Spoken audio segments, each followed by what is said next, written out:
So welcome back guys, we are back with another story suggested by you guys. So today we are going to see, what if Klaus learned Bella's biggest secret? Part 2. So let's get started. It had been a couple of days since the original family had been reunited and lived in Bella's large house. They now all had new looks, new clothes and new ids thanks to Elijah and his numerous and very useful contacts. Rebecca and Cole were registered in school to finish the year with Bella and things were almost perfect. Rebecca was still yearning for Stefan and very anxious to finally have a serious conversation with him. She was relieved when Bella suggested they had a small party to introduce them to her friends aware of the supernatural. Stefan wouldn't be able to escape her there. He'd have to talk to her, to face her. Beside the Salvatore and Jasper, Bonnie, Caroline, Tyler, Elena, Jeremy, Anna, Alaric and Jenna were invited. It would be a lot of people, so Belle asked Elijah and Klaus to get some tables out of her basement and into her garden so she could seat everyone. Cole rushed to get the chairs before she even had to ask, wanting her to have a good opinion of him.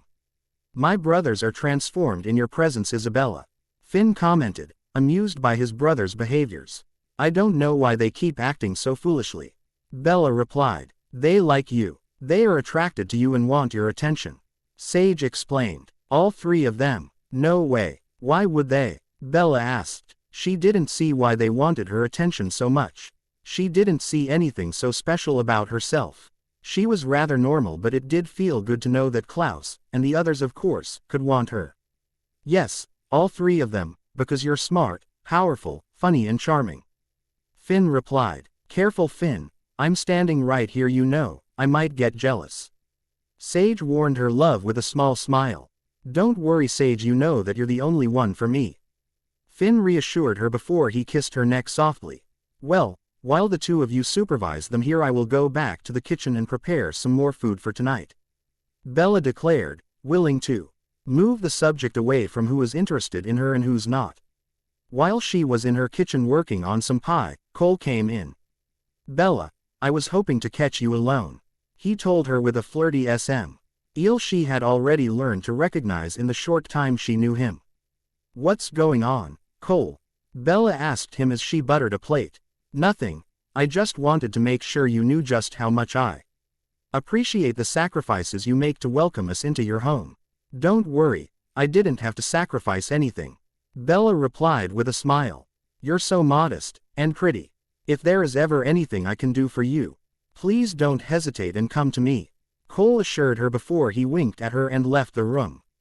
Bella sighed. This was just what she needed, another vampire who wanted to date her. She was grateful that Damon had stopped asking her out. Maybe Bonnie spending time with him had something to do with it. If that was the case, she was glad. A few minutes later, as she put the pie in the oven, Klaus entered the kitchen. "How are you doing, Bella? Do you need any help?" he asked her. "Not really, no, I'm almost done here, but thanks anyway," she replied. "Okay then, you know, I am really grateful for everything you're doing for my family and for me. I'm aware that without you we wouldn't be so happy together, you work miracles," he told her, looking her in the eyes. Bella blushed. Somehow, his words touched her more than Cole's had. "It was nothing really, I'm happy to help and your family is good company," Bella replied softly and truthfully. She enjoyed the time spent in Klaus' company. He knew how to make her laugh. "Thank you for everything, really," Klaus insisted before he kissed Bella's cheek and left the room, knowing he made her blush once more. Bella couldn't help but love the way she felt when Klaus was near her. She felt safer, happier, freer.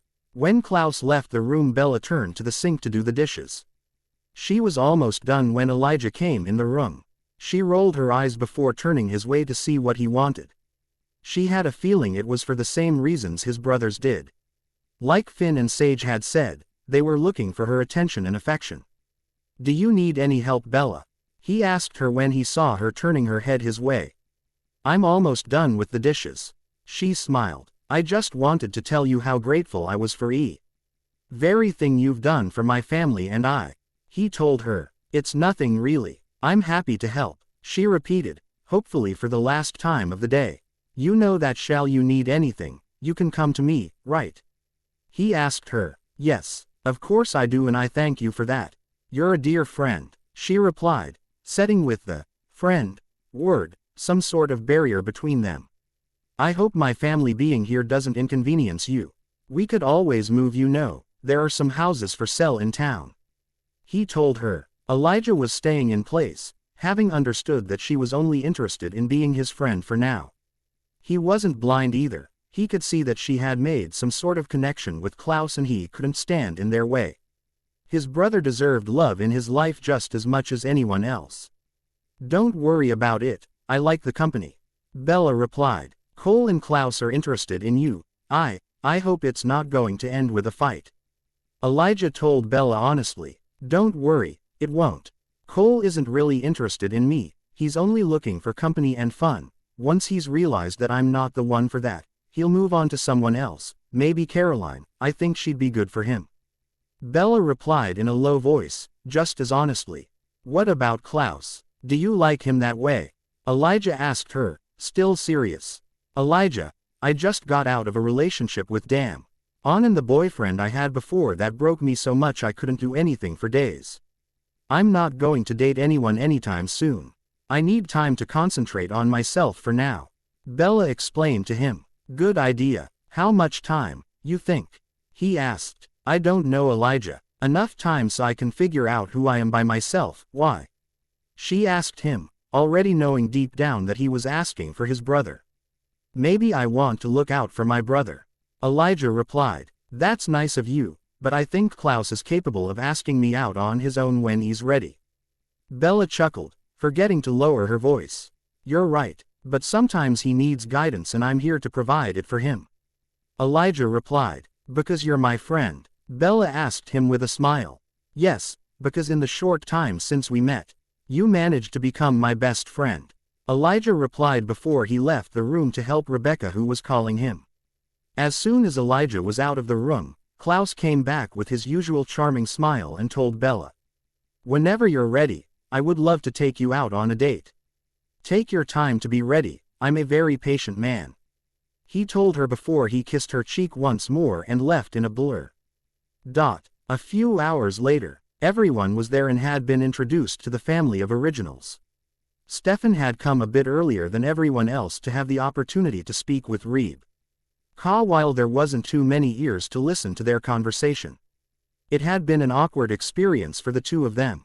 At first sight, they were reminded of the love and passion they once felt for each other, but as soon as they started to talk, it became obvious that this love belonged in their past. Stefan had changed and even Rebecca wasn't really the same anymore. They were both different and at different places in their lives. Of course they agreed to try and become friends, but Rebecca promised to stay away from him for a while, long enough for Elena to feel reassured about Stefan's love for her and the fact that he was completely hers and that she had nothing to worry about. Stefan also used this occasion to speak with Klaus a bit more. He remembered how close they used to be and he wanted that again. Even if Klaus had his family back, even if Stefan had his brother and Jasper. He wanted them to be friends. He wanted to see if this tamed version of Klaus and his animal diet self could be friends like the Ripper and the wild Klaus had been. Stefan wasn't mad at Klaus for taking his memories away. Now that he knew why it had been done, he understood. He probably would have done the same thing. It had been done not only to protect Rebecca and Klaus but also to protect him. He wouldn't have been able to hold his own against Mikhail. Klaus had saved his life when he compelled his memories away.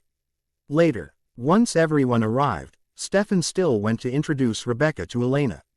It had been tense and awkward at first, but Rebecca made sure to let Elena know that she would place nice and that Stefan and her were in the past. Though Elena would need to have a private conversation with Stefan later, she felt reassured and agreed not to be hostile toward the original vampire. As long as Rebecca was polite to her too. Bella had been tensed too during this little meeting, so she had asked Jasper to stay close to them, just in case he was needed to calm one of them. The young witch was pretty happy with the way her evening turned out, though. Everyone was making an effort to get along and it was a very peaceful evening. She spotted Damon talking with Sage and Finn and Remem. Beard that Sage had mentored Damon once upon a time. The surprise came when she realized that Damon had come with Bonnie and that the young witch was sticking by his side, happy to be in his presence. Rebecca, let me introduce you to Jasper, a good friend of mine. I'm sure the two of you will get along well. Bella told the blonde before leaving them alone to get to know each other. Hello, I'm Jasper Whitlock. Enchanting to meet you, he greeted her as he kissed her hand in a very gentlemanly way. I'm Rebecca, she replied, shaking the strong man's hand before adding, you're a cold one, right? Yes, I am, Jasper replied. And your eyes are gold, why is that? Her tone showed true curiosity and Jasper smiled. Because I don't feed on humans, I feed on animal blood. He answered with a smile. He liked the girl and he could feel self-doubt and insecurity coming from her. He wanted to help her. He didn't know why, but he felt she needed him, not anyone else. He decided that someone as gorgeous as she was should have better self-confidence. Why? It's much easier to drink on humans, isn't it? She asked. She couldn't help but want to speak with him some more. She felt good with him. He made her feel at ease. Safe and pretty. Well, I used to feed on human during my war days, but I'm an empath and after a while I fell into a depression. When I met Carlisle, he introduced me to a new way of feeding. It's more fun and just as good. Of course I'm not as strong as I could be if I fed on human blood, but I'm strong enough to protect the people I love, and the animal blood helps me remember my human emotions. It prevents me from turning into a monster like so many other cold ones. Jasper explained as they walked outside toward the table. You were in the war? Rebecca asked with interest. Yes, first in the Confederate Army and after that in the newborn Southern Wars. He replied. She was truly interested in his story and his part in history, and he was more than willing to share it with her. I'm sure that what you lack in strength you can balance with your experience. She guessed. Exactly. He nodded. They had now reached the table and Jasper pulled a chair out for her. You won't be able to eat right now, will you? She asked him. Usually I can't, but Bella found a potion that I can drink before a meal. This way I don't have to choke things back up later and I can actually enjoy the taste. The blonde cold one explained to her. That's nice of her. It's just who she is. Belle wants what's best for the people she likes. She'll do anything for the people she loves. And she loves you. We're friends. I see her like a little sister I want to protect. Right now I'm trying to resist pulling her away from your brothers. Jasper finished with a half frown. Cole will give up soon. He is just attracted to Bella physically because he's bored. He'll find someone more accessible and give up on her. Rebecca replied with a smile as Jasper took the seat next to her. They could both see Bella at the end of the table with Elijah and Klaus around her. What about Elijah and Klaus? Jasper asked. I'm not sure. I think they both like her as a friend and see that she could be more. She's the perfect girl for them. At least I can see her happy with any of them, but I know Elijah will stand back. He'll be happy just being her friend, and he can see how much Klaus feels for her already. He doesn't want to take that from him again. Rebecca explained. Do you think they could fight each other for her? He asked her. No. They did that for Tatia and learned a lesson. Anyway, Elijah just sees her as a very good friend now, nothing more. Can't you tell their intentions from their feelings? Rebecca asked him. Reading your family isn't as easy as everyone else, but you're right. Elijah loves Bella like a best friend, a confidant he can trust, but Klaus, it might not be love yet, but it's well on the way to become it. He's trying to resist because he's afraid, probably of getting hurt. But he knows she'd never hurt him, so he's having a hard time resisting. Jasper explained. While they talked some more, Bella was having a great time listening to Elijah and Klaus' story. She knew that Elijah was only staying with Klaus and her because she wasn't ready to be on her own with the original hybrid yet, and she was thankful for it. Seeing on the corner of her eye that Sage was alone while Finn talked with Alaric, Bella decided to jump in and bring Sage into their own conversation. So Sage, I'm sure you're happy to be finally reunited with Finn. Bella stated. Of course, I've been waiting a long time to be reunited with my love again. She replied softly. It's so sweet. Like a fairy tale come true. Bella smiled fondly. Which fairy tale? Finn asked curiously. Sleeping Beauty. Bella answered with a small blush while the whole table exploded with laughter. I'm guessing Finn is the Sleeping Beauty. Cole laughed, loving this new opportunity to mock his big brother. Yes, and Sage is totally the right girl to play the knight in shining armor. Damon added. He had been talking with Cole for the past few minutes and liked him already. They were ally alike and he couldn't wait to introduce him to Enzo later. I don't mean to upset you, I was just stating a fact. Your story is the kind of story we expect to see in a fairy tale. Bella explained to the couple. Don't worry, I'm fine with it, Finn replied softly. When she saw that Stefan and Damon were laughing, she decided to play with them a little. Oh, you can laugh Damon, but you're very similar to a fictional character too. Bella commented with mischief shining in her eyes. Who? Damon asked in a doubtful tone. You and your brother are like the characters of How I Met Your Mother. While Stefan is like Ted Mosby. You are exactly like Barney Stinson, minus the suits. Bella told him, enjoying his offended look. I am not, Damon replied while Stefan nodded his head and said, fair enough. Yes you are. You keep trying to have sex with anyone you meet, you tell them lies to get them in your bed, you're exactly like Barney. Elena exclaimed, siding with Bella and ignoring Bonnie, who hadn't confided her feelings in her yet. Bonnie looked down after hearing this and Bella changed the subject. She really wanted Bonnie and Damon to have a shot at being happy together, at least for a while. She changed the subject to Stefan's slow adaptation to human blood and Bonnie looked happier. After some time, Elijah started a conversation with Jenna and Alaric and got along quite well with the human couple. Alaric, being an historian, loved the stories Elijah could tell him and Bella saw a pretty friendship starting between them. When Bella went in the kitchen to get the pies that were done, Jasper left Rebecca to help her. The blonde original stood up and went to see Sage to try and bond with the woman who could be her sister. On the way, Rebecca walked past Elena and Caroline talking about homework and, as she nodded with a smile their way, her eyes zeroed on Elena's neck and the jewelry that was hanging on it. Where did you get that? It's mine, Rebecca exclaimed, pulling the necklace away from Elena. Everyone turned their way, wondering what was going on this time. Bella and Jasper were back from the kitchen, laughing and stopped dead in their tracks. What? Stefan gave it to me, Elena justified, refusing to let anyone think of her as a thief. Right, I forgot. I found it the night Rebecca and Klaus left me in Chicago right before a man asked me if I'd seen them. I only now remember it was yours. He finished, looking at Rebecca. Well, it's very important to me and I want it back, Rebecca declared, closing her hand around the necklace, refusing to let it go. Bella and Jasper were at the table now and they put the pies down. Apparently, Elena understood and didn't try to fight for the necklace she loved. If it was so important to Rebecca, she'd let her have it. It's a pretty necklace, Bella said as she walked closer, ready to intervene if needed. Yes it is. It was my mother's, Rebecca replied, opening her hand to look at the jewelry. May I see it? Bella asked her. The blonde nodded and Bella took the necklace in her hand. She felt a surge of power surround her and gasped. Everyone reacted at the same time. What is it? Damon asked. Are you okay? Klaus asked. Are you hurt? Elijah asked. What's happening? Cole asked. Why the shock? Jasper asked. What's wrong with the thing? Tyler asked. Rebecca. This necklace holds very powerful and very dangerous magic. Who gave it to you? Bella asked the blonde, ignoring everyone else. Ayana gave it to me after Mother died. She said never to part with it. Why? Rebecca was confused now. I'm not sure, but I think this necklace is some sort of portal.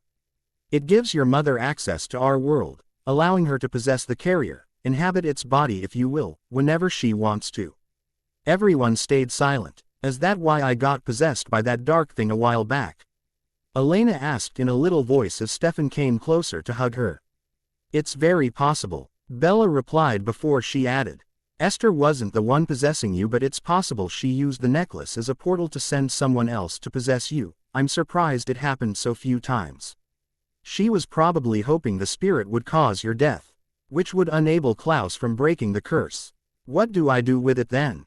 Rebecca asked as they all watched the necklace like it was the devil itself. She was holding it with the tip of her fingers, eager to get rid of it and with it, her mother's horrible influence. We could leave it upstairs until tomorrow. Then I'll do a spell to ask to speak with Esther and try to reason with her. Find more about this, Bella suggested. Rebecca nodded and Bella used her magic to fly the necklace up to her magic room. While Bella went to have a piece of pie and talk with Caroline, Rebecca went back to Jasper, whose company she was actually enjoying. Finn watched the necklace fly upstairs and was torn.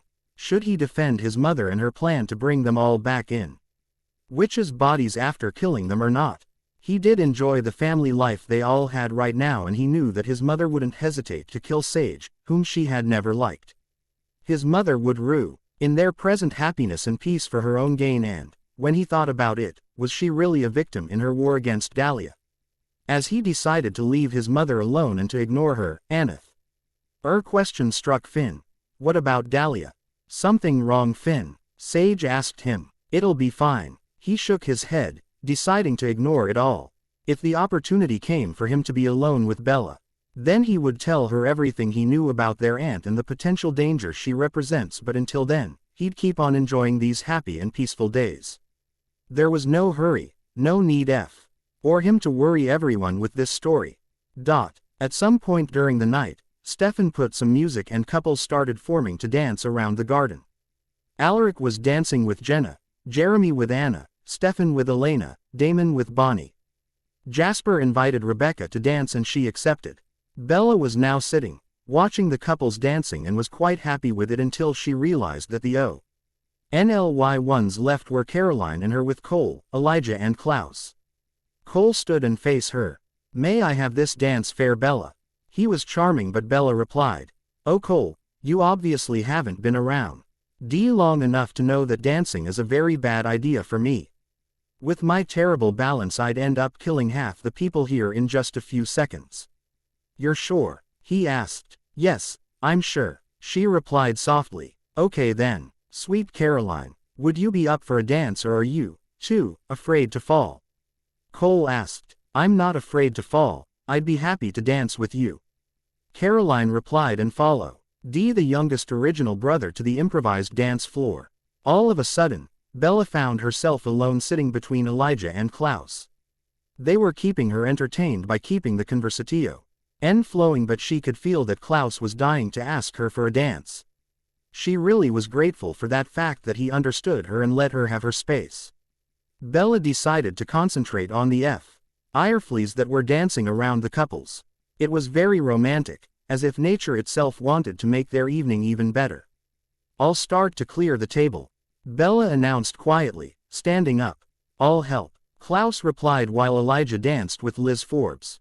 "You don't have to, I can do it," she quickly told him. "I want to," he insisted, grabbing a large pile of empty plates from her hands. With one of his charming and irresistible smiles.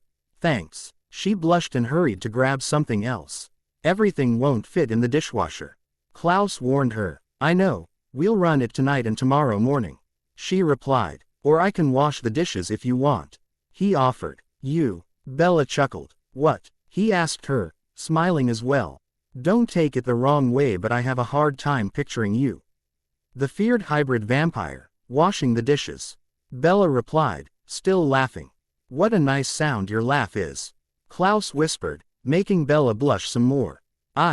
Don't worry about the dishes. We can run the dishwasher tomorrow," Bella added before she went back outside to grab some more dirty dish. "So, are you going to stand in the way of Jasper and Rebecca's potential happiness?" Bella asked Klaus later, when they were once more alone in the kitchen. "I don't know this Jasper very well. Would you let him date your sister?" he asked her. "I would. He's a good man," she replied. "Then I'll take a page out of your book and I won't stand in their way," Klaus decided, making Bella smile. The next day was a school day, the first one for Rebecca and Cole. Wanting to spend more time with Rebecca, Jasper had also enrolled and was now a senior along with Bella and Cole. Rebecca was a junior with most of the others, while Jeremy and Anna were sophomores. At lunch, Bella, Rebecca, Caroline, Anna, Bonnie and Elena were eating together while the boys were somewhere else playing a ball game. "So Bella, do you know what you're going to do with all your suitors?" Rebecca asked with a small smile. "It's not funny, Rebecca, and they aren't that many," Bella replied with a kind smile. "I think it's quite funny. Your love life looks like a supernatural episode of The Bachelor," Caroline joked, making them all laugh.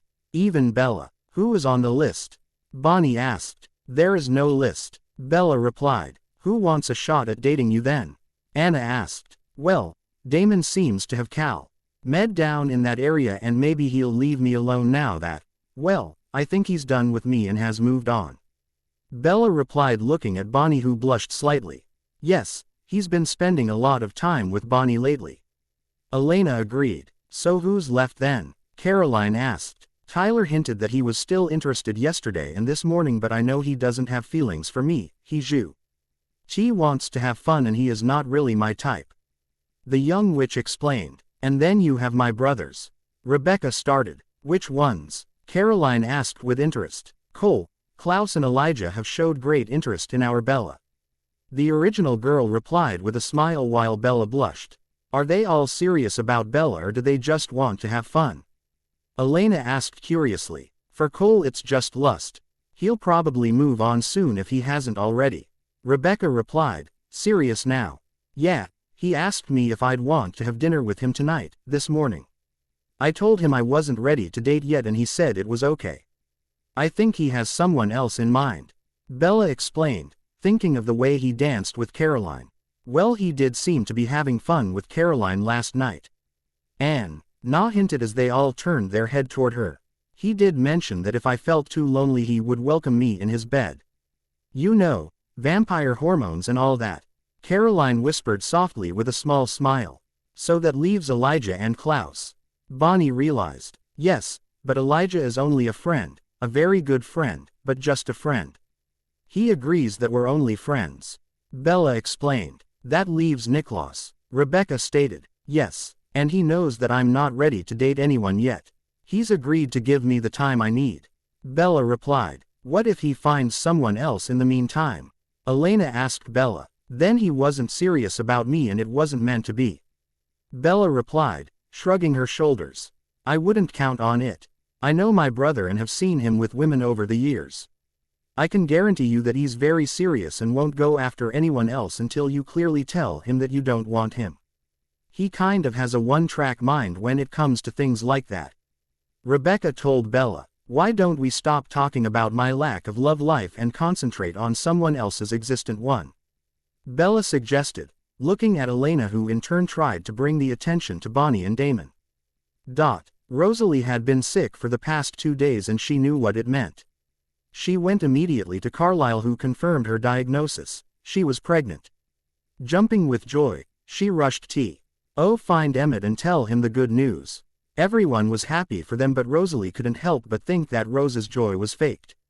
Why was she texting? Who was she texting? Edward stayed by Rose's side and it looked like he was in on the secret, something she didn't like at all. Later, Rosalie stepped outside with Emmett and called Bella. Hey Bella, how is it going? The blonde asked. Rosalie, I'm fine. What about you? I'm pregnant. The joy radiated in Rosalie's voice behind the worry and Bella smiled. Congratulations. But you sound worried, what's wrong? I just feel something is off with Rose and Edward, I don't know why. Quote, trusting your instincts is often a good thing, especially when you have magic powers. Bella replied, I'm afraid of staying in the same house. I know that it's silly but still. Rosalie sounded worried. I know you couldn't stay in the reservation because you'll need to drink blood during the pregnancy but I'm sure Charlie would love the company. He knows. You share our blood now and I told him if things didn't go well at the Cullens you could come over. He doesn't mind. Bella informed her. Really? Rosalie asked with hope in her voice. Yes, really, or you could come here. I have company but I still have a room for you if you want. Bella replied, I think I'll stay a little while longer in Forks to see if I can find out what's wrong with Rose and Edward and then I'll come to you. Rosalie decided. Also it would be better if Carlisle was with you for the delivery. Bella warned. Okay, I'll see how to deal with this then, I'll call you back in a couple of days. Rosalie told Bella before hanging up and going back in Emmett's arms. I'm sure it's a girl. I can feel it, Rosalie announced him. I thought you wanted a boy. He asked her tenderly. I don't really mind, but I know it's a girl. She assured him. Well, boy or girl I'll love it and take care of it forever. Emmett whispered tenderly in her ear. Let's go and see Charlie before I get too sick to be able to be moved. Rosalie told him. They went to see the man and he was happy for them. Just like Bella told her, the man invited them to stay with him for a while. Rosalie accepted, reminding him she would be drinking blood for the baby. Charlie didn't mind, of course, as long as it wasn't his and that nobody got hurt. Emmett told him they would make her drink a mix of donated blood and animal blood, and it was enough to calm what little worries that he had. Cole was a little disappointed when Bella told him that she wasn't interested by him, but he understood. He was offering her a few nights of fun, not real love, and she was the kind of girl who wanted love, hearts and flowers. His brother was a better choice. He actually had feelings for Bella that were much stronger than friendship. However, he still had needs and he needed to take care of them, so he decided to invite Caroline Forbes out that night. The girl agreed and he smiled. He knew she would be fun. Just like him, she was desperately looking for someone to take care of her needs. Bella was just going home after hanging out with Elena and Bonnie when Damon came to see her. Nobody else was home. They were all out taking care of their own businesses and she had been hoping for some alone and quiet time. Damon, something's wrong, she asked him. Can't I come and see you when everything is fine? I thought we were still friends. He smiled at her. We are. You just look like you really want to say something and it worries me. Bella explained. Actually, I do have something to talk to you about. Damon admitted with a small smile. I'm listening. Bella nodded as she led him to the living room to sit down. I was wondering if we still had a shot, he started. Damon, please don't do this. I told you we were over. We had our shot and we blew it. You mean I blew it? Damon replied, looking down guiltily. No, Damon, I mean we blew it. Maybe if I had put more trust in you over Rose, but it's done now and we both know we wouldn't be happy together anymore. I know, I guess I just wanted to see if there was still hope before. Damon stopped before he could finish his sentence. He obviously wasn't sure if he could tell her more or not. Before what? She asked him with a small smile to put him at ease. I'm not really sure. I think there might be something with someone. Well, that's clear. Bella chuckled, showing him she was fine with it. Of course she knew who he was talking about, at least she hoped she knew. If he had someone else in mind, someone that wasn't Bonnie, she'd have to get angry at him again and to kick his ass for giving the poor girl fast hopes. I've been spending some time with Bonnie lately, he told her. So I've been told. Bonnie really likes the tea. The two of you are spending together. Bella informed him. Really? She told you about this? The eldest Salvatore asked her, hope in his voice. Of course, she told me she liked you before she even went to you. Bella confessed, knowing that Damon needed to be reassured. So you're okay with me and her going out as more than friends sometimes? He asked her, looking relieved. Of course I am. Bella assured him with a smile. You know I'll always care about you, right? Damon asked her before he walked out the front door to go back home. Just like I'll always care about you. We're friends, Damon. Always will be. Bella assured him before he kissed her forehead and left the house. Bella sighed and went back inside. Since it was still pretty outside, she took her literature homework on the porch and went to work outside. Under the sun. She was putting the finishing touches to her essay when she got a phone call. The ID showed it was from Carlisle. Carlisle, what's going on? Bella asked. We've got a problem, Bella. Rose and Edward left. Rosalie did a small spell and found out they went to join Alice. Carlisle informed her in a depressed voice. This treason from his first turn must hit him hard. She knew that Edward had only been his son, he'd also been his best friend and his first companion. Did they say anything? Take anything? Bella asked him. Not much, just some money and cloths. They left a little after Rosalie announced that she was pregnant. They said they were going hunting and didn't come back. They just sent us a text. It's not your fault, Carlisle. Alice was preparing this from the beginning. You're not responsible for this. Bella reassured the man. I know, but I still feel bad. He replied. Well, there's not much we can do now. Bella said. Quote, Emmett says that Rosalie would feel better near you now, safer. Carlisle hinted. Of course. Together we would be even stronger and she would be safe in my house. I told her she was welcome to stay. Bella replied. Esme and I wanted to follow them. Of course you do, it's natural. You want to protect what's left of your family. I'm sure I can find you a room in my house, even if we're pretty full now. Bella started but was interrupted. Don't worry about this, Bella. Jasper told us that Stefan and Damon invited us to stay in their house. Carlisle replied, a smile in his voice. I'm sure they would love the company. Bella replied softly, we should be there in the next few days. We'll call you later with the latest update. Carlisle assured her before they said their goodbyes and hung up. When everyone got home later in the evening, Bella told them the latest news she had received during the day. Rose and Edward left the Cullens and joined Alice and Catherine. She told them, yeah, Jasper told me. He got a call from Esme while Carlisle was calling you. They're really worried, Rebecca added. It's like they decided to form a bitch club or something. Cole groaned before he added, they're such a buzzkill. Do we know what their plan is? Sage asked. Well, Rose hates me because I got Damon when she wanted him. She probably wants me dead, and when she find out he has his eyes set on Bonnie, she'll want to kill her too. Catherine wants Elena dead because she got Stefan. Edward still wants me too, I think. Since Rose got close to him, she probably hates me even more for it. Edward will probably want dead any man that is or was close to me like Damon, Elijah and Klaus.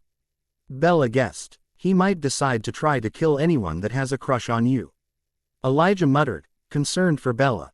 Well, that's quite a list. Rebecca chuckled. What about Alice? What does she want? Finn asked. I'm not sure what she really wants, but I'm guessing power and influence.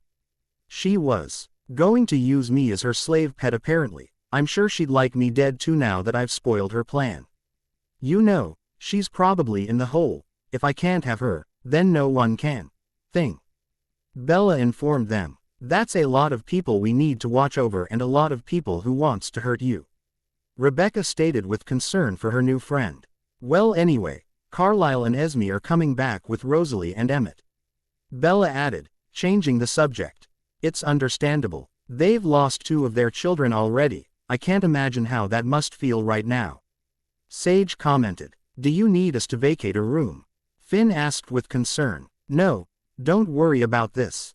Rosalie and Emmett already have a room reserved on my floor, and Carlisle and Esme have been invited to stay with the Salvatores. Bella informed them. I'm sure they'll love having 2 parental authorities under their roof. Cole joked. Klaus then informed them that Esther's coffin had just arrived and that he put it in the basement until they found out what to do with it. He had spent the whole day trying to destroy it and was quite frustrated when he realized that he couldn't do it. They all followed Bella in her magic room. She put candles in a circle on the floor and opened the book on the page to call a spirit. Hear my words, hear my cries, spirits from the other side. Come to me, I summon thee, cross now the great divide. As soon as she said those words, lights appeared and Esther stood transparent in front of them. She didn't immediately see her children. Her focus was on Bella, who had called her. Who are you? How dare you summon me? Do you know who I am? Esther raged, not looking around to see her children. She was concentrated on yelling at Bella. My name is Bella. It would be polite of you to greet your children. Bella replied, pointing to the original vampires who were staring at the spirit of their mother. You despicable girl, you ruined all my plans. Esther raged. Hey, watch your language when you speak with her. Mother. Klaus snapped, very angry. I will speak to her like I please. Esther snapped back and turned back to Bella. Your plans were evil. You can't just decide to kill your children like that. It would kill all their bloodline, all the vampires of their kind. Now that would break the balance of nature you seem so intent to protect. Bella replied in a calm voice. They are monsters. Esther yelled. That's because you never gave them a chance. You created them and never tried to help them acclimate to what they were, to what you made them. You blamed them immediately, condemned them. Bella replied. You don't know what you're talking about, foolish girl. Esther told Bella. Listen, I summoned you here to see if we could make peace. If you refuse that, then I'll have to take actions. Bella warned the dead witch. Just try, child. I won't go down without a fight. Esther snapped before she disappeared. What did she mean? Rebecca asked. She would keep on trying to kill you for as long as she had a way. We need to destroy her necklace and coffin or put them where they will never be found. Bella explained to them. What did you have in mind? Klaus asked her softly. Maybe in the lava of a volcano. Bella suggested. You can do that, Cole asked, impressed. Of course. With a spell strong enough I can do anything. Bella replied a bit smugly before she added. Maybe add a potion to it just to be sure it works like I want it to. Do you need help with this? Elijah asked her. It's okay. I'm going to work on it now, but you guys should stay around in case I need ingredients I don't have here. Bella replied softly as they all nodded and left her alone in the room. She spent a few hours working on it and found all the ingredients she needed to reinforce the spell she would cast. For a couple of them, she sent Klaus to get them in the basement, but all in all, she found everything easily.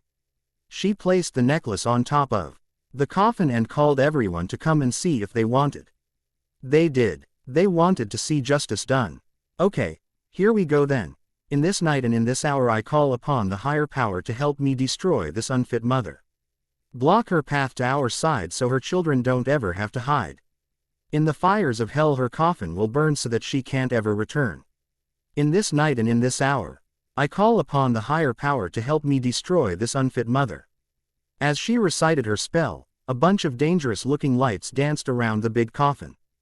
Before she recited the last verse she threw the potion, and when she was done, the coffin disappeared in a bunch of flames. Is it done then? Cole asked, surprised by the spectacle it had been. Yes, it's done. Bella nodded. You look tired. Klaus noted as a worried voice that showed how much he truly cared for her. I am. Esther had placed strong protections and I should have called upon my ancestor for help. I'm going to go get some sleep now, get some rest. Good night, she replied with a small smile, leaving the room. The siblings all went downstairs and drank a glass of wine, each mourning the mother they had lost a long time ago. Finn was especially sad and decided to tell them what he remembered of Freya and how she was taken by their aunt. He told them the entire story, what he remembered of it and what his mother had told them. I think we can all agree that Mother wasn't the most honest person we knew. We can't trust her version of it. Elijah reminded them. Yes, we should probably tell Bella about it and see what she thinks of it.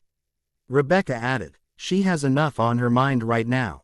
We'll tell her later, when things calm down with this Alice person. Klaus decided and nobody argued with him. Do you think that Freya could still be alive? Finn asked them. If she is and hasn't been brainwashed by our aunt, then Bella will be able to find her.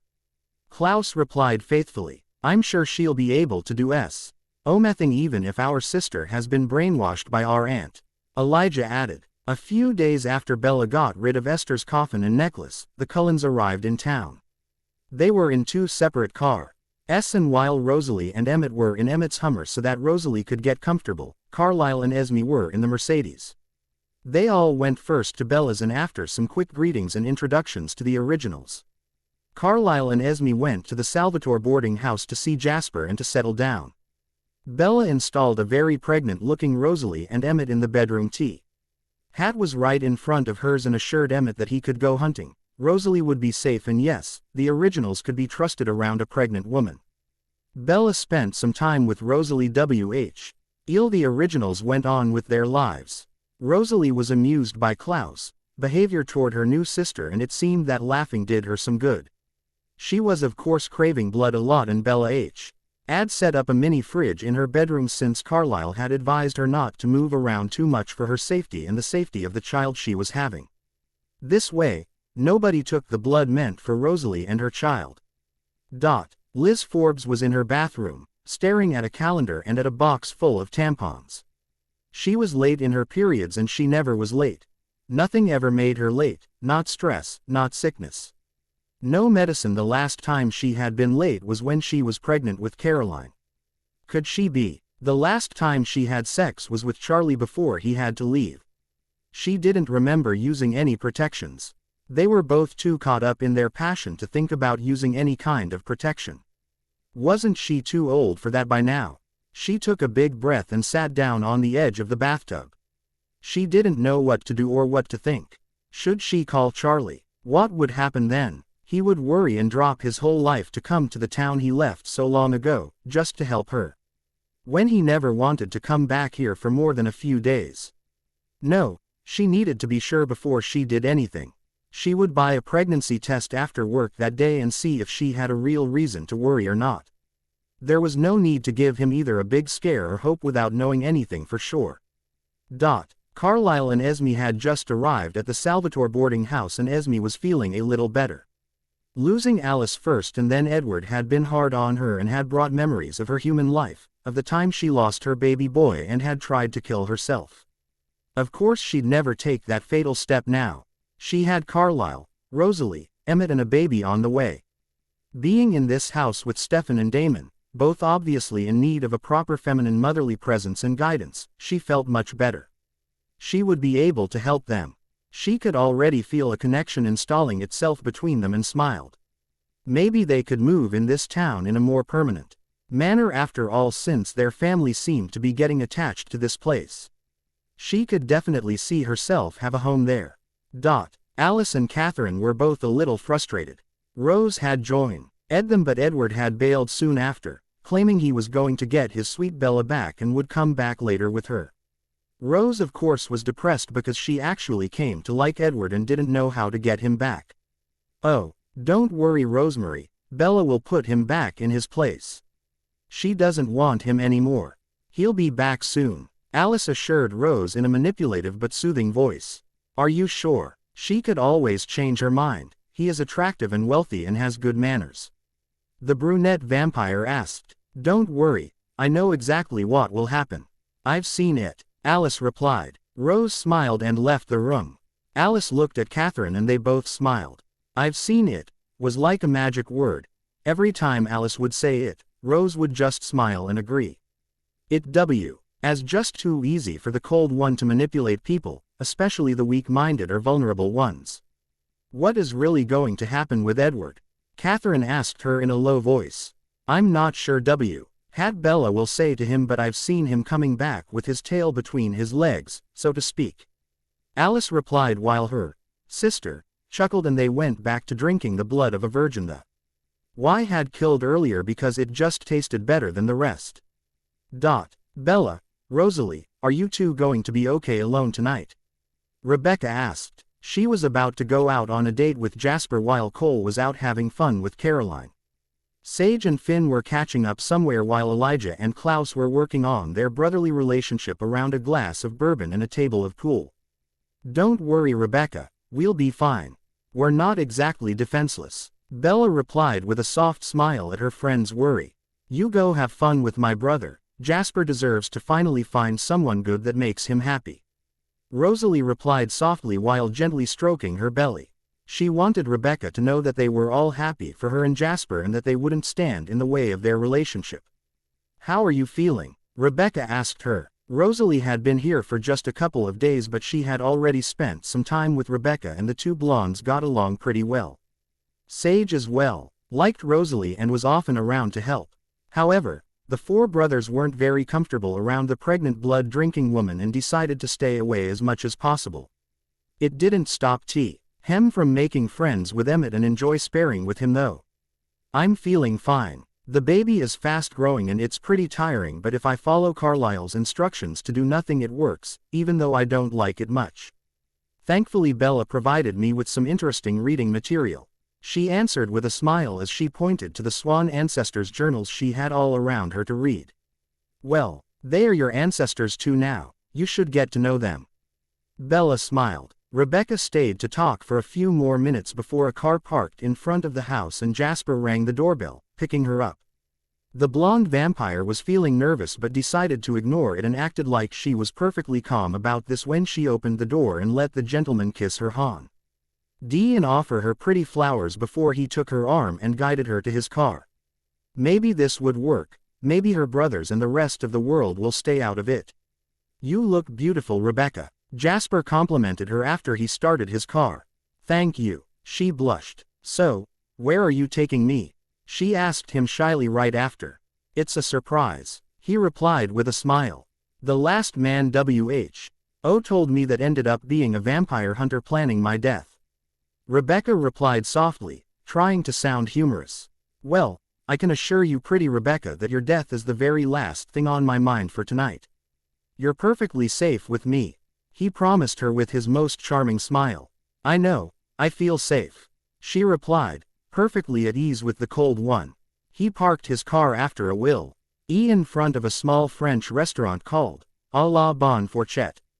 They weren't in Mystic Falls anymore, and he had obviously put a lot of thoughts into this evening. He offered her his arm to walk inside, and she gladly took it with a soft smile. They ate and talked and had fun during the whole night, and Rebecca was delighted. It had been a long time since she met someone who made her feel safe. Like she could actually let go and trust him. Somehow, she knew he wasn't making her feel this way. Her feelings were real and they were all for him. Jasper was happy too. What he felt the first he had seen Rebecca had been strong, and he knew she was the one for him. He was ready to fight for her and even die to protect her if it became necessary. He wanted to spend the rest of forever by her side. He wanted her in his arms forever. They came home late that night. It was well past 3 in the morning when Jasper dropped a laughing Rebecca off. "I had a lot of fun tonight." "Thank you," Rebecca told him while they both stood in front of the door. Of course she knew that he already knew that. He had probably felt her feelings during the entire night, but she didn't feel embarrassed by that. She didn't need his powers to know that she wasn't wrong in trusting him. He was all in their new relationship, just like she was. "It was my pleasure. I really enjoyed tonight as well," Jasper replied with a soft smile. "I should probably get in and get some rest. School and all that," she added shyly, hoping he would kiss her already. Couldn't he feel that she was waiting for it? That she wanted it? "I could always come and pick you up in the morning, drive you to school," he suggested. "I would love that a lot." She nodded. Slowly, Jasper bent toward the woman who haunted his thoughts ever since he met her and kissed her. At first the kiss was shy and soft, but soon it became passionate and filled with lust. Jasper pulled back after a few minutes and looked at her softly. "If we do stop now, I won't be able to stop at all. I want to do this right," he warned her with a charming smile. "You're right," Rebecca replied in a tone that didn't hide her disappointment. Jasper smiled and added, "I do want to go further with you, Rebecca. I like you a lot and feel a very strong attraction toward you, but I want before all to do things right. Take you out a few times, have a formal meeting with your brothers. Show you that I truly care," he explained while putting his hand on her arm.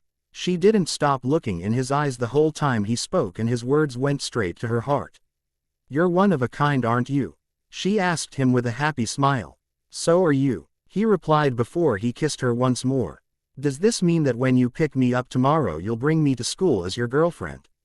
she asked him softly between short kisses. "Yes, it does." They spent a few more minutes saying goodbye before she went inside and he went back to the boarding house.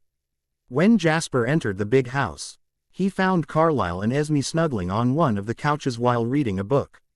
"How was your date?" the doctor asked him. "Great, really great. How did your evening go?" he asked back to the two persons he considered his parents. "Great also. Esme loves mothering Stefan and Damon." Carlisle chuckled. "They've been all alone for so long, and the way they died, that man didn't deserve to be a father." Esme shook her head. "I know, sweetheart, I know," Carlisle agreed as he stroked her hair softly. "I'm going to go up to my room and read some. You have a good night," he told them as he walked up the stairs, planning to think about Rebecca and pretend he was dreaming, that he could still dream. Liz was frustrated. A man got drunk and caused a scene at his Faye's work, and she had to work late again. She didn't have time to pick a pregnancy test before the store closed and had to spend another day wondering if she was pregnant or not. She got home to find a note from her daughter saying she was out with Cole Mickelson. Well, at least she was going to have a good night.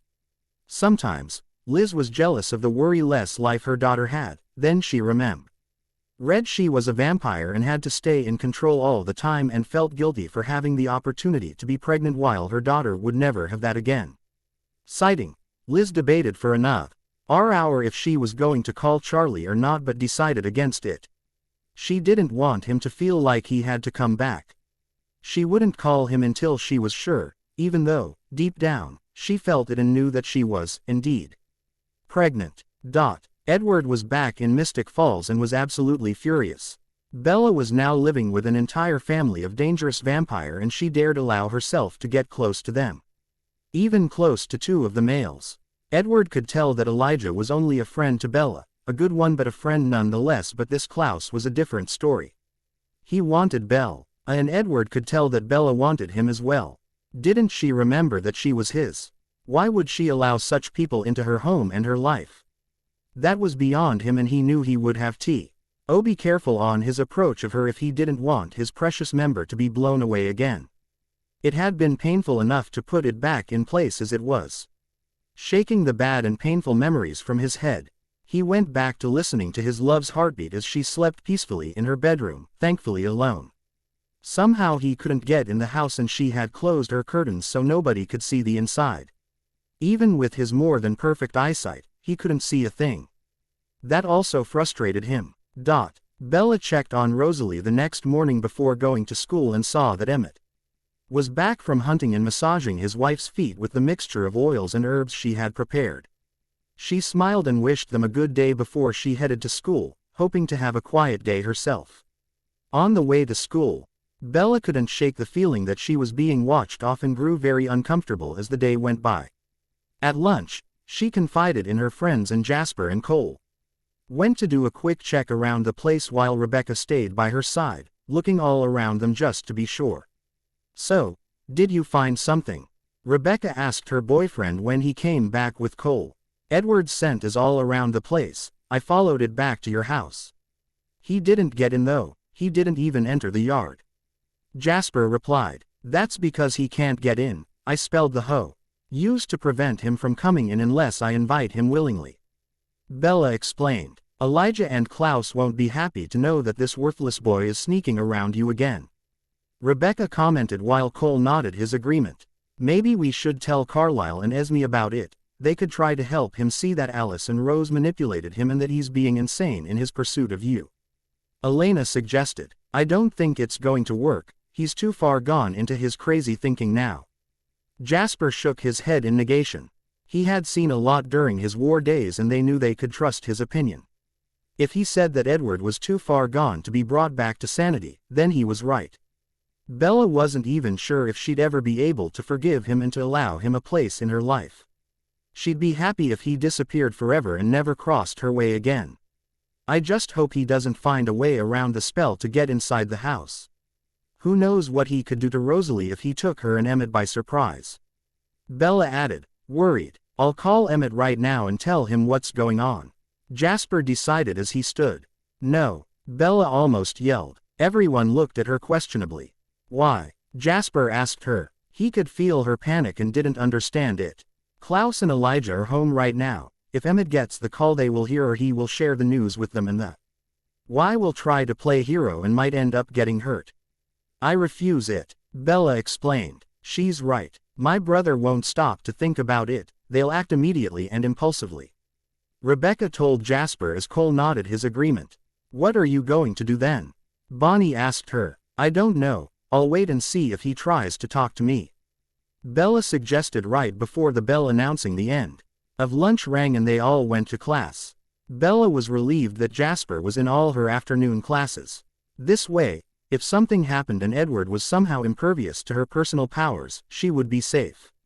Also, she just knew Cole and Rebecca wouldn't be very far. She had great friends and they loved her as much as she loved them.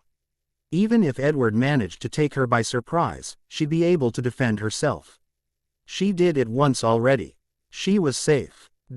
Klaus and Elijah had talked a long time about Bella, and once Klaus was completely reassured that Elijah wouldn't end up deciding at the last moment to step in and ask Bella out, he started planning on what he thought would be that best way to win her over. "Elijah, Klaus, I think something is wrong," Emmett told them as he came down to see them, leaving his wife in the company of Sage and Finn and interrupting their game of chess. "Do you need us to get Carlisle?" Elijah asked him with worry for the pregnant woman upstairs. Klaus's eyes immediately shot up. He knew how much Bella cared about Rosalie, and if there was anything he could do to make her happy, he knew that it would make Bella happy too and win him some good points. "No, Rosalie is fine, but I swear I saw Edward running past the house a few minutes ago." "Are you sure?" Klaus asked, standing immediately, already looking out the window. Not really, so I did a little run. His scent is all around the perimeter. Emmett replied, worried not only for Rosalie but also for Bella, whom he loved like his little sister. How far did you check? Klaus asked him, still looking outside. Not far, just the street. I didn't want to risk going too far with Rosalie here. The big cold one replied. Understandable. Elijah replied. What do we do? Emmett asked them. Klaus I will check the town and make sure Bella gets home safely from school. Elijah decided. Suddenly Finn joined them. Sage will stay here with you, Emmett. I'll go and warn the Salvatore. He offered. Stefan and Jasper are still at school, but it's a good idea to warn Carlisle, Damon and Esme.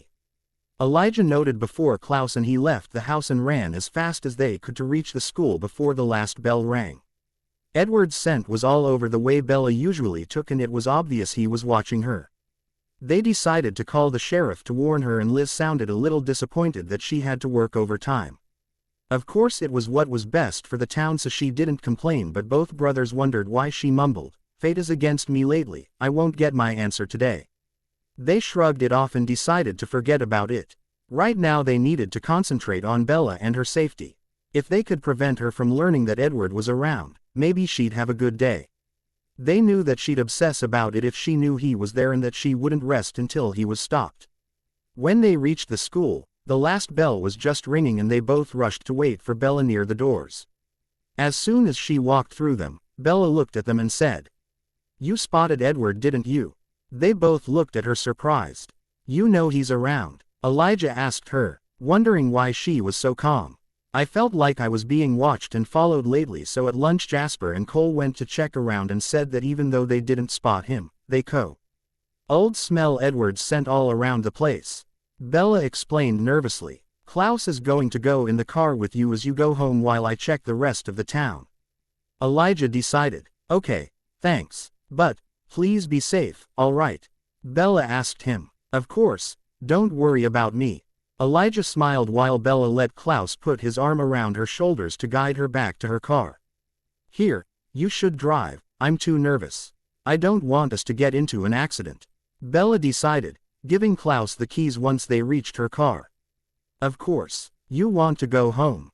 I could drive you out of town until they've dealt with the boy," Klaus offered her. "It's a nice offer, Klaus, but I'd rather go home.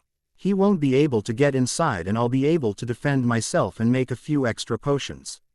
Bella smiled. "Very well. Will you need help?" he asked her, unable to accept the idea of her away from him with Edward around. "I can do it alone, but if you want to help, you're more than welcome to."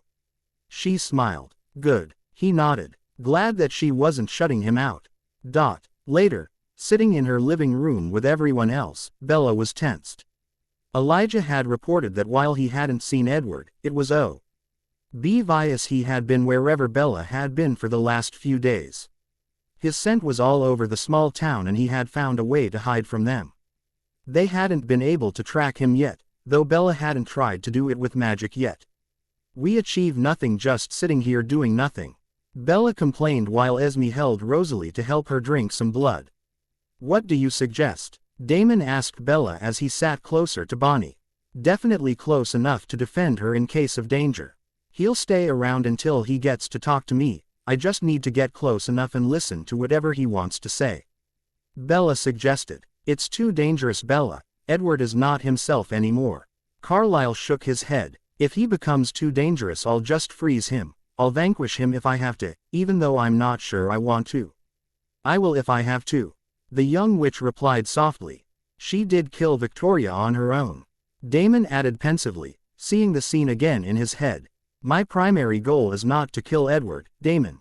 Bella snapped. "I know. You're all about giving people second chances, but honestly, with Edward it would be his third, fourth chance," Damon replied. "You were happy to have one of my second chances, Damon." Bella snapped at him as everyone watched. "I'm not complaining." Damon defended himself quietly. "Yes, and see how well that worked for her." Caroline rolled her eyes, reminding everyone that Damon had cheated on Bella. "Okay, enough. All this fighting isn't good for Rosalie's baby," Bella snapped in a loud voice, forcing everyone to stop talking and look at her. "Thanks," Rosalie replied quietly. "What do you suggest, Bella?" It's only right that you be the one making this decision. Sage said softly. I say I go and meet him alone. If I have company he will see it and won't talk. I'm going to try and show him reason. Bella decided. And where do you plan on going to risk your life? Klaus asked her as Elijah looked worried for his best friend. Bella looked between the two of them and said, he won't come near the house with all of you waiting for him. He might be crazy but I doubt he's that crazy. I'll wait for him in the woods behind the house. She decided. Aren't you going to protect yourself at all? Klaus asked in a tight voice. I'm going to rush upstairs and grab a couple freezing potions along with instant fire potions. If he has an amulet to be immune against my personal powers he will be reachable with the potions. Bella suggested to calm Klaus and the others down a bit. Then she stood up and quickly went upstairs to grab the potions she needed along with a few others. She put them all in a small bag and once she was about to leave the magic room, she noticed that Klaus was standing in the doorway, looking worried, almost like he was fighting to force his way by her side. Please don't do this, Isabella. He asked her, worry and concern obvious in his eyes. I have to Klaus, he won't stop otherwise. He's running on crazy right now. I've seen enough crazy people to know what they're capable of. Hell, I've been one of them. He's unpredictable and dangerous. Klaus pleaded. That's exactly why I have to do this now. I don't want him to start attacking people in town and I feel like he will if I wait too long. Bella replied softly, trying to get the original to see her point. Please promise me you're going to be very careful. Klaus asked her while holding her head between his hands, knowing that asking her to tag along wouldn't work. She could feel herself blush under the intensity of his stare. You know I will, she replied, feeling for the first time in the presence of Klaus, butterflies in her stomach. Give me your word, he demanded. I give you my word that I'll be careful and do everything I can to come back unharmed. Bella replied, looking at him right in the eyes and feeling a connection being established between them. He nodded, let her go and followed her down the stairs, making sure to she knew that he'd come for her as soon as she called him. Just as she reached the back door and walked on the porch, Elijah interrupted her. Klaus was still behind her, his hand at the small of her back and Elijah was now standing between her and the door. I'll be fine, she said before he could say anything. You'll call if you need us. Elijah asked her. I will, I promise. The two of you to understand that I'm powerful enough to hold my own though. Bella told them both. I know, we know, Bella, believe me. The sight of you destroying our parents is in my memories is one of the best ones yet, but you can't stop us from worrying. Edward could be prepared. I've been the bad guy, Bella, and my brother has seen me and fought me as such. He knows me and he knows what a crazy man on a mission can accomplish. Klaus reminded Bella while Elijah nodded. We're just worried, Bella, because we care and we don't want to lose you. Elijah added. You don't need to worry, but tell you what, why don't the two of you stay right here on the porch? This way you'll see me come back and you might even be able to hear everything that's said. Bella suggested. Both brothers nodded. Elijah kissed her forehead, followed by Klaus, who appeared to be fighting against himself not to kiss her lips. Knowing that he wasn't used to feeling this way, Bella placed her hands on each side of Klaus's face and kissed his right cheek before walking through the back door.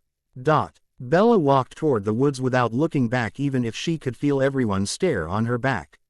She knew that the others had probably joined Klaus and Elijah to watch her back. Before she entered the woods, she turned back toward the house once and gave them a small smile. If only Klaus and Elijah were on the porch, she could see the others watching her through the windows. From afar, Edward watched as Bella walked in the woods, looking around her as if she was waiting for someone or expecting someone to join her. It took a few minutes to realize he was the one she was expecting to meet, and it made him happy. He had been right. She wanted him. This was all the proof he needed. She had probably managed to escape the others and was hoping that he would save her and bring her back to her best friend, Alice. Waiting for me, love? Edward asked as he snuck up behind her. He was really happy that she would look for him. In his mind, it could only mean one thing. She still loved him and wanted him back. He couldn't see any other reasons. Edward, don't call me love. You lost that right long ago. She snapped back at him. showing him immediately with her body language that she wasn't here to exchange pleasantries and catch up with him. She was happy to see that he kept his distance. He hadn't forgotten how she handled his unwelcome advances the last time, and it made her smile a bit, though she tried not to show it. She didn't want him to get any ideas. It's not very attractive behavior, Bella. He scolded her in a very disapproving tone. Well then, maybe I should act this way more often. It might help me get rid of a few unwanted admirers. Bella joked in an humorless tone. I can get rid of those men for you. He told her like he would be doing her a favor. So you kill people now? Bella asked him, scandalized. It was too dark for her to be able to see his eyes. Were they red or gold? Alice told me it was a necessary evil. He replied simply, letting her know that he was, indeed, feeding on humans. Alice is the one who was acting in an evil way. Bella snapped, unable to keep her cool. Don't be silly, Bella. Alice is my sister and your best friend. Edward stated. She hasn't been my best friend in a long time, Edward. She is manipulating you so you'll help her in her big evil plan. Bella replied, trying to convince him to see things her way. You're being absurd, Bella. Now stop saying nonsense and come with me. I'll take you back home and you'll see just how silly you're being once you away from these people's bad influences. Edward decided as he grabbed her left arm. Bella tried to push him away by using her powers and succeeded. He wasn't immune to her powers and went flying into a tree, breaking it in half and creating a sound that reverberated through the whole forest and up to her house. Now you need to stop that magic thing, Bella. It's not good for you. Alice said it was corrupting your soul. The crazy guy told her in the same tone he would have used if he had been speaking to a misbehaving child. My magic is good and isn't corrupting anything. Alice is evil, Ed. Warden, if you refuse to see that, I'll have to take actions against you too. Bella was desperately trying to find a way out of this where she didn't have to kill him. She couldn't bring herself to say the words. She couldn't kill the one who had been her first love. No matter how crazy he had gotten and everything he had done, he was still her first love, and if she managed to hate him, she couldn't kill him. Come on, Bella. You're a girl, you can't do anything to me. Now stop this silliness and come with me. Edward ordered, getting impatient. I'm not going anywhere, Edward, with or without you. This is my home and I'll stay in it if I want to. You can't live in a house full of vampire, Bella, especially those men. They lust after you, Bella. Edward snapped angrily. First of all, I don't need yours or anyone's authorization to do anything. I'm free to live wherever I want and with whomever I want. Secondly, I welcomed the Mikkelsons in my house because I wanted to. They are my friends and I enjoy living with them. Bella replied harshly, her tone getting angrier by the second. Bella, you're being very unreasonable. Don't force me to take actions. Edward threatened her. Old C reasoned, slowly leaving his eyes, and put her hand in her bag slowly, grabbing one of the fire potions. What do you think you can do exactly, Edward? I'm capable of taking care of myself. I can defend myself from you. I already did the last time, remember that? She replied angrily. Alice told me you wouldn't hurt me. Edward saw Ed as he dangerously walked closer to her. Then I guess that shows you just how wrong Alice can be. Edward tried to grab her once more and she threw the fire potion at him. As the flames were all over him, she threw a freezing potion before she started running. She knew it wouldn't last long on him and the potions wouldn't kill him, but she hoped it would be enough for him to run away from her. She couldn't bring herself to kill him, not yet. Every time she had tried during the conversation, Carlyle's face came to her mind and she couldn't bring herself to say those words. She didn't know why and it worried her. She didn't hear him behind her, but she kept on running until she reached her garden where Elijah, Jasper, Emmett and Klaus joined her. Klaus took her in his arms and carried her inside. What happened? Carlyle asked her, coming to examine her. Did he hurt you? Klaus asked with a terrifying growl. Are you okay? Bonnie asked Bella. She summarized the meeting to them, not hiding the shame she felt for not being able to say the words to kill Edward. I don't know why, but I couldn't kill him. I couldn't bring myself to say the words I needed, she repeated as tears appeared on her face. Sage and Esme came over to hug her. It's okay, Bella. You don't have to feel bad about this. You shouldn't be feeling this shame. You couldn't kill him because you have a history with him and because you didn't want to be the one to end his life. It's okay. Jasper comforted her. We'll find a way to deal with this. Sage reassured her. I'll go check what's happening with him right now. Jasper offered before he kissed Rebecca's forehead and stood. I'm coming with you, was what came from several sides of the room. Elijah, Klaus, Damon, Stefan, Cole, Emmett, Caroline, Anna and Finn had said the same thing at the same time. Maybe some people should stay here just in case. Rosalie suggested, her worried mother's instinct kicking in. She's right. Caroline and Anna should stay here with Rebecca to protect the house. I'll patrol around the house with Emmett while you guys go further and take care of things. Klaus suggested, refusing to leave Bella and knowing that Emmett wouldn't want to leave Rosalie either. Good idea. Damon A.P. proved before he squeezed Bonnie's hand and walked out with his brother and the others. They quickly reached the spot where Bella had confronted Edward and could see burning marks on the ground. They didn't have a problem following his scent from this point. They followed him out of town and for about 200 miles until they realized that he wasn't coming back. They rushed back home and when they arrived, told the worried houseful that Edward had left town for now. Bella did a spell that would light a special candle near the door if he ever came close to the house again and they all separated to do what they had initially planned to do. After Edward's departure had been confirmed, Jasper took Rebecca out again and gave her a necklace he had made himself to replace her mother's necklace she used to wear but had to give up for the greater good. It was a diamond shaped as a heart placed on a delicate gold chain and she absolutely loved it. In the center of the heart, there was a small lap. Is lazuli stone shaped as another heart that had been spelled by Bella. It was very beautiful and Rebecca had tears in her eyes when she accepted it and let Jasper put it around her neck. Cole and C.A. Roline had been spending a lot of time together lately and they liked it. First they got together only for the sex, however later they realized they had fun together and went out to have drinks or watch movies together. For the time being, they were together. They would deal with the rest later, as time passed. They didn't feel the need for labels yet. Bonnie was happy. Damon had obviously decided Ed to give her a chance and she could feel him being more romantic towards her. Slowly, their relationship was shifting from friendship to something more. He was taking his time with her and she couldn't be any happier with it. She hadn't missed earlier when she shifted closer to her protectively in case Edward managed to come inside. She had been touched by this gesture and made sure he knew how much she appreciated him later. When he dropped her off in her house, they had exchanged their first kiss and it had been sweet, tender and, dare she think it, romantic. Damon was showing her the gentleman that he could be and she loved it. She couldn't help but think that maybe Esme's presence in their lives had helped him with his issues with women. The woman was slowly becoming a mother figure.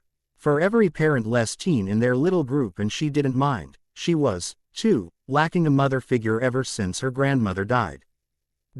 Liz was home and once more she was in her bathroom. She was home alone because Caroline was out again and she was glad that her daughter wasn't here to pick up on her worry. She was sitting on her bathroom floor, crying. Deep down, she had hoped that the small pregnancy test would turn out positive but she didn't even have a chance to do it that her menstruations had arrived, crushing every hope she still had deep down. She hadn't realized how much she had been hoping to actually be pregnant with Charlie's child. She would have loved to have a reason to be with Charlie again. She knew he didn't like Mystic Falls but she would have moved to Forks for him. She would have dropped everything for him. Deciding she needed to talk with someone, she got her cell phone out and called the number she had tried really hard not to dial until then. Hey, you've reached Charlie. I'm not home at the moment but if you leave a message I'll call you back later. The answering machine recited. Sighing, she dialed his work number. Chief Swan speaking. Charlie, it's Liz. She greeted him in a small voice. Liz, are you okay? Did something happen? He asked with worry. Don't worry, Bella is fine. She reassured him in a small voice, unable to hide that she wasn't. But you're not, he guessed. I miss you Charlie, she declared. Liz, I miss you too but I can't live in Mystic Falls. He tried to look for the right words. I thought I was pregnant for the last couple of days. Turns out I'm not but Part of me hoped I was, to give me an excuse to leave everything here and join you. Liz confessed softly. Is it really something you would do? Leave everything behind to come and live in Forks? Charlie asked her with surprise. Caroline can take care of herself now more than ever and she would visit. Yes, that's definitely something I would do, Charlie. I've been thinking about it more and more lately. I can't get this idea out of my head. She replied. I don't want you to feel like you have to leave everything you know behind, Liz. I don't want to force you into anything. I know you don't. I need you, Charlie. She was crying again. Why did she feel like a teenage girl all over again? She felt like the 18-years-old girl she used to be. Crying on the phone and begging Charlie to come back, except that this time, she was begging to join him. Listen, you don't have to make decisions right away. You can always come here for a few days and make a decision later. Charlie suggested to the woman he still loved. You have to want it too. You know I do, Liz. It's always been you. Renee was just a poor attempt on my part to forget you. One that failed miserably since she accused me a few times of calling your name in my sleep. He replied softly. I'll see how soon I can take a few days off and get back to you later. She replied with hope in her voice. Okay. Will you be okay until then? He asked her. Yes, I will. Thanks. I love you, Charlie. I love you too, Liz. She hung up and stood, feeling better. She would talk to Caro the next day and organize herself a few days off to go and spend some time with Charlie. Hopefully she would be able to convince him that they belong together. She knew it would mean giving up our job, but she honestly didn't care much anymore. As long as she could be with Charlie and know that Caroline was all right, she'd be happy. And who knew, maybe working with Charlie would be fun. Bella was still confused when it came to Klaus. Could she really trust him with her heart? Could someone like him really love her forever? Maybe you should ask advice from someone magical, Rosalie suggested. What, like an ancestor? Bella asked. They were both in Rosalie's bedroom talking about love. Or a specialist. I've seen in the book a page about cupids. Maybe you should call one for some advice, Rosalie suggested. It's actually not a bad idea. A cupid would know if it's meant to be with Klaus or not. You should go and do it now. I'm going to take a small nap anyway. The mother to be advised. Bella stood up and left the room, heading to her magic room. She closed the door behind her and walked to the book. She opened it to the cupid page and read what they said. There was a small introduction of the magical being along with a small spell to summon one. Being of love I call thee, Cupid, please come to me. The spell was short and Bella was skeptical it would work, but it didn't. She slightly jumped when several small red hearts appeared and left room for a handsome tall man with blonde hair and green eyes dressed in a white robe. Well, I haven't been called by a swan witch in several years. What can I do for you? The man asked Bella. He was very handsome and had a deep voice that would make Bella's toe curl if she wasn't so taken with Klaus already. You helped my grandmother? Bella asked him. Yes, if I remember correctly she wanted me to help a couple of her friends find love. I've heard of her passing. I'm sorry. She was a good woman. The Cupid replied. Thanks. So, should I call you Cupid? Yes. I thought there were several Cupids. Do you all have the same name? Bella didn't understand how it was his name. There is a few of us, yes. Enough to cover up the world. But we all have different names. Now, what can I help you with, young Miss Swan? Well, I find myself with a suitor, I guess. He's charming and I realize that I'm starting to fall for him, but I have doubts. I wonder if his feelings are true, if he can really love me. I also wonder if Elijah really feels only friendship for me, because at times I can sense like there's something more, but he hides it well. I'm wondering if he's not pretending only to want friendship to make my decision easier and to let Klaus be happy. I don't love him that way, but I'd hate to end up breaking his heart. Bella explained. Ah yes, Elijah and Niklaus Mikkelsen. You knew them both before you came here. No, I didn't. Bella replied, confused as to what he was speaking about. Not in this life, no. In one of your previous lives you met them. You were very close to them.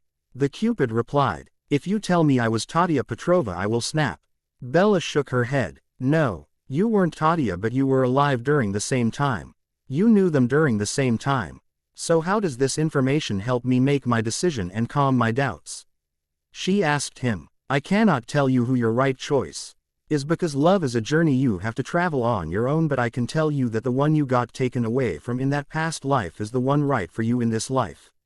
The other one's heart won't be broken.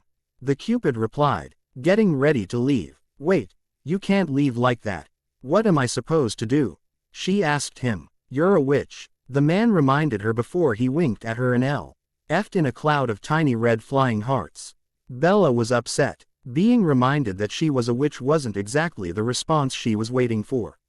It didn't help at all. Sighing, she was about to leave the room when she decided to call for either her grandmother or Bianca and try to find an answer.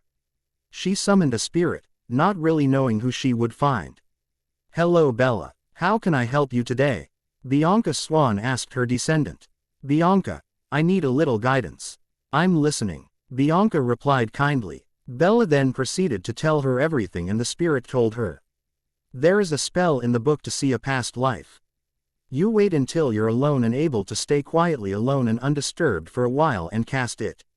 You will fall asleep immediately, but your mind won't rest. You will are the body of your past life and be able to learn what you need to learn to answer your questions. Thank you, Bianca. You're welcome, child. How is the book coming? Slowly. I'll call you back when I know more and tell you how it goes. Goodbye Isabella. Good luck. Bianca smiled before she disappeared, leaving Bella alone once more. Edward was hurt both physically and mentally. He didn't understand how Bella could do this to him. She loved him. Alice told him so. Well, he didn't have much choice right now. He had to go back and find Alice. After all, even if he didn't love Rose, at least she liked being with him and gave him great pleasure. He was running back to Alice with one idea in mind, hurting Bella for hurting him. If Rose being with Damon had hurt her so much, it will hurt her too to know he is with Rose and that he was giving Rose all the physical attention he had denied her, right? Elijah and Bella were sitting together in the living room, working on her version of Bianca's journal, and they seemed to be getting along really well, their friendship stronger than ever. Klaus was standing in the doorway, watching them and wondering if Elijah hadn't lied to him about his feelings for Bella. Being in love with her, he understood why anyone, let alone Elijah, would fall for her, and he couldn't help but feel jealous of how close they were being. Suddenly, Elijah made a joke about someone that appeared in the journal and Bella laughed, making Klaus smile. He was sure that he'd manage to rule in his jealousy as long as Bella was this happy. It was new to him, caring about someone else so much that he'd pass their happiness before his own, but for Bella, he'd do it without thinking twice. You shouldn't be jealous of Elijah, he really only sees Bella as a friend. Rebecca whispered in his ear. I know that I shouldn't. Anyway, it might end up being for the best if he did. He whispered back. What do you mean? I don't deserve someone like her. She's pure, full of goodness and light. I'm not. I might just end up screwing this up and breaking her heart. Elijah wouldn't do that. He'd keep her safe and happy. He explained to his sister as they walked toward the garden. You're changing. We can all see that. You could be like this too. I know you have it in you, Nick, and so does Bella. She told him. I know, but it will take me time to learn to trust people the way she does. To be really good. I feel like I'd be doing something really bad by being with her, but at the same time, I really feel like we could build something great together. Klaus explained to his baby sister. You're good too, Niklaus. You're still the boy who made me a wooden knight so I wouldn't be afraid of the storm. Your doubts are the proof that you're changing and that you're good. Rebecca replied before she kissed his cheek and walked to the door. Going out with Jasper again? Klaus asked her before she left completely. Yes, I am, she replied softly. I'm happy for you, I like him. In case you were wondering, I approve, and so do Elijah, Finn and Cole. None of us will be interfering. He told her with a soft smile very little people got to see. She smiled back at him and went back to him. Kissed his cheek before she left to meet up with her boyfriend. Klaus stayed in the garden a while, and when he heard that Elijah and Bella were done, he stayed where he was. Hoping that Bella would choose to spend some time with him next and fearing that she would go away from him. Klaus, I need to go grocery shopping, do you want to come with me? She asked him. He smiled. It was her way of spending time with him, getting to know him, without dating yet. I'd love to, he replied with a smile, wondering what his old enemies would think of the sight of him pushing a shopping cart filled with food for his household. Catherine and Alice were dressing each other up and having fun doing so while Edward was getting closer to Rose in the next room. Those two do sure make a lot of noise, Catherine complained. Don't worry, Cat, we won't have to suffer them for much longer, Alice replied in a soothing voice. What do you mean? I thought we needed them. She was surprised. We do, but they will outlive their usefulness soon enough, Alice reassured her. Catherine smiled. Life with Alice was much more fun than what it had been before when she was alone. So, are we going to Charlotte soon? Catherine asked her friend later. Yes, we'll be leaving tomorrow. I can't see what will happen, but we better find that McKeel as soon as possible. He could turn out to be very useful, Alice replied. We need to be careful though. He could turn on us, it's in his nature, the Petrova vampire warned. We'll make sure to dispose of him ourselves as soon as he got rid of Klaus and the other originals, Alice reassured her as they had to listen to Rose and Edward, playing with each other's. Catherine couldn't help but wonder how Rose could stay with Edward when he was moaning Bella's name instead of hers, but shrugged it off. It wasn't her problem, she didn't even care about Rose. They left Seattle the next day, and when they finally arrived in Charlotte, they went directly to the cemetery. They found the tomb quite easily and the four of them entered. When they opened the coffin where McKeel was supposed to be and only found ashes, they were all shocked. No, this can't be. Who could have had the power to kill him? Catherine exclaimed, shocked and angry. Bella, Edward stated. Now isn't the time to be thinking about her, Edward.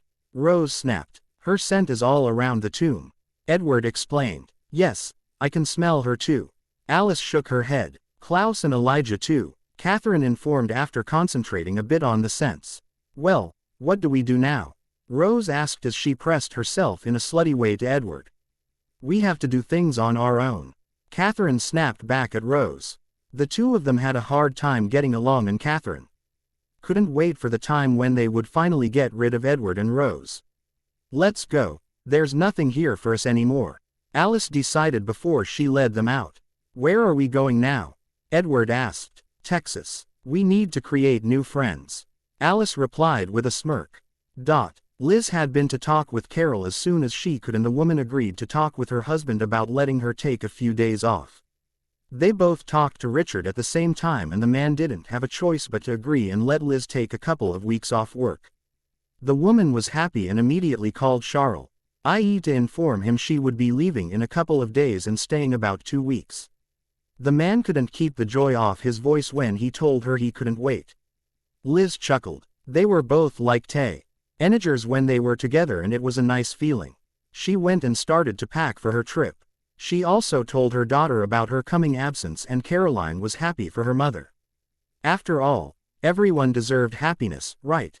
It had been decided that while she was in Forks, her job would be offered to Alaric, who seemed like a good proposition.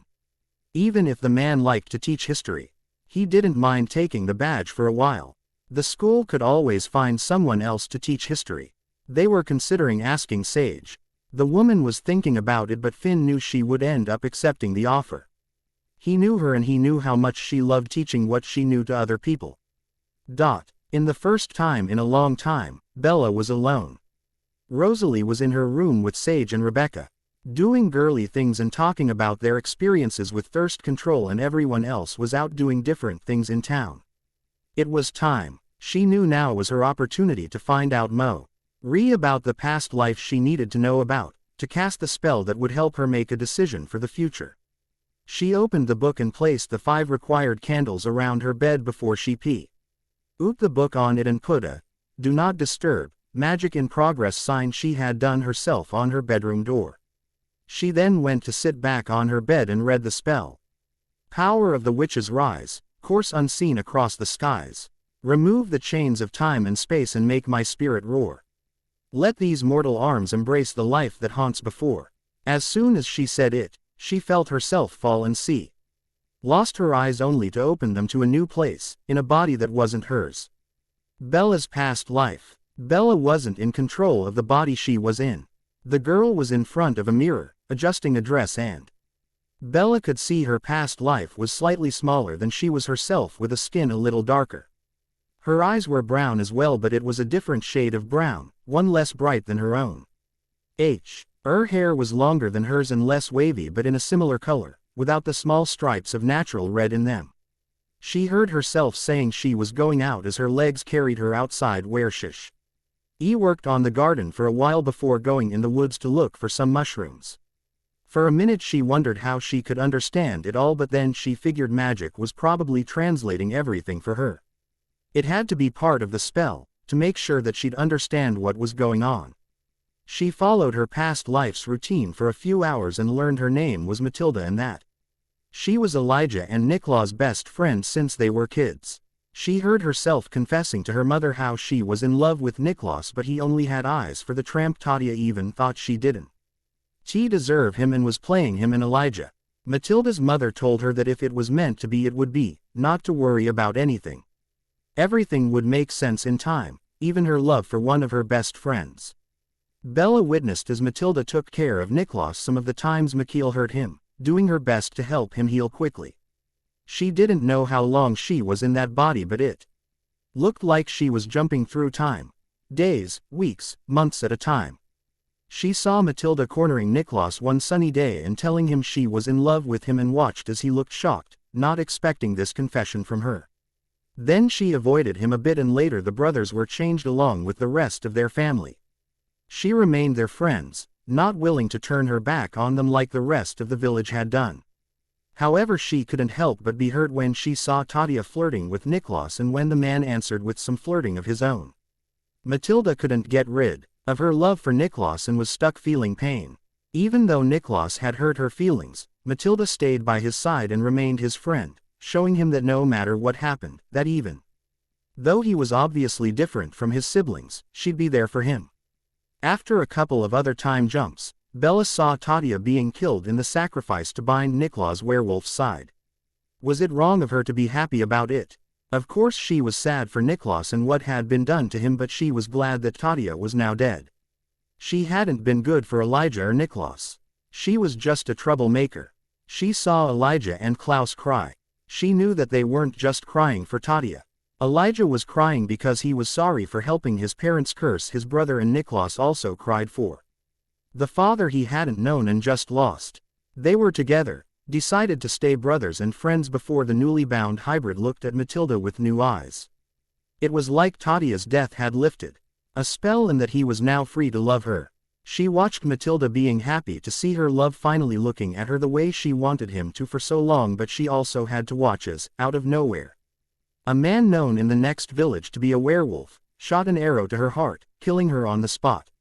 Since Matilda didn't die immediately, she heard the werewolf explaining that he was killing her because Mikhail had killed one of their own. A life for a life, once again. Bella had time to see Niklaus ripping the man's heart out before she was sucked back into her own body and in her bedroom. Back in the present, one look at her cell phone told Bella it had only been 5 hours. It felt like much longer.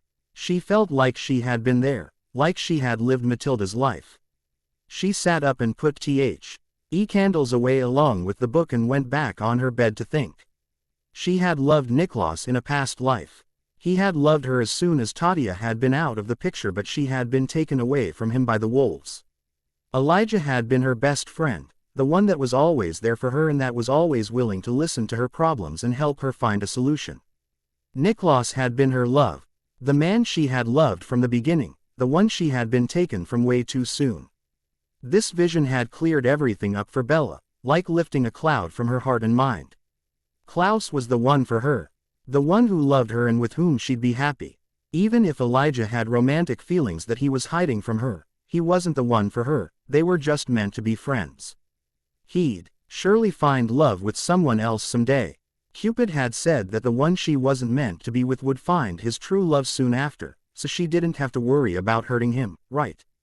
All she had to do was wait a while before she gave Niklaus a chance, which was good because she needed to find a way to reassure him, to make sure he understood that he deserved love and happiness and that he could be good. Sighing, she left her room and went to find Rosalie. The blonde was coming out of the bathroom, supported by Sage and Rebecca. How did it go? Rebecca asked her. Did you get your answer? Rosalie asked her sister. I saw the past life Cupid was referring to. Bella nodded with a peaceful smile. And, come on, you've got to tell us more than that. Rebecca exclaimed excitedly. You all promise not to tell anyone. This doesn't leave this room.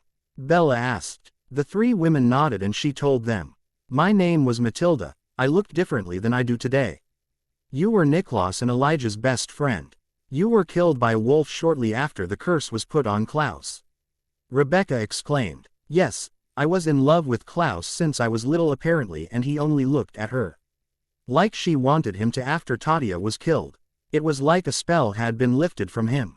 Bella explained, confused on whether she should say I or she when speaking of Matilda. Knowing Tatia, she probably did find a way to curse them just for her own pleasure and amusement. Sage commented with disgust. I remember that day. Elijah and Niklaus came back from Tatia's funeral feeling free and happy. They had just reconciled. Niklaus went to find Matilda to tell her that he loved her after Elijah assured him that it was the right time, that he shouldn't wait any longer. He was hoping it wasn't too late for them. That Elijah was right and that she'd forgive him for sticking with Tatia after she confessed her feelings for him. When he got back with her dead body he was in such a rage. I've never seen him angrier in my life. Rebecca added. Does that mean you will give Niklaus a chance? Sage asked. Yes, I will. It might take time but we have time. I'm confident that Elijah will find someone soon anyway. Bella nodded. How do you know? Rosalie asked her. Cupid told me that the one I wasn't supposed to be with would find love soon after I found the truth, that he wouldn't be heartbroken. I also feel like Klaus needs to be reassured about the fact that he's changing and that he hasn't failed. That will take some time but I know how to do it. Bella replied. Klaus will be surprised. He thought you'd end up going for Elijah anyway because he'd be better for you.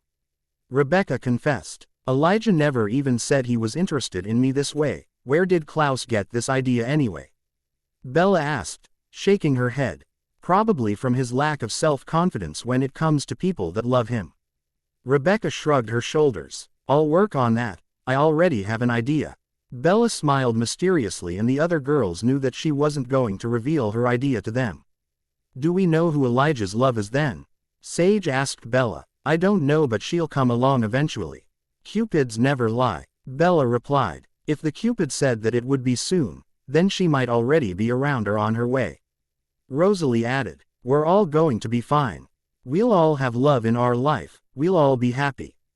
Rebecca whispered happily. The four girls stayed in the room a while, talking and laughing together about various things. After a while, Emmett came back with the others and they had dinner together. Since the girls hadn't taken the time to cook and nobody felt like cooking that night, they ordered from the grill and Emmett and Elijah went to pick it up. Rebecca made sure that Bella was seated right next to Niklaus and watched in delight as her big brother made the witch blush every time he touched her or talked to her. Klaus was in full use of his charm and it worked very well on Bella. The hybrid could feel that something had changed with Bella. She blushed every time he would touch her or talk to her. She looked decided, at peace with herself. He also could hear her heart beating faster when he was close to her. He smiled. Maybe he had a chance with her after all. Maybe she could be with him. Maybe, for once in his life, he was going to get the girl. He just hoped he'd be able to keep her. Liz had just gotten out of her plane in Port Angeles and Charlie had picked her up. She didn't care if she looked like a teenage girl. She ran in his arms and embraced for a good 15 minutes before they moved and went in his patrol car. It's really good to see you, Liz. Charlie whispered in the car. I'm happy to finally be here. I missed you so much. He replied as she watched him trying to stay concentrated on the road. I missed you too, he replied. How's work in Forks? She asked him. Pretty boring compared to what you have in Mystic Falls, I'm sure. Charlie replied honestly. Not much action here. The most work I've had this week is when a high school kid showed up to school drunk and crashed his car into 2 others. Any victims? She asked. Nothing serious. A broken leg, a broken arm, a few bruises.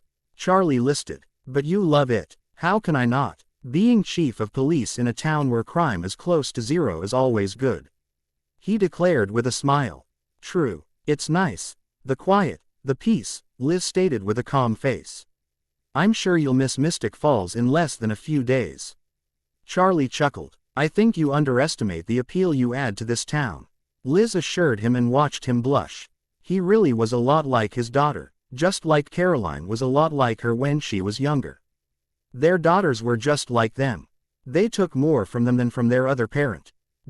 While Liz and Charlie were driving back to Forks, Caroline and Bella were at school, talking about their respective parents and the possibility of them getting together. I think it would be nice, a bit weird but nice. Caroline stated. I agree. I had no idea my father had ever loved anyone before my mother, but by the looks of it he loved your mother far more. He apparently never forgot her. Bella replied. I know. My mother was positively glowing when she got on the plane. Caroline replied excitedly. I wish there was a way or to help them get together for good. My mother would be much happier in Forks with him than here alone. The blonde vampire nodded. Charlie was very excited too over the phone.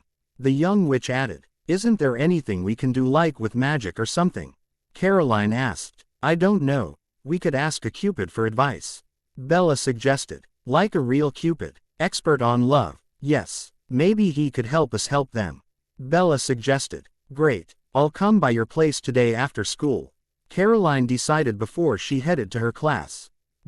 Liz and Charlie had finally arrived in his house and he was done showing her around, making sure she knew where everything was.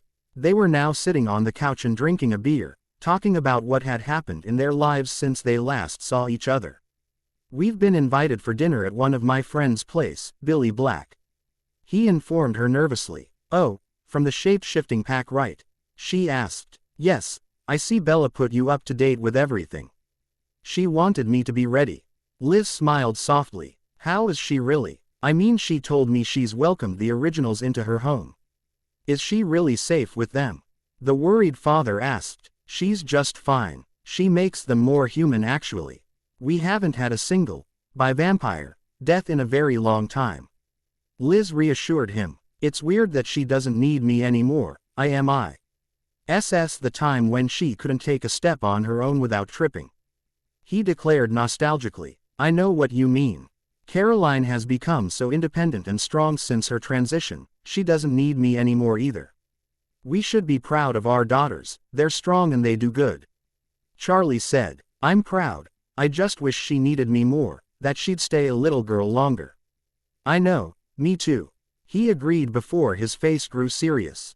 Liz, you know me, I'm not good with sharing my feelings and all, but if after your time here you decide you could be happy here, in this town, with me, I'll be very happy. Charlie declared with a blush on his face that reminded Liz of Bella's. I already know I could be happy here, Charlie, because Renee didn't like the small town life doesn't mean anyone else wouldn't. Being with you is enough for me, it's all I ever wanted. She replied with a soft smile as she put her hand on his arm. Liz, he started but she cut him off.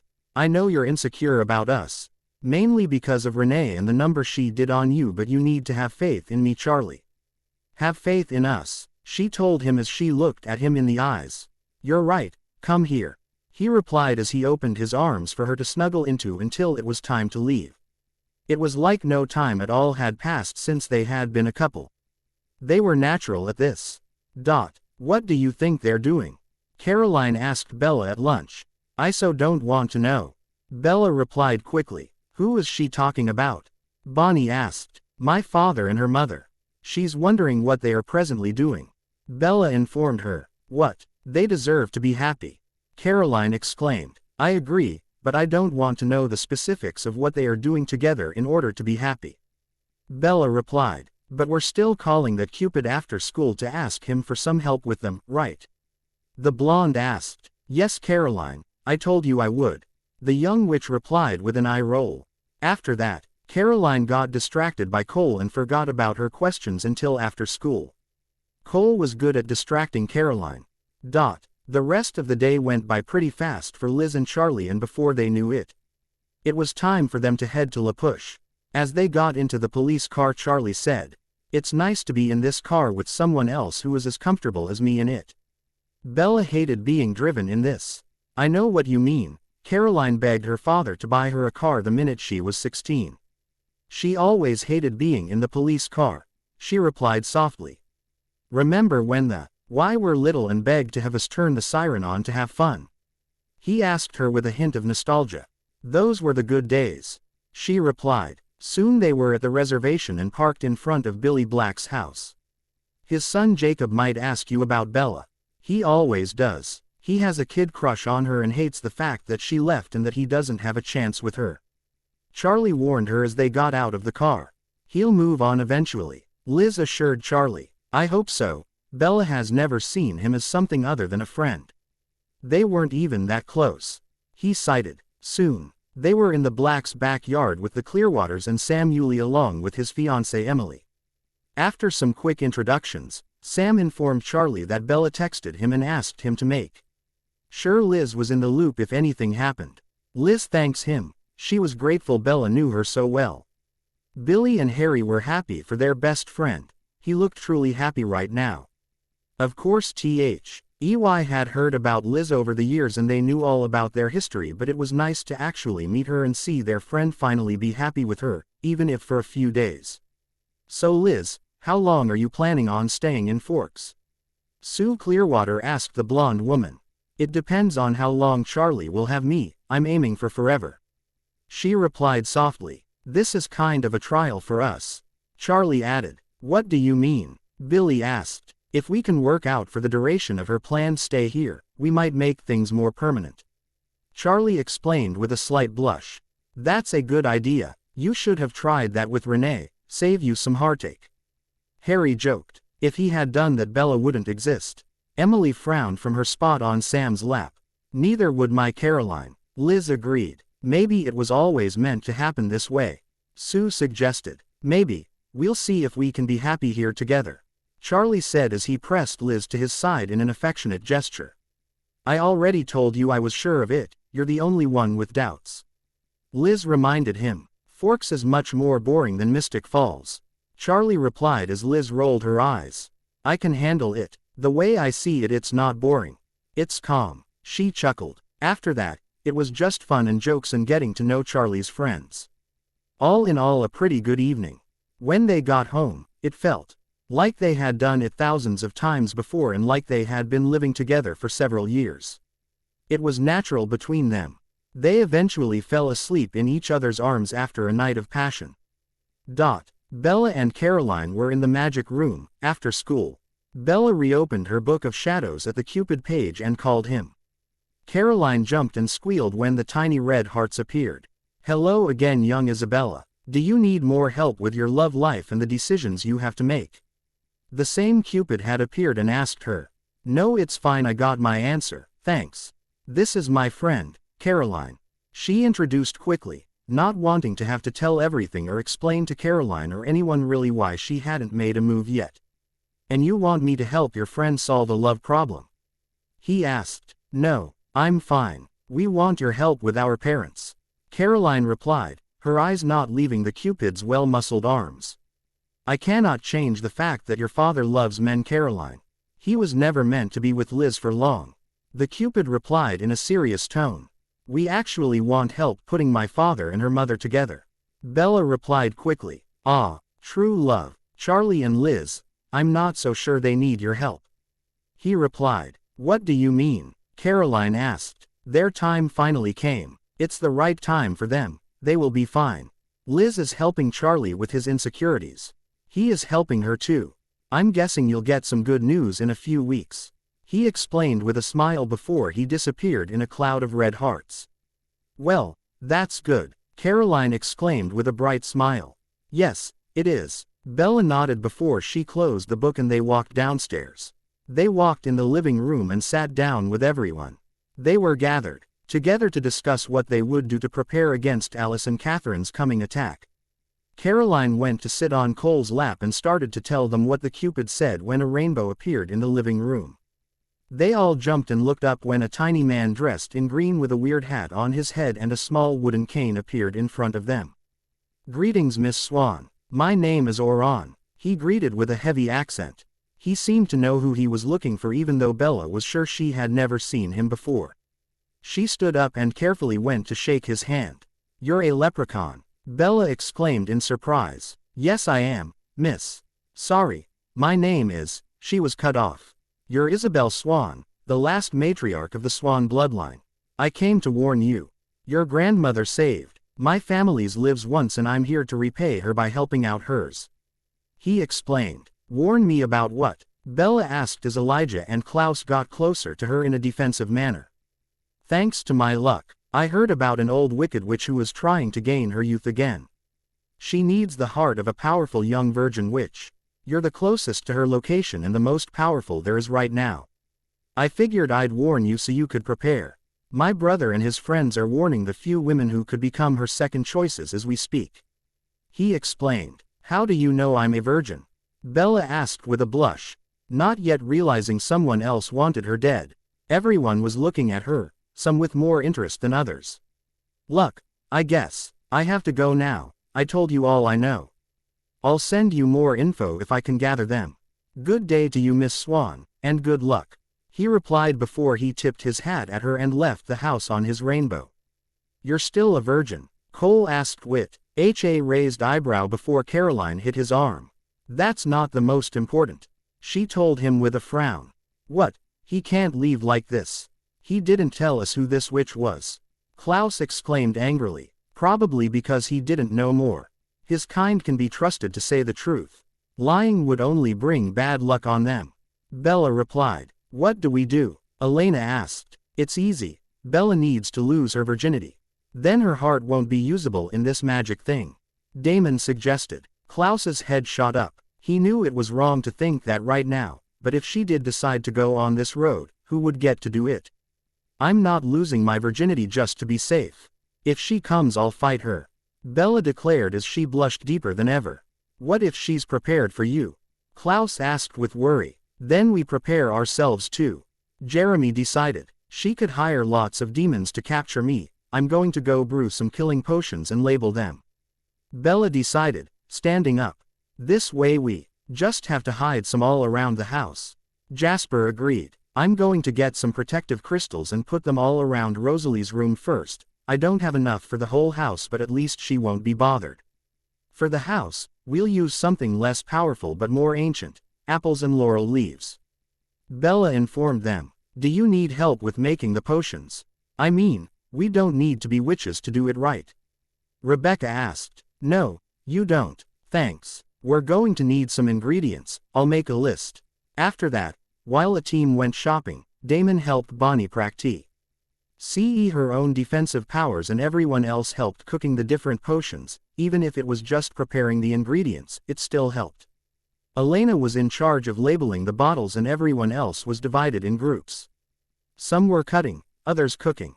Jasper and Rebecca had taken a copy of the recipes and were making them at the boarding house with Carlisle, Esme and Stefan. When it was time for dinner, they had enough potions to put everywhere. They each had a set, just in case.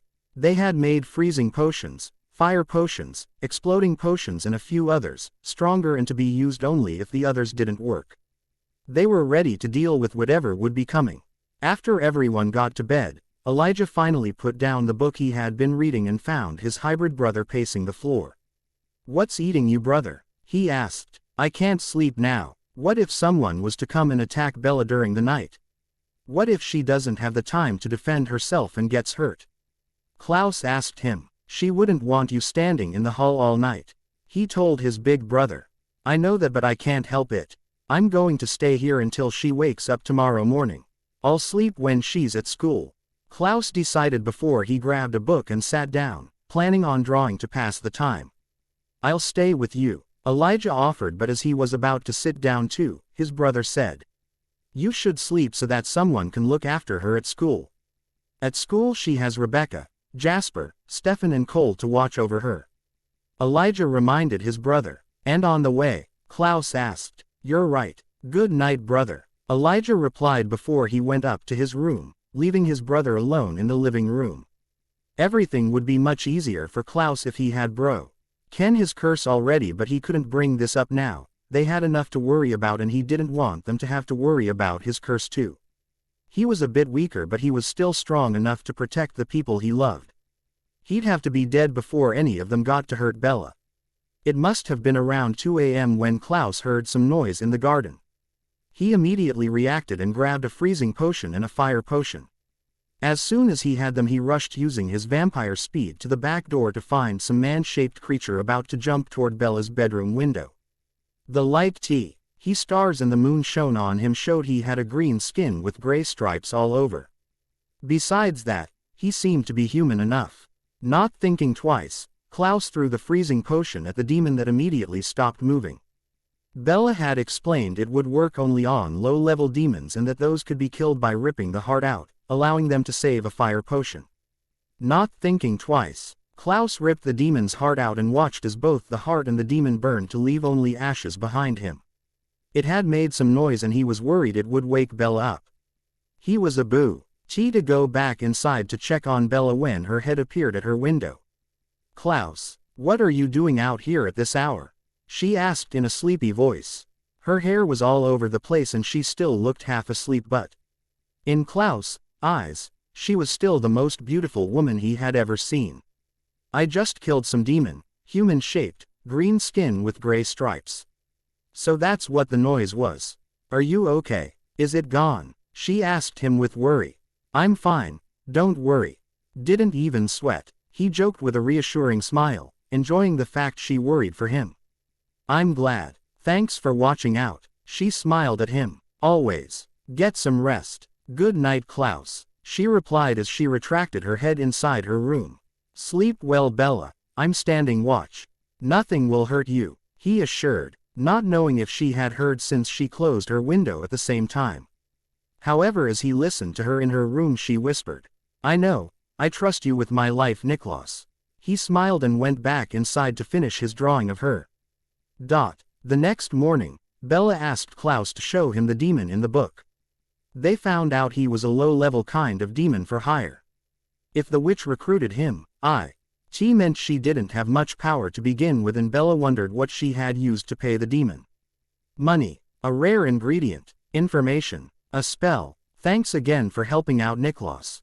You didn't have to stay up all night to protect me. The demon would have set up the alarm in my bedroom trying to come in the house. He wouldn't have been able to enter anyway and I would have been able to easily kill him," Bella told him as he stood behind her in front of the old book. "It's okay. I don't need as much sleep as you do and I'm more than happy to help.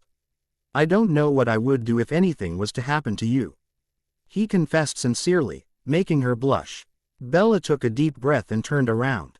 She was now chest to chest with Klaus and decided he deserved to know the truth. "I did a spell a few days ago to see a past life because a Cupid told me it would help me take a decision." She started. "Did it?" he asked. He was just as nervous as she was but couldn't bring himself to stand further away from her. He loved being this close to her and looked at her in the eyes, seeing an intensity in them that had him hoping. "Yes, but that's not why I'm telling you this. I think you deserve to know the truth about something." Quote, "Why are you so nervous, Bella?" Klaus cut her off, worried for the reasons she'd have to be this nervous. "In a previous life I was Matilda," she replied and watched as recognition crossed his eyes. "You saw her life," he realized. "An abridged and accelerated version of it." She nodded. "You know what happened to her," he stated. "Yes, I just thought you deserved to know the truth." "I know." He smiled softly at her and put a hand on her cheek and stroked it softly. "Thank you. It doesn't change anything, sweet Bella. Only that I now understand why I felt such strong feelings so soon after meeting you. It was probably meant to be." He smiled. She blushed and looked at him. She was about to talk when Rebecca yelled, "Bella, we're going to be late." Bella and Klaus both jumped away from each other, surprised.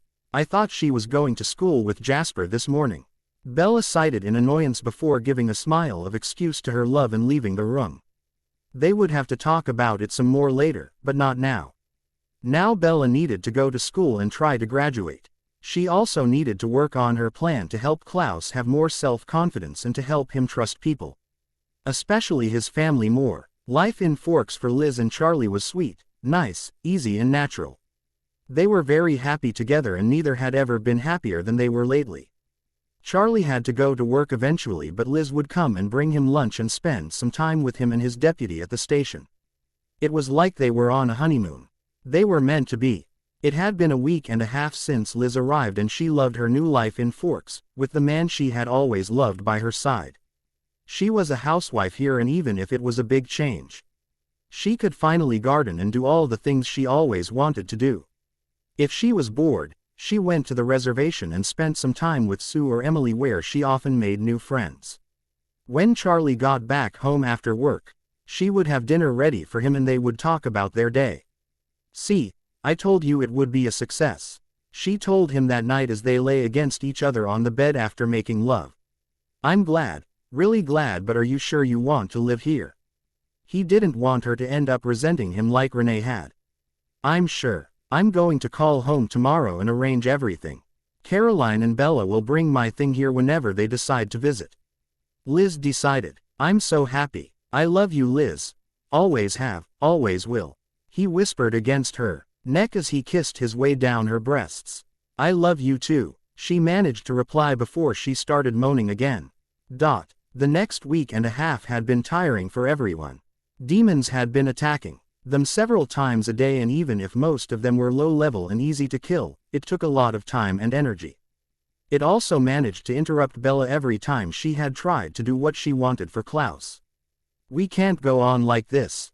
We have Alice and Catherine to worry about. They have been way too quiet lately," Klaus raged one afternoon. He could feel that Bella wanted to talk to him, and the last interruption had really angered him. He could tell that what she wanted to tell him was important and would be important to him. He wanted to know what it was. He wanted to have some quiet moments with her. "I agree. We need to find a way to get this switch before Rosalie or her baby gets hurt." Rebecca nodded. "I can't track her if I don't have anything of hers, and none of the demons we managed to catch knew anything useful." Bella raged, remembering how she put the truth spell on the demons, but the ones who could talk didn't know anything. Some of them even killed themselves before they could speak. Who knew that evil beings and demons could have this kind of loyalty toward someone who had hired them? She was very frustrated as well. First, she hadn't been able to find time to speak with Niklaus since Rebecca had interrupted them the first time in the magic room, and second, demons kept on popping in at the worst times ever. Also, Rosalie was close to giving birth and everyone was constantly on edge, worried about her and her baby. Emmett barely left her room anymore, and Carlisle came to see her at least 6 times a day. Everyone basically lived at the Swan house now. It was very crowded, which made finding time alone with Klaus even harder. "Bella, remember when Klaus first came to town and we didn't know if he would give us the coffins? You said you knew a spell where I'd be able to find the answer to a question, and if I formulated it well I could find my family." Elijah remembered suddenly, looking at Bella. "Of course," Bella exclaimed, understanding what he meant and running upstairs. They all followed her and found her in front of the Book of Shadows, turning pages and gathering ingredients. As soon as she saw them in front of her, she frowned. "That particular spell is for answers related to the matters of the heart. I don't feel anything for this witch, so it won't work. Maybe you can rewrite it," Caroline suggested. "That's what I was thinking. It's going to take some time," she warned as she grabbed a block of paper, a pen, and sat down in an old couch in the corner. They all left her alone to work quietly, except for Klaus, who went to sit next to her. "You don't have to stay, you know. It's going to be pretty boring," she told him softly. "At least I get to spend some time alone with you." "It hasn't happened in a while," he replied softly. "I know. Things have been pretty chaotic lately," Bella admitted with a soft blush. "Don't worry about it, Bella. We'll have time to talk later. Work on your spell. I'll be right here," he replied before he grabbed one of the other books in the room and started reading to pass the time. It was a very old version of fairy tales that came true over time, with handwritten notes on the side about how to deal with things. After about half an hour, Bella was done.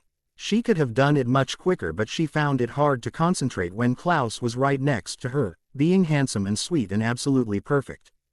"Do I need to call the others?" Klaus asked her. "No, I don't need them for this." "Candles?" he asked as she rose. She nodded and told him which one she needed.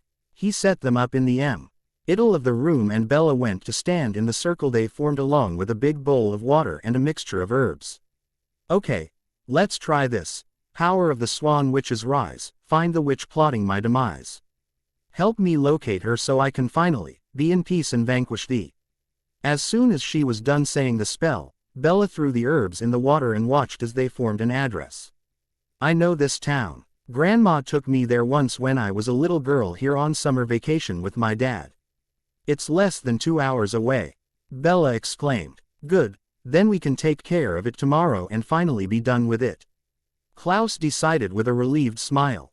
Yes, with some luck we might finally have some quiet around here. She replied as they made their way downstairs to explain to everyone what they had found. The next morning, Bella was ready to go find the witch. She had a selection of potions ready to destroy the witch and was confident. There had been some talk about who was going to accompany her.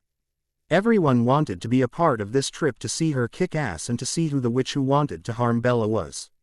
In the end, it had been decided that Bonnie needed to stay in Mystic Falls to protect them in case demons were to show up. Carlisle also needed to stay with Rosalie and so Esme would too. Klaus and Elijah would go with Bella, along with Finn and Sage who both needed some action. Everyone else was disappointed but knew they were needed to protect the town from the demons that could come and attack. The trip was quiet. Bella concentrated on the spell she knew in case they had a bad surprise in the witch's house, and Klaus had a comforting arm around her shoulder, keeping her close to him. Ever since Elijah had been told by his brother that Bella was the reincarnation of Matilda, he understood their strong friendship better. It was a friendship as old as he was that had always been meant to last forever. Maybe this time it would. The drive lasted less than 2 hours thanks to Elijah's driving skills, and soon they found the right house.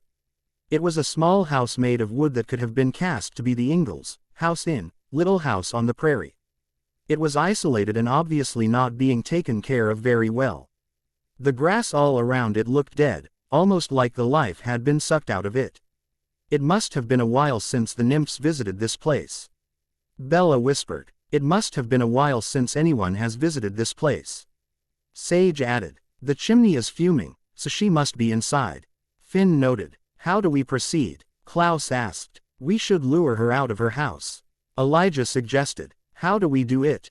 Bella asked. I could go in, saying I want you out of my way to break the curse and pretend I want to help her kill you. Klaus suggested. I don't think it's going to be necessary. Sage declared, pointing in the direction of the house. The door opened and an old-looking woman walked out and in the direction of the woods with a basket. She wobbled in the woods with a knife on her belt. Now that's one ugly-looking woman, Klaus commented with a frown on his face that made Bella smile fondly. What is she doing? Finn wondered. She doesn't have anything in her garden. She's probably going to the woods to find ingredients for her potions. Bella guessed. How do we deal with her? Elijah asked Bella softly. We don't know what kind of powers she has, so we need to be very careful and quick about it. She could blast us all if she has that power. This house and the state of the garden could simply be a cover to throw us off. I think we should surround her.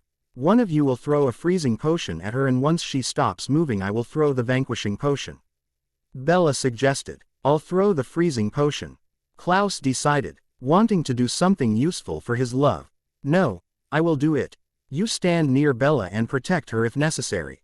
Elijah argued. You're right. Klaus nodded his agreement. What about us? Sage asked. You surround her with exploding potions. If she resists the freezing potions she won't be able to resist everything at once.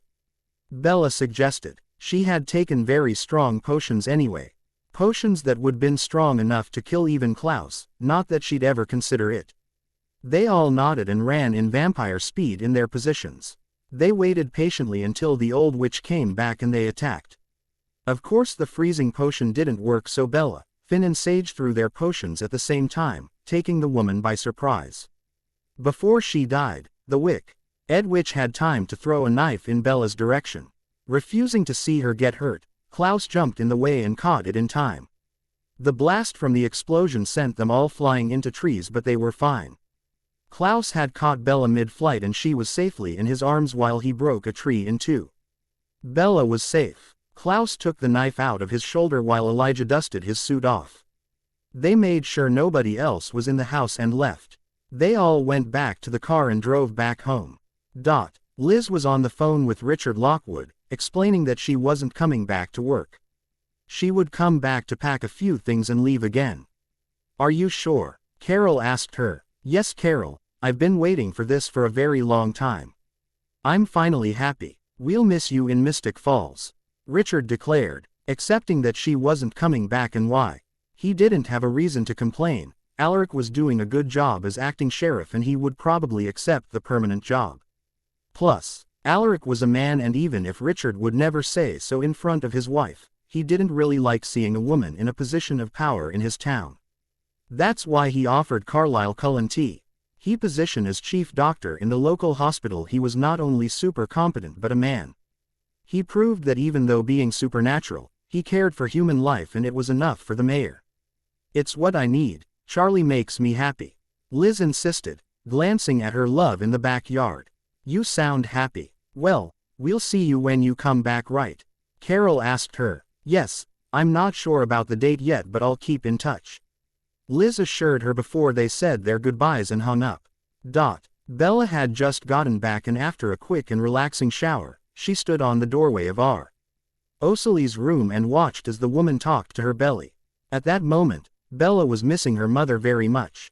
Of course she didn't miss having to take care of her, but she was hurt that her moth R hadn't called her once since she arrived here in Mystic Falls.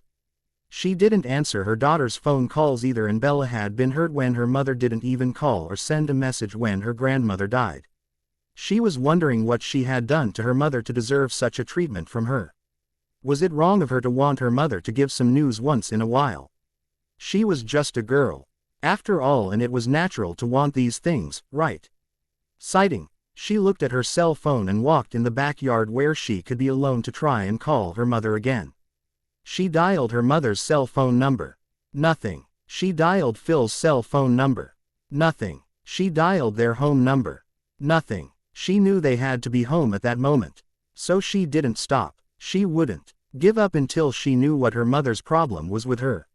She kept dialing one number after the other, getting angrier and more impatient with each phone call. After a while her mother answered her cell phone. What? The voice wasn't the friendly motherly voice Bella had grown up with. It was cold, distant, and it definitely sounded like the voice she had once heard our mother use against these people who called you at any hour to try to sell you something. Was she really that undesirable? It's me, Mom. Bella. She suddenly felt like an insecure little girl again. Her anger vanished. Maybe she had done something wrong. Maybe her mother was right to hate her. What do you want? I'm busy, Renee replied over the phone. I haven't talked to you in months and all you have to say is this. Bella asked incredulously. Well, you're the one that chose to walk away. I don't see why I should call you. I needed a change, Mom. Bella exclaimed, tears already forming in her eyes. Yes, you made your feelings on the life I was offering you quite clear. Renee screeched. Was it so wrong of me to want to be a teenage girl for once? To be the one who doesn't have to take care of my parents? Bella could feel the tears slowly making their way down her cheeks. Well, look how well that worked out for you. You're all alone now, or are you back with your father? Oh, so you've heard about Grandma's death. Nice of you to at least acknowledge it. Bella was angry again. You made it very clear that you didn't need me, Isabella. Now, why did you call if it's not to bother me during my manicure? Bella couldn't believe her ears. Because you're my mother and I wanted to know how you were doing. I wanted to hear you tell me that you still cared about me. Bella replied in a sad voice. Well, I'm perfectly fine. Phil and I are happy and our family is growing quite well without you. You didn't need me and now I don't need you. You made your bed, Bella. Now you have to sleep in it. Goodbye. Don't call again. With those last words, the woman hung up and Bella fell to her knees in the grass. It wasn't long before she felt a soothing presence behind her. Why is she this way? What did I do wrong? She asked between her tears, not looking up. You did nothing wrong, my Bella. Your mother is the one behaving wrongly. If I listened to myself, I would rush to Florida and rip her apart or compel her to behave better for you. Klaus told her soothingly as he kneeled behind her and took her in his arms. Bella turned around and cried on his shoulder, her arms wrapped tightly. owned him while his were around her waist. They sat there for a while until she seemed to be all out of tears and was only sobbing. "Thank you, I got pretty emotional there," she told him with an apologetic wet smile. He smiled back at her and softly erased her tears with his fingers. "You can't always be the strongest, Bella. You needed your mother and got disappointed. I think I understand that pretty well given the parents I got." She smiled at his reminder of Esther. "Yeah, I guess you do." She nodded with a soft chuckle. "Come on, the house is pretty quiet and I know Sage bought your favori Tay ice cream when she went shopping yesterday," he told her while guiding her toward the house. "She bought it because you reminded her to do it." She smiled. "How do you know?" he asked with surprise evident in his voice. "I might have overheard you telling her," Bella admitted with a blush as he chuckled softly and told her to go get comfortable. He would bring her the ice cream. They spent the rest of the afternoon together, eating ice cream and trying to get Bella's mood up. Truth was, Bella realized she didn't need her mother, she had her family right there. Sage and Rosalie had taken the roles of elder sisters. Esme was everyone's mother and loved it. She had her father and a whole bunch of brothers along with her love, her Klaus. By the time she said goodnight to her original suitor, Bella knew she didn't need her mother anymore. The woman had turned her back on her and she would deal with it. She had a whole new family, along with Charlie and Liz who, she knew it, would end up being her stepmother someday soon. Damon had been spending a lot of time with Bonnie lately and he couldn't deny that not only was she fun, the little witch was also able to keep up with him and to keep him on his toes. Maybe they wouldn't last forever. Maybe she wouldn't be willing to give up her humanity to be with him, but he knew that they at least had a few happy years ahead of them. Now He had taken her out a few times and he watched her walk into her father's house after they exchanged yet another sweet and romantic kiss. Every single one of her kisses so far had made him feel like he was special, lucky. He liked that he was acting more human than he used to, that he felt more human too. He had to admit, Esme had something to do with this too.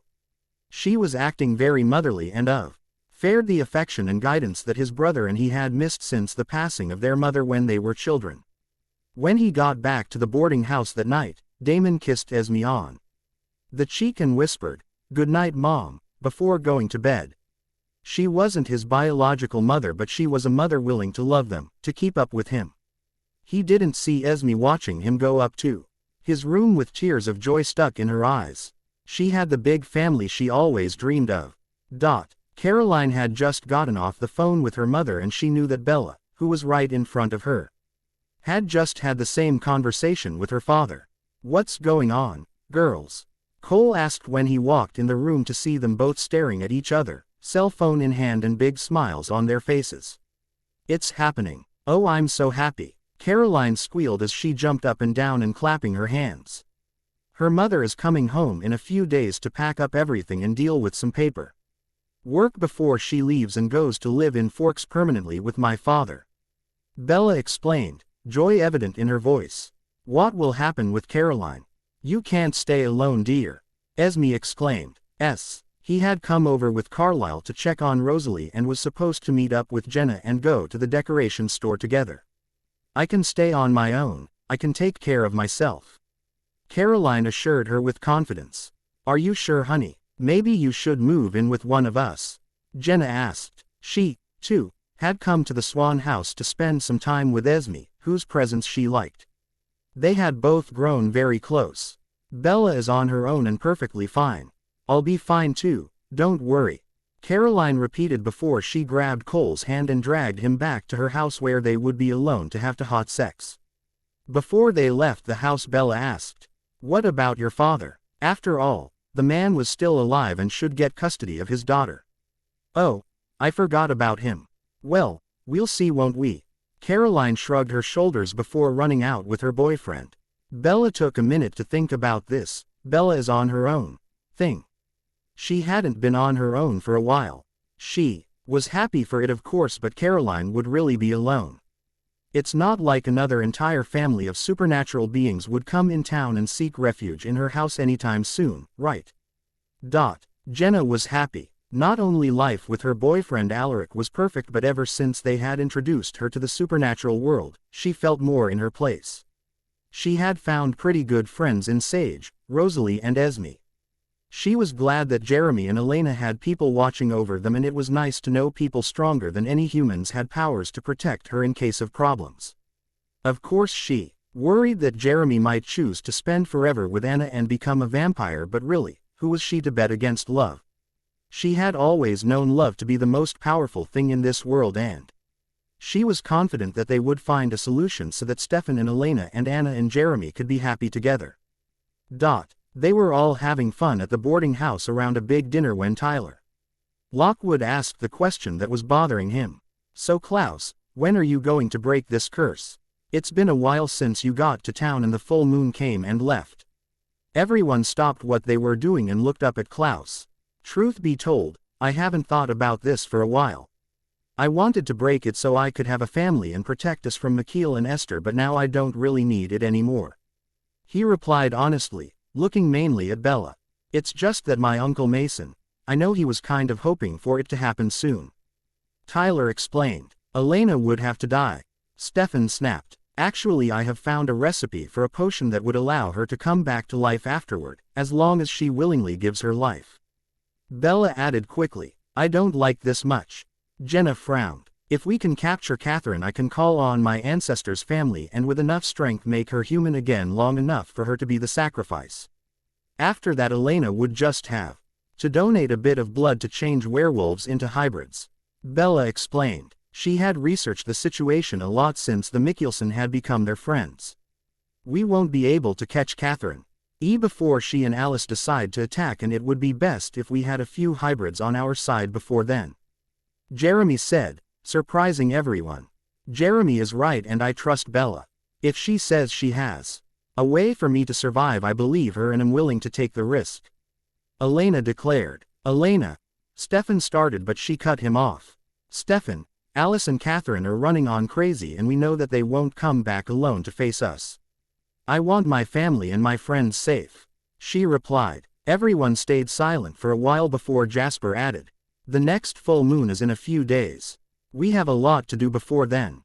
We need a vampire and werewolf sacrifices," Rebecca added thoughtfully. "Mason told me he actually had someone in mind for the werewolf sacrifice," Tyler told them. When he saw everyone's questioning eyes on him, he kept going. "It's a woman named Jules who loves to kill during full moons. She positions herself close to campers and enjoys killing them, making a massacre out of it.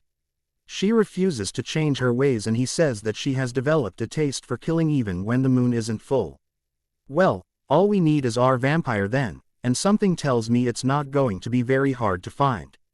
Damon nodded. "I can't believe it. It must be karma or something. I spend over 1,000 years trying to break a curse, and when I give up happily, everyone tries to help me break it," Klaus whispered, shaking his head. "Also, Bonnie will have to do the ritual. Her kind of witch did the spell, her kind of witch has to break it, it's a rule," Bella added. "I don't know if I'm strong enough." Bonnie shook her head. "I know a man, Jonas Martin. He is a warlock of your kind and has a daughter and a son. They owe me one, so I'll call them and ask them to come and help," Elijah offered. Soon, they were discussing the specifics of the curse. Bella called Rosalie, who was still home with Emmett, Finn and Sage, and asked her the list of ingredients necessary. She had written it down in her bedroom, and soon Jasper and Stefan left to get the different and rarest ingredients. She wished she could lift it herself, to be the one who gave this to Klaus, but she couldn't.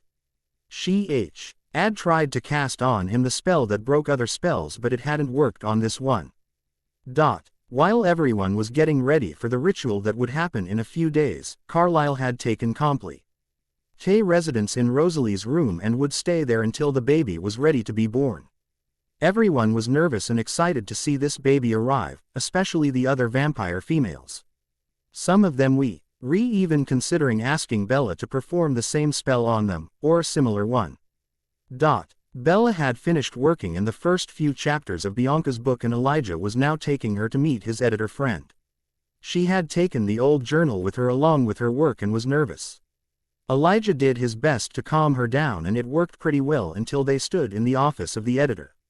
As it turned out, The editor absolutely loved the idea of a book about history from a woman's point of view, and when Bella told her about all the journals she had that belonged to her ancestors, he brought up the idea of a series of books. Of course it would mean more work from Bella, but after graduation, she would have the time to work on it. Plus, now she knew Elijah would be by her side, helping her all along the way. "See, I told you everything would be all right," Elijah told her once they were back in the car. "Thank you, Elijah. None of this would have happened if it wasn't for you. You're a good friend," she told him with a big happy smile. "You're welcome, Bella. It was your idea and it was a great one. You did everything. I only offered you my support," he replied. "I'm not only thanking you about this book. I'm also thanking you for everything. By coming into my life you gave me the family I've always dreamed of, and I wouldn't have met Klaus without you. I'll always owe you for this," she told him sincerely. She wanted him to know just how much she appreciated everything he had done for her. "You're welcome, Bella, but you have to know that you also changed my family when you came into my life. I think it was simply meant to be," he replied, driving her right back home because he knew that she had something special planned for Klaus. As soon as she arrived back home, Bella went in her bedroom to put her book away and didn't waste a minute before she headed for her magic room, where she put the finishing touches on a very special crystal she had been working on for a while. She had to order a special crystal that came from far away, but she had managed to get it and was now ready to surprise Klaus with the one thing he didn't have and lacked in his life. "Klaus, can you join me in here for a moment, please?" she called out, knowing that he wasn't far and that he'd be more than happy to help her. "What is it?" he asked her from the doorway. "Come inside the magic room and close the door, please. This is important," she replied, and he did just as he asked, coming to stand right in front of her. "What can I do for you? Do you trust me?" she asked him. "You know I do." He nodded with a charming smile on his face. "I need you to put a drop of your blood on the tip of this crystal," she asked him, and without stopping to think about the why, he did it. Immediately, the crystal started to glow with a pure white light, making Bella smile. "It worked," she whispered. "I'm not surprised, Bella. Everything you do works." "What is it? What does it do?" he asked her. "It's a very special surprise for you, Klaus," she replied. "For me?" he asked her, surprised. "Yes," she nodded. "What does it do?" he asked her after she placed the crystal in his hand. "I'm ready, Klaus. Ready for us to be together, but I know that you have insecurities. I wanted to find a way to help you with them, and this crystal will help you with that," she explained. "So it eats up the insecurities?" he asked her, doubtful but obviously happy that she was ready to be his. "No," she chuckled along with him before she kept going. "It will allow you to see and speak to a very special person for as long as you want. Anytime you hold this crystal in your left hand, this person will not be physically here. It will be like when I call for my ancestors, except you won't need a spell or a specific place to do it. And everyone else around you will be able to see this person," she explained. That's great magic, Bella, but who is this person?" Klaus asked her. "Your father," she replied. "How is speaking to Mikhail going to help me dealing with my insecurities?" Klaus frowned, starting to doubt Bella's idea. "Mikhail wasn't your father, Klaus. He was only your stepfather," Bella replied before she kissed Klaus on the lips, blessed the crystal and left the room, telling him that nobody would disturb him until he left this room, with or without the crystal. "That's quite a woman you found, son," a tall man spoke from behind Klaus. Of course Klaus recognized him. He had seen him only once but had made sure to imprint the memory of what he looked like in his brain forever. His tattoos, the shape of his face, his lips, his eyes. It was him. "Ansel?" Klaus asked, taking a step back in shock. "It's me, son. It's good to know that you can finally see me back," Ansel replied. "What do you mean by see you back?" Klaus frowned. He didn't understand. "Well, apart from the many times when your mother magically kept me away from you when you were a child, I haven't left your side since I died, Klaus." "You haven't?" Quote, "Of course not. You're my son and I was denied of a lifetime with you. When forever was offered to me, watching you from the other side, I took it. I don't know if it was a reward because I could see you or a punishment because I couldn't talk to you or touch you, but I was there every step of the way, son," Ansel assured him. I don't know what to say. Klaus shook his head. Then let me start. I love you, Niklaus. Always have, forever will. I've always wanted you in my life. I had a place prepared for you in my village, in my pack. You were going to be my heir and rule them. They all knew about you, too. I'm so proud of you, of the man you've become. I know that you feel very bad about what you've done in the past, but you need to learn to leave the past where it belongs, the past. Who you were was because of what Esther and Mikhail did to you, it wasn't your fault. You survived, and that's what's important. Ansel told Klaus. Why did Mikhail kill you that night? Klaus asked his father. Because I was coming to get you, of course. I had gathered my best warriors and we were all coming to get you before your mother placed the curse on you. They were ready for us. She lied to me, you know. Esther swore to me that you'd be happy and that as soon as you triggered your curse, she'd let you come into my life, but she did everything to prevent you from triggering it, and when you finally did, she tried to undo it. Ansel shook his head. I think we have a lot to talk about, Dad. Klaus smiled, sitting down on the couch that was in Bella's magic room. His father smiled, sat in front of him, and they started to talk about everything and anything they wanted. Klaus must have been in the magic room for over 6 hours before he left it, the crystal still in his left hand. I'll work on something to make it work as a necklace later. Bella promised as soon as Klaus entered the room with Ansel. Of course everyone had been warned by Bella about what was going on, and while the Mikkelsen's greeted their brother's father, Klaus rushed to kiss Bella passionately on the lips, letting her know just how much he loved her and how much he appreciated what she had done for him. It's too bad you can't just bring him back, Cole told Bella. I know, but life magic has a price, a life for a life. I don't particularly feel good about sacrificing anyone. I mean, if I had found out about this before I killed Mikhail, then I would have been okay trading one for the other, it would only have been fair, but now, Bella explained.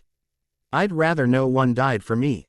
Ansel nodded. Well, at least you can talk and see each other, that's better than nothing. Elijah declared. It's more than I could have ever asked for. Klaus replied, and they could all see that something had changed in him. There was a new light in his eyes, and they knew that it had little to do with Bella agreeing to be his girlfriend and more to do with his father telling him that he had always loved him, wanted him, and that he was proud of him. Somehow Bella, who knew Klaus for the most little amount of time, had known what Klaus needed when his siblings hadn't been able to guess it or give it to him. She had managed to help Klaus change, relax, and be happier only by letting him know that his true father had always loved him and had always wanted him in his life. The days passed by in a blur, and soon, it was the morning of the ritual to break Klaus' curse. Mason had arrived in town the night before with several of his friends who wanted to become hybrids, and the wolf female that was now sedated in the Swan's basement, in one of the supernatural prisons her family had perfected over the years and that had been tested by Emmett and the originals. Damon and Reb, Eka went hunting and came back with a vampire for the sacrifice who had just killed voluntarily a pregnant woman who was innocent and had never done anything wrong in her life. They had brought the Oman to the hospital just in time for Carlisle to save the baby's life. Elijah's witch friends arrived the night before as well, and Caroline welcomed them in her house, seeing as she had the free space and they needed a place to stay. The father came with his son and daughter, and they were surprised to see Bella. They immediately felt her power, and Bella blushed when the father, Jonas Martin, bowed slightly to her, treating her like she was some kind of royalty. He had heard of the prophecy concerning her and believed that she was going to be the most powerful witch of all times. He was a smart man and knew it was best to keep her on his side. It was self-preservation. He or his children might need her someday. Bella was done putting the finishing touches to the potion that would bring Elena back to life after the sacrifice, and just as she was about to go back in the kitchen to prepare some lunch, she heard Rosalie cry out in her room. Just like everyone else in the house, she rushed to see that Rosalie was giving birth. Carlisle was standing above her and her belly was opened in two. Apparently, Rosalie was on morphine, but her lack of pain might be also due to Jasper holding her hand tightly with a concentrated look on his face. Bella wondered vaguely why the smell of blood didn't bother her or make her faint, but she decided to ignore that question. Since everyone was in the house at the moment, most of them waited in the corridor, but Bella entered the room and saw Emmett looking worried on the other side. She went to join him and held his hand as she, too, watched her sister giving birth to her niece. There was a lot of blood and it wasn't easy for anybody, but eventually, the baby was out and Bella went to hold her niece while Emmett rushed to help Carlisle change Rosalie back. Is she okay? Klaus asked Bella with his eyes on the baby, wondering how someone so small could have been in such a large belly. She's perfectly fine. I can feel it too, she's a Swan witch. Bella smiled at her boyfriend. I thought you were supposed to be the last Swan witch. Jonas Martin asked from the corridor as Bella stepped out to show them the newcomer. I'm the last Swan matriarch, not the last of the line. My grandmother was pretty vague about this, but I think that's what she had in mind. I'm not going to be the last of the line, but the last very powerful one. Probably because I'm going to be around forever, so my matriarchal power won't pass on to anybody else, I'll just keep it. Bella replied softly as she let Klaus wrap his arms around her. Soon, Rosalie was changing again and Emmett left her side long enough for Esme, Jenna and Sage to clean her up and change her into something clean. He used the time to check on the baby girl. How are you going to name her? Bella asked him softly. We decided on naming her Isabel Esme Cullen. Emmett informed her, smiling softly at Bella who looked surprised. Isabel, she asked surprised. Yes, Rosalie wanted your family to be represented in her name. We looked through the diaries and ended up deciding that your grandmother, and you, were the ones we wanted to name her after. Rosalie liked the name by Anka, but I didn't want my daughter to be named after a courtesan, not that she was a bad woman, it's just he told her. Well, I'm touched. It's an honor, Emmett. Bella replied softly before she went to give him a hug. Thanks for taking care of her while Rose is changing. I don't know if I would do a good job at it right now, I'm too nervous. Emmett told her. Don't worry, I'm more than happy to watch over my niece. Klaus is considering postponing the ritual until next month too. He doesn't want to take the focus away from Isabel's birth. He shouldn't. He needs to break the curse. I will feel better with hybrids protecting my daughter. Emmett replied before he kissed his baby's forehead and rushed upstairs to be with his wife. Meanwhile, Bella stayed downstairs with the West Swan and Klaus went to sit with her. You heard him? Bella asked. Yes, he's right, of course. You'll stay here, right? Yes, I can't leave her alone right now. You're not mad that I won't be there when you break your curse, are you? She asked him. Don't worry, your place is right here, I'll be fine. Especially since I know that Ansel will be right by my side the entire time. Klaus replied with a smile before he kissed Bella quickly. Their relationship was still very new and Bella still blushed every time Klaus touched her or kissed her, and he loved it. I will be by your side too, brother. I helped Mother place this curse on you. I'll be with you to make sure nobody interrupts it. Elijah promised. He couldn't control the feeling that rose in his chest. He wanted this. He wanted someone to love him the way Klaus loved Bella, and someone he could love the way Bella loved Klaus.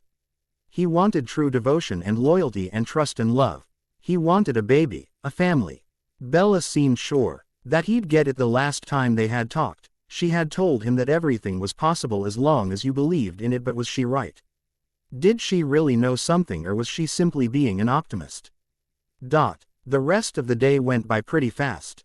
The baby girl was very bright and grew up fast, but Bella knew it would happen already and had warned them, so none of them were very surprised. She took baby Isabel to see her mother several times a day and made sure to keep her entertained. Before he left to do the ritual, Klaus kissed Bella, told her he loved her, and made sure Sage and Finn were still around in case something was to happen. Elijah followed behind Klaus, kissing Bella on the forehead only, and when he went to kiss the baby, she giggled, making them all smile. You should have shaved, Elijah. You probably tickled her without realizing it. Klaus teased him. I did shave. Elijah frowned, wondering why it felt like the baby girl was following him with her eyes. Maybe she just likes you. Bella smiled. When Klaus arrived on the site where the curse would be broken, everything was ready. The three Martins and Bonnie were ready to perform it, the werewolf and the vamp. Iris were trapped into circles of fire and Elena was safely waiting for her turn in Stefan's arms. Cole, Rebecca, Anna, Jasper and Damon were patrolling around. They wanted to make sure nobody would interrupt the ceremony. As soon as he arrived, Elijah joined them. In his cave, Mason was happy. If everything went well, this would be the last time he and his friends went through the transformation. Soon, he would be able to change at will. They were all trapped in the caves under his brother's property. Bella had spelled it so they wouldn't be able to get out in their wolf forms and so they wouldn't harm each others. They would spend the whole night sitting around and howling without fighting or doing anything else. Maybe he should have come back to town earlier. It seemed like it would have made his life much easier. If Bella hadn't already been in a relationship with his future sire, Mason would have tried to have a date with her. According to what he knew about her already, she was perfect. She was the kind of woman worth starting a war over. Everything went according to plans, and when the moon was high and full, Klaus became a wolf for the first time since his first time. The freedom he felt was a strong feeling that took him over. Unlike a normal werewolf, he was in complete control of what he was doing and found himself running all night around the Swan house, listening to Bella's heartbeat. What Bella didn't tell him was that she had made a few changes in the spell so that, in his wolf form, Klaus would be able to see spirits from the other side, namely Ansel, without having to hold the crystal she had enchanted for him, meaning that his father ran with him for the entire night, as it should have been 1,000 years ago. When he finally shifted back, Cole was waiting for him with fresh clothes that smelled of lavender, letting him know that they had been washed by Bella. "How was it?" the younger male asked. "It was freeing," Klaus replied with a bright smile on his face. "Well, why don't you go take a shower? Elena woke up a couple of hours ago and Carlisle is taking another blood bag from her." Cole replied. Indeed, ever since they decided to do the ritual, Elena had been giving one blood bag a day so they could make hybrids if she had trouble waking up or something. "Did anything happen last night?" Klaus asked as they made their way to the house. "No, nothing." Bella said Isabel fell asleep late. According to what she said, it looks like she only fell asleep once Elijah came back in the house with the news that everything went well. "Weird," Klaus replied, wondering if this baby girl could be somehow destined to have something with his big brother. As soon as he stepped inside, Rebecca welcomed him with a wide-awake Isabel in her arms. "Hey there, princess. Why isn't she with Bella?" he finished saying to his sister. "Bella is asleep. She stayed up late with her, waiting to hear about your ritual," his sister replied while the boy girl seemed to be searching for someone. "I think she's looking for someone but I don't know who it is," Sage said from behind Rebecca. "You should try to get her to Elijah," Klaus suggested. "Why, you think he's the one she's looking for?" Rebecca asked him. "It's just a hunch." Klaus shrugged his shoulders before warning them that he was going to take a shower. Before he went into the bedroom he was sharing with Elijah, Klaus climbed the extra set of stairs and watched as Bella slept. With a smile, he kissed her forehead, whispering, "I'm back, everything is fine."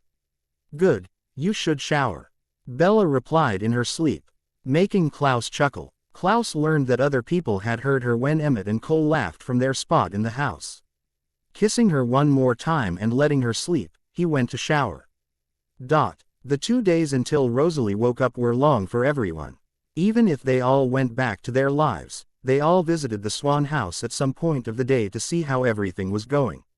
Carlisle and Esme took care of the baby girl while Emmett watched over his wife and Bella was in school.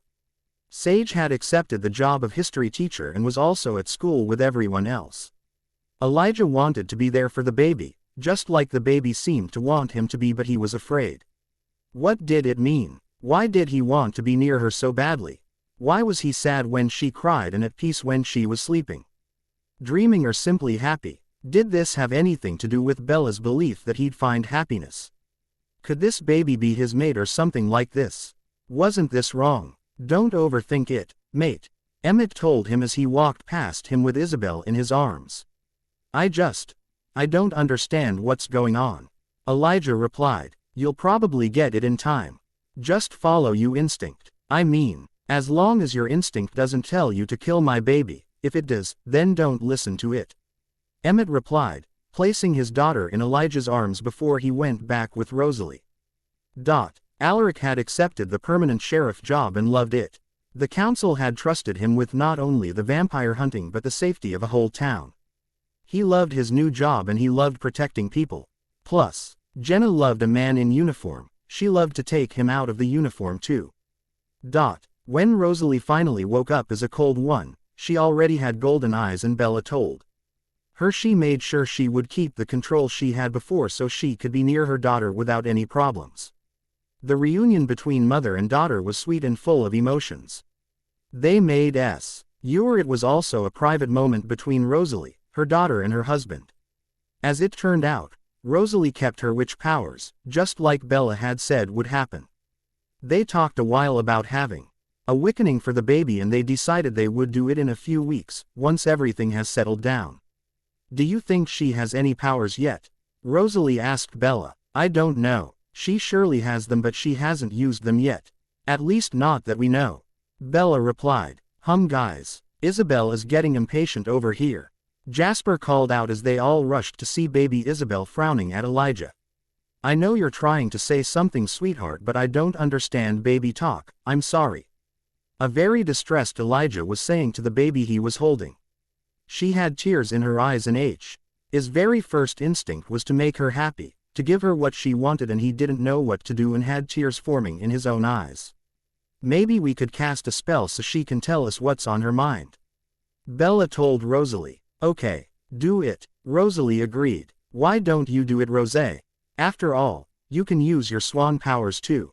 Bella suggested softly. Rosalie nodded and rushed upstairs to look in the Book of Shadows. She came back with a flamed candle and recited, as flame lights shadows and truth ends fear, open my daughter's thoughts to my mind's willing ears. May the smoke from this candle into everywhere creep, bringing innermost voices to mind and speech. As soon as Rosalie had said that, she could feel her daughter's mind opening to her. Mom, I saw mean women coming to attack us. They are named Alice and Catherine. They have a lot of bad people with them, I'm scared. They want to hurt my Auntie Bella and her Klaus and my Elijah. They will be here in less than 2 weeks. It's okay, Isabel. We'll take care of it, princess. Rosalie told the worried baby softly as she smiled and put her small head on Elijah's chest. What's going on? Klaus asked. She has the power of premonition.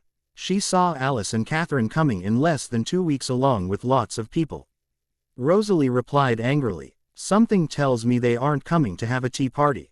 Cole cited. Oh, I don't know. Alice loves a good tea party. Emmett tried to joke to lighten the mood. Apparently Bella, Klaus and Elijah are the main targets.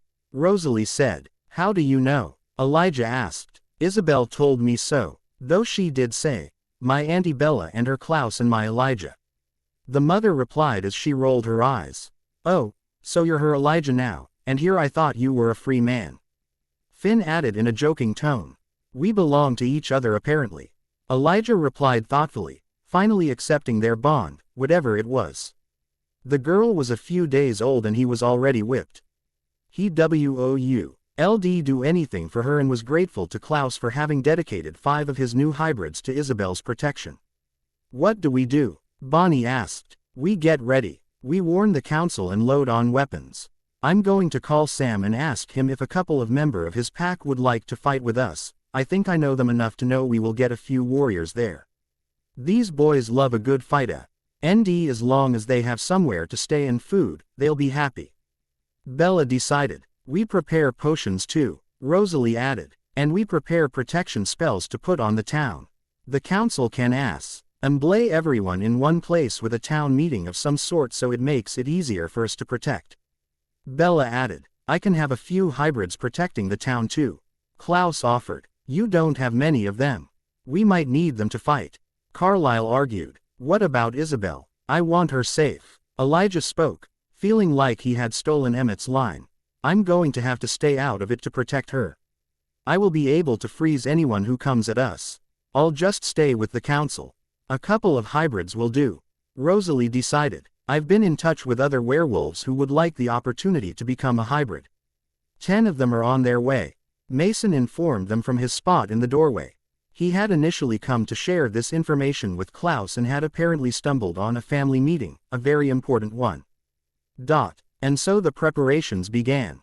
Carlyle mentioned calling the Volturi in, but they all agreed it would be a bad idea. They were power crazy and would be capable Love joining forces with Alice just to be able to manipulate Bella into working for them.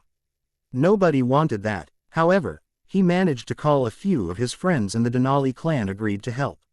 He warned Bella that Laurent was among them, but she assured him she wouldn't harm him as long as he didn't hurt any of the people she loved. That list seemed to be growing every day.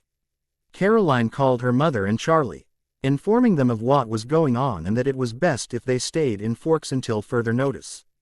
They agreed it would be best but didn't hide their worry.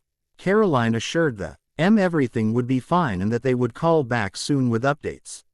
Liz and Charlie relished in the fact their daughters could take care of themselves and weren't alone but together. Bella called Sam and told him what was coming. She said they weren't sure what was going to attack them exactly but that they could use a hand. Of course the pack was more than happy to help. They didn't get much action around Forks and always welcomed killing cold ones or other bad supernatural creatures. Sam told her he would leave Jacob and the three youngest in town for patrol and protection while the rest of them would come. Bella promised them they would have a place to stay and that they would be fed for the trouble they went through to help her. After discussion, it was agreed that the pack would stay mainly at the boarding house with a few of them at the Gilberts. The Martins also decided to stay in town and help. They wanted to be on Bella's good side and she decided they would be part of the team protecting the town. Linked together, they were very powerful and they would be able to keep the town safe, especially if Rosalie was there too. All in all, Bella was pretty confident they would make it. She had memorized a few spells to take care of creatures she wouldn't be able to blast and knew everything would be fine. Of course Klaus tried to argue with her that it would be best if she stayed out of the action, but she managed to convince him she was capable of taking care of herself. "I wish I was able to join you and fight, son," Ansel told Klaus one evening. "I know, but I'm glad you're safe on the other side," he replied. "Safe? That's one way to look at it."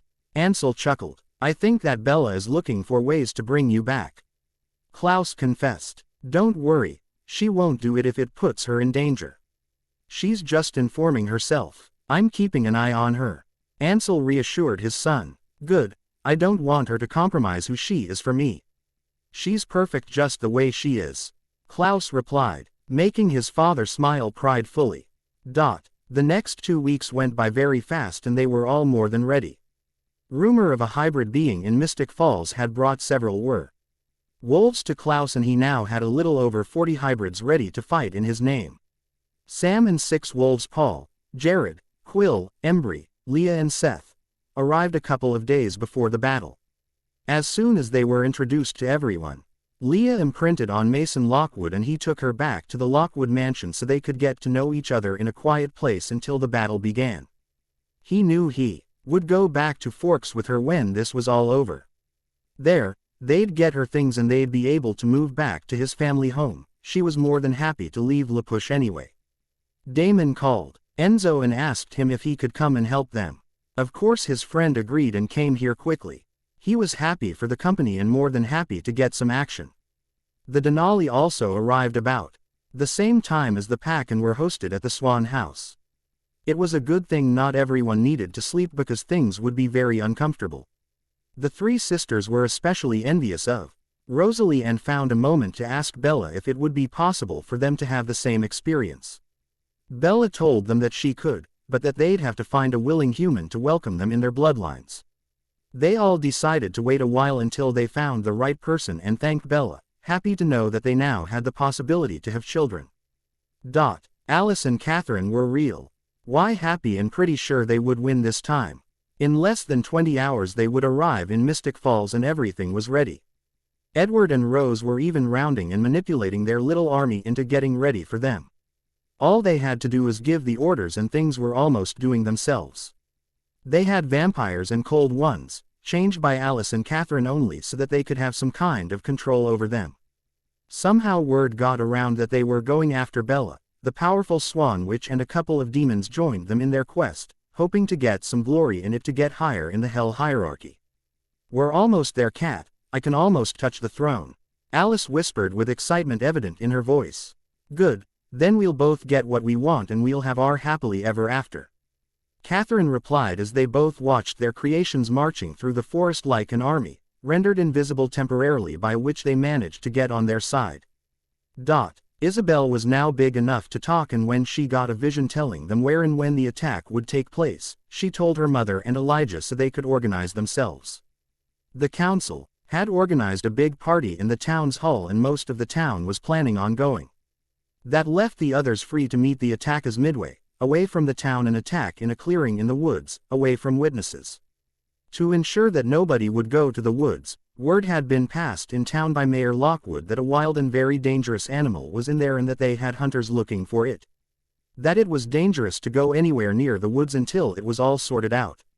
Nobody wanted to get accidentally shot by a hunter, and so people stayed away, planning on going to the town's party instead, or simply on staying home.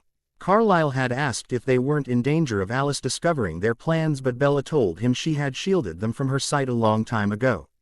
Alice as completely blind to everything they decided, even if they took these decisions out of Bella's family home. When the time came, they were ready. Everyone was spread out in the clearing, waiting for the attack. Klaus was close to Bella, determined to have her do the least fighting possible and to protect her. "They're here," Jasper declared. He could already see them, marching silently. LD have been able to see them earlier, but he figured that Alice or Catherine had probably found someone to protect them with a temporary invisible spell. "They have wooden stakes," Carlisle warned the vampires around him.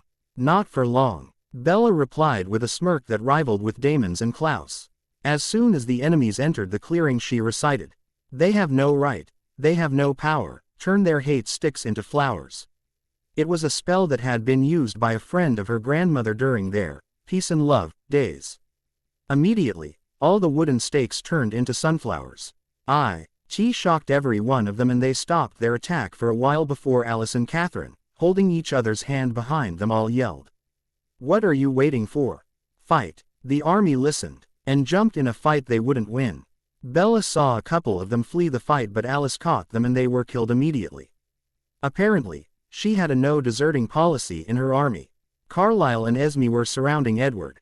"Edward's son, don't force us to do this. Come back to us," Carlisle pleaded. "You're in the wrong." Alice saw it. "You know better than to bet against Alice, Carlisle," Edward warned before he jumped on Esme and tried to pull her head off. Carlisle immediately engaged the battle with his son. Edward might have been his first companion, his best friend, his brother and his son. He had done the mistake of going after Esme. It was a grave mistake he would pay with his life. Carlisle wouldn't let that pass. Rose had just been bitten by a hybrid and could feel he venom burning in her when a huge the size of a bear wolf jumped on her and killed her, beheading her. Bella found herself face to face with a demon she had seen in the Book of Shadow. She had She blasted his arm off, but it healed very quickly, helping her identify him as one that couldn't be vanquished, not by killing him at least. "Not as strong as you thought you were, are you, Swan?"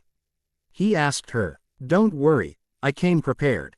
Changing seasons changes all. Life renews as creation calls. Nothing is immune, everything transmutes. Take this demon and give him roots." Time stopped for AW. Hyle and Alice's army got scared when the demon that looked so powerful and mean was changed into a tree in the middle of this clearing. "Nice job, love," Klaus yelled at Bella as he fought two newborns, cold ones at once. In full hybrid mode, Bella blasted a few more cold ones into pieces and threw a few potions around her before she found herself with both Alice and Catherine surrounding her. She looked around, but everyone else was busy. Well, what do we have here? Now Bella, you know better than to try and hurt one of us. It would only get you killed faster by the other. What could you possibly do?" Alice told her in a mocking tone. "I see the bitch club had a meeting today. What was the goal of the day?" Bella asked, trying to make them believe she was scared when really she knew she would be fine. "Kill the witch," Catherine replied with a smile. "Really? How do you plan on doing this?" Bella saw they were about to reply and didn't wait to hear their answer. She immediately muttered, "Let those two girls, quick as sneeze, stop this snit and quickly freeze." She had time to see Catherine and Alice looking angrily at her before they froze, their faces stuck in a very unladylike grimace. "Now, didn't your parents ever teach you that it wasn't nice to grimace to other people? I mean, what if you got stuck like that?" Bella smirked, enjoying herself before she went back to the fight. Bella turned around and blasted a few more vampires before the fighting around her calmed down. The Lapush wolves had started a fire and were throwing pieces of enemies into it. It took Bella a while to realize the fire had been started on the demon tree she had created. Maybe this would kill it after all, but he might heal and grow back. Oh well, who cared? Now it was just a tree, and the only danger would come if he started to grow poisoned fruits. She sighed sadly when she realized Carlyle was holding Edward's head in a firm grip. It's your last chance, Edward. Please consider it. The good doctor pleaded again with tears that would never shed visible in his eyes. You can go to hell. Edward screeched. You first. Carlyle whispered before he ripped his son's head off and let a wolf grab the pieces and put them into the fire. Everyone was now done, and while the wolves and the hybrids were looking for the last pieces of enemies to burn, everyone else assembled around Catherine and Alice. They were now able to move their eyes. Soon they'll be able to talk. I can't keep them frozen like this forever. Bella informed them. Anna threw a fire potion at them both. And they watched the flames cover the two friends, almost caressing them, leaving trails of burned flesh behind them. We should just kill them and get it over with. I want to go check on Isabel and Rosalie. Emmett declared, Elijah nodding his agreement to that statement by his side. The flames had disappeared and they were starting to heal already. Anna threw another fire potion, wanting to keep them as weak as possible. That's for my mother, bitch. Anna spat at Catherine. We can't give them a chance to escape. We need to kill them immediately. Damon added as Stefan nodded his agreement. He had been cut on the right shoulder and was slowly healing. As she looked around, Bella saw that a lot of hybrids were also hurt, but Carlyle was watching over them all one by one, making sure nobody was deadly injured. The good doctor had gone first to the shapeshifters, who healed much quicker than the others and had to set a couple of bones, nothing more. You can kill us, but how do? Oh, you know we don't have a plan in case this happens. Alice smirked. Great, now she can talk. Kate, one of the Denali, complained. She had never liked Alice much and was now proven right. The flames had stopped, but they didn't have time to heal since Stefan threw a small exploding potion on them. They didn't explode because the potion wasn't very strong, but they got injuries that would take several days to heal. Yes, you know me, I always have a plan B, and a plan C, and a plan D. Well, you know the alphabet, right? Oh, hello, lover, Catherine replied, winking at Mason, who just spat on her, making her only angrier. She was trying to stay proud and to ignore her pain, but it wasn't easy, especially since they were humiliating the two of them. I wasn't in my right mind when I dated you, he growled. I see you found a new toy. Interesting, I never thought that would be your type. The Petrova vampire smirked. I found love, something you never understood and probably never knew in your pathetic life. Mason spat back before holding a growling Leah closer to his side. Damon, I heard you aren't with Bella anymore. Got tired of dating a frigid virgin, didn't you? Alice asked Damon, Acting Bella blush and Klaus growl as his eyes glowed dangerously, his hybrid side fighting to come back out. Jasper threw another exploding potion on them both.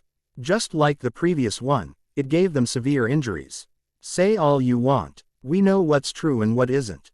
You won't be able to play with our head anymore, Stefan assured them. The fact that Bella isn't a whore who opens her legs or the first male that comes around doesn't make her frigid, it makes her human. Rebecca spat, coming to the defense of the witch who had taken them in, given them a chance and had become their family in just a few weeks. Well, I was about to say something about Bella leaving me, helping me grow up and teaching me a good lesson, but I think they answered your question pretty well too. Damon replied with his trademark smirk. If you free me, I'll be very good to you, Damon. I know you like power. I could make you my first lieutenant once I'm on the throne. Alice tried. What throne? Klaus asked curiously. Wouldn't you like to know? Catherine winked. Enough. They are trying to gain time until the spell wears off and they can run away. Bella snapped. Well, aren't you the smart one? Catherine frowned, looking Bella dead in the eyes. Klaus put his arm around Bella's waist in a protective manner and brought her back against his chest.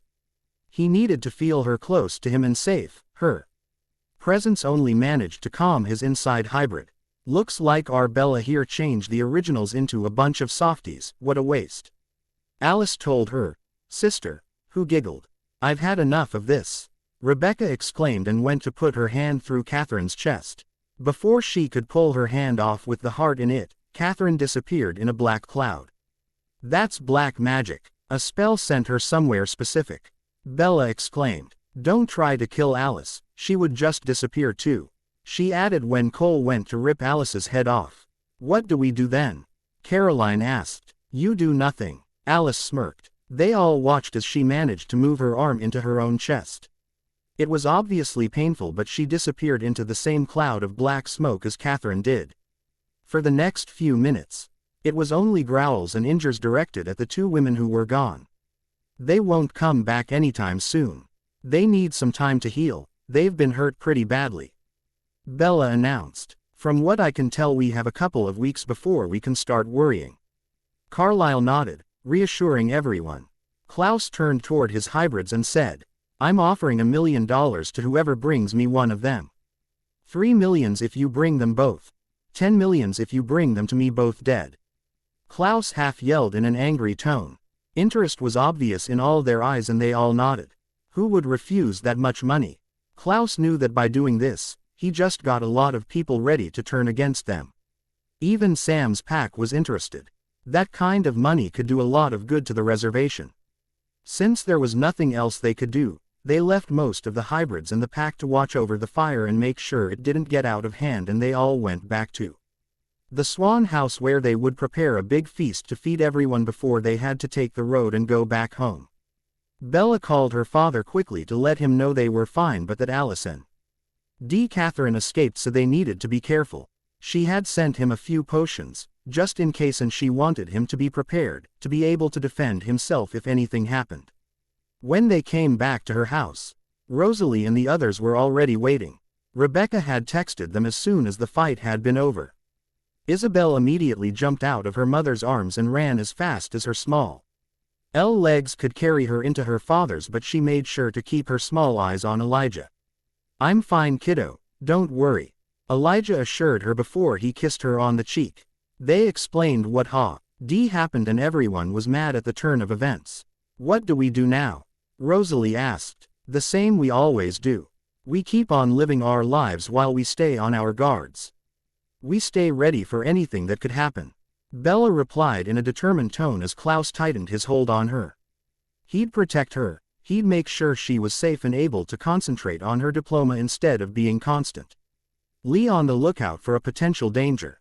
Alice and Catherine had reappeared in a house they had bought in Texas, just as planned in their escape plan. They were both deeply wounded, and even with strong human blood, it would take them a while to get better and to be ready to fight for what they wanted.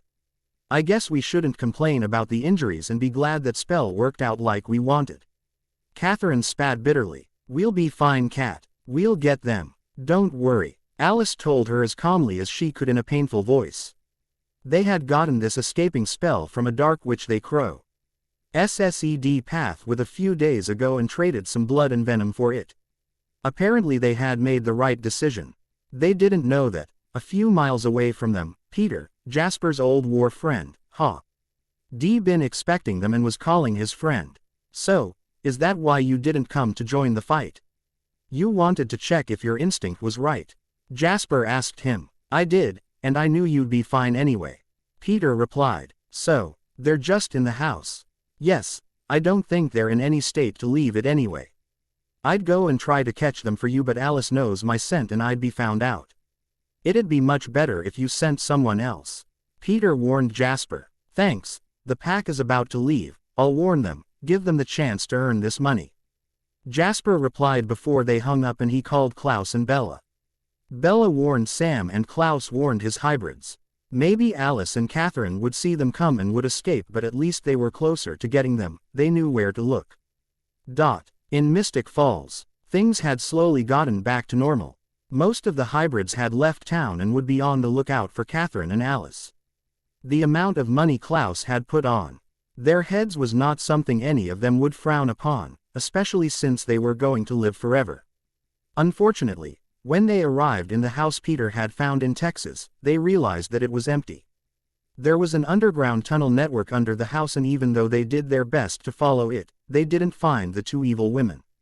Their scent stopped at a river and didn't pick up on the other side. The pack had also left town, along with Mason, who didn't want to be without Leah anymore, even for a short period of time. However, they were going to La Push to pack Leah's things and they would be back soon. They had taken a lot of Liz's stuff with them and would be back with bags full of Leah's belongings. Indeed, the young woman had jumped on the opportunity to be away from Sam and Emily and start a new life, away from the memories of her past. She felt that Mystic Falls would be the right place for her, and Richard had cleared one of the houses they owned for his baby brother. A new life was starting for the young woman, and for the first time in a long time, she was happy. Mason never really enjoyed Mystic Falls, but for Leah, his love, he'd stay there. More than ever, it was important to have a awakening for Isabel, and Bella, who was the new matriarch, had to pick a date and learn the spell, while Rosalie chose the dress the little girl would be wearing to be introduced to her ancestors and officially welcomed in the family. When she found the spell for the awakening, Bella also found several protection spells to cast right before doing it to prevent attacks happening during the ceremony. Apparently, it was something that happened a lot, and she even found trace in her grandmother's journal describing her own awakening that had been attacked by 3 powerful demons. Attracted by her promising powers and the prophecy that was attached to her. When everything was ready, everyone assembled in the garden. The magic room was too small to hold everyone, and so Bella had done the necessary spells to have the ceremony in her garden, under the bright sun. Bella stood behind the book, and Rosalie, holding Isabel in her arms, was by her side. Everyone else was a couple of steps behind, watching with pride and emotion. The Lockwoods were also present, along with all the Cullens, Mickelsons, Salvatore, Gilberts and Caroline, Bonnie, Anna. Then the Denali had stayed to witness the important moment of someone they considered a new member of their family. Bella recited, "I call forth from space and time matriarchs from the Swan family line, mothers, daughters, sisters, friends.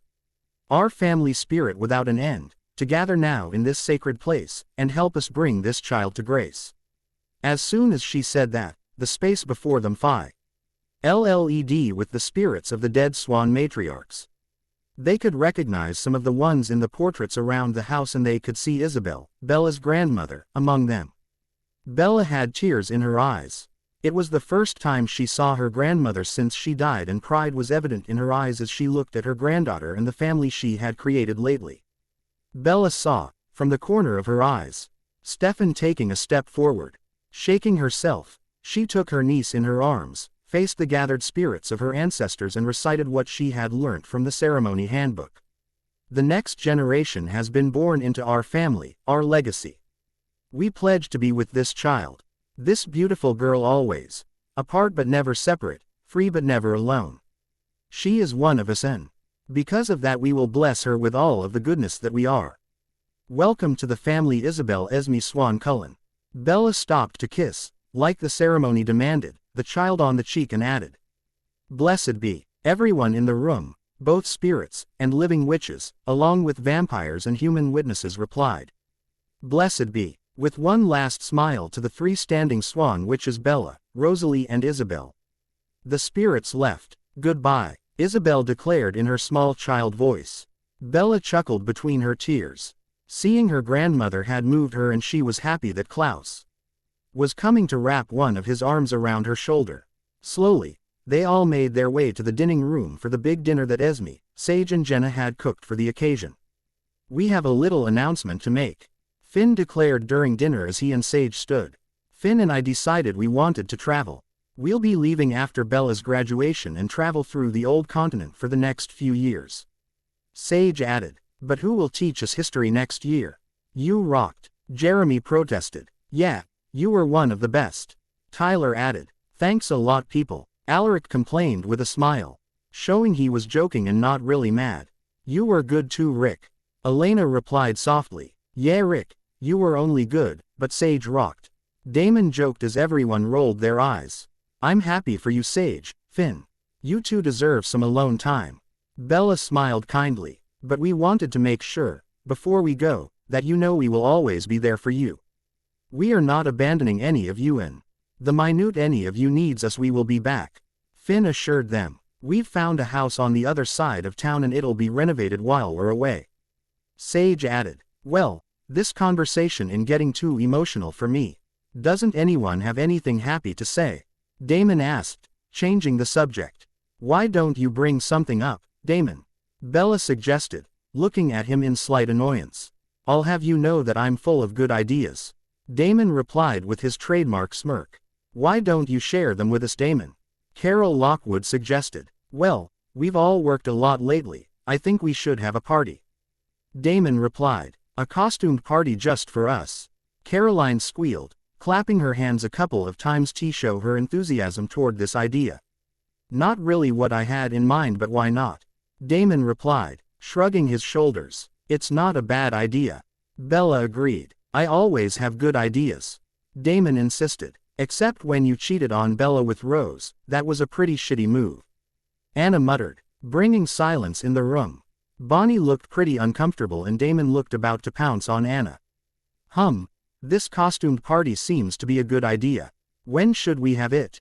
Carol asked, already planning in her head. How about tomorrow night? Elena suggested, happy for the change of subject. Good. Carol nodded, taking a small notebook out of her purse and taking notes already. How should I dress? Caroline wondered. Can I go, Mama? Isabel asked in her childlike voice from her seat between her mother and Elijah.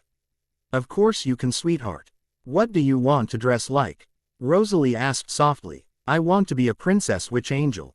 The little girl declared, sure of herself. You want to be a princess, a witch and an angel all at once? Emmett asked. Yes, I do, she replied. Then I guess we need to start working on something. Rosalie declared, trying to imagine how she would do it. You'll be the prettiest, Elijah assured the little girl, wanting nothing else than to please her. I don't really want to dress up. Stefan complained. You can't come as what you already are. Bella declared. You could dress up as a cold one. Cole suggested. How do one dress up as a cold one? Stefan asked with a smile. You put glitter all over yourself. Damon joked, making Jasper and the other cold ones in the room roll their eyes. Hey, I wonder, do you sparkle like? All over. I mean really all over. Caroline asked curiously. What do you mean? Esme asked. She wants to know if the dicks also sparkle. Damon laughed. Language Damon. Rosalie, Emmett, Bella and Elijah snapped in the same time. To answer your question, Caroline, back when we did sparkle, before Bella put the curse on us, yes, we did sparkle all over. Carlisle replied, and if he could blush he would be blushing right now. That's interesting. Like one giant diamond to please not only the eyes but also. Caroline was cut off by Carol as Richard chuckled. Now Caroline, don't say anything you wouldn't want your mother to hear. Yes, that would be best, especially with a child in the room, Elijah added with both hands covering Isabel's ears. Or around Bella's virgin ears. Cole chuckled as Bella blushed and Klaus glared at his little brother for making his love uncomfortable. Maybe we could use a spell to choose costumes for us. Bonnie suggested. Bonnie, doing magic to help others is one thing, but the rules for magic done for your own profit are severe. It always backfires, one way or another. Bella explained. Didn't I see a spell? To call for one of the gods in the book. Maybe we could call him and see how it goes. Rosalie suggested. You want to call a god specialist in parties? From what I've read in the journals, an ancest. Or tried it a couple of centuries ago and it didn't work very well. The god used the opportunity to get new followers and created not a good party but an orgy that didn't have only good consequences. Bella explained, not hiding her shudder as she remembered the horror she read. There had been a spell on the page and reading it had been like seeing it all. Bella didn't want this happening here, never. Oh, Rosalie replied, come on, we used to throw successful parties before we knew about magic, we don't need it for this. Jenna encouraged as she rolled her eyes. Soon, the table was unset and, while everyone got back to their activities, Carol, Esme, Jenna, Caroline and Elena planned the party that would take place the next day at the Salvatore boarding house. Everyone else was looking for a costume. Elijah was shopping with Rosalie and his future mate for her costume. He was dead set on giving her the Princess Witch Angel costume she wanted, even if he had to go through all the malls in the state for this. Bella was in the attic, looking for something to make a costume in her ancestors' clothes that were stored in boxes, and she didn't have any ideas. She turned around from an old dusty box when she heard the floor crack behind her. "Klaus, what's going on?" she asked with a smile. "I was wondering if you wanted to coordinate costume with me. I know we didn't have time to out much or to really talk, and how do they call it these days?" Klaus started, searching in his memory for the expression he had heard on Awkward as Rebecca watched it a few days ago. DTR, Bella suggested with a small amused smile. "Right, define the relationship. DTR. Klaus nodded. "Maybe we should do it before anything else happens," Bella suggested. "You're right," Klaus nodded. It was silent for a few minutes before Klaus admitted, "I have no idea how to do this." Bella chuckled. "How about we just say what we want? I want you to be my girlfriend, I guess, for now. But I want the serious kind of relationship. The kind where I get to compel all the guys who flirt with you." The hybrid replied honestly. Bella blushed. I would love that too," she admitted as a soft blush slowly crept on her face. "You know, I love it when you do that," he told her as he walked closer to her and slowly stroked her face. He slightly shifted his hand and bent down so he could kiss her softly. Soon, Bella had her hand wrapped tightly around his neck and he had his hands on her hips. Their kiss was passionate and showed just how much they cared for each other's. When Klaus pulled back, Bella was out of breath and smiling. They both went to sit on the old couch in the corner. Bella hesitated for a second and sat on his lap as he brought his arms around her. "So, now we should talk about our costumes for tomorrow," Klaus whispered softly in her ear before he kissed her neck, his breath tickling her. "Did you have any ideas?" she asked him. She was very comfortable in this position and didn't want to move, ever. "Not really. I was thinking that I still have some clothes from the time I was posing as an Italian lord around 1540, I figured I'd just wear this," he confessed. Quote, "If you wear this I could wear one of the dresses I have left of Bianca, I know it's in the wood chest over there," she replied, pointing to a corner of the room. "You want to dress as a courtesan?" he asked with surprise. "I'm sure I'll still be overdressed compared to the others." Bella smiled. "True, I think I'd like that," Klaus replied with a smile before he kissed her neck again. And again. And again. Now Bella was straddling his lap and moaning while he kissed her lips, brushing his tongue hungrily against hers. Her hands were unbuttoning his shirt while he had his hand under hers, softly discovering the skin of her back and her stomach. Since he didn't want to rush her, he was careful not to take things too far and stopped his hands before they went too high or too low. He really enjoyed Bella's soft hands on his chest and couldn't help the low growl of pleasure that escaped him when she left his mouth a second to kiss his chest.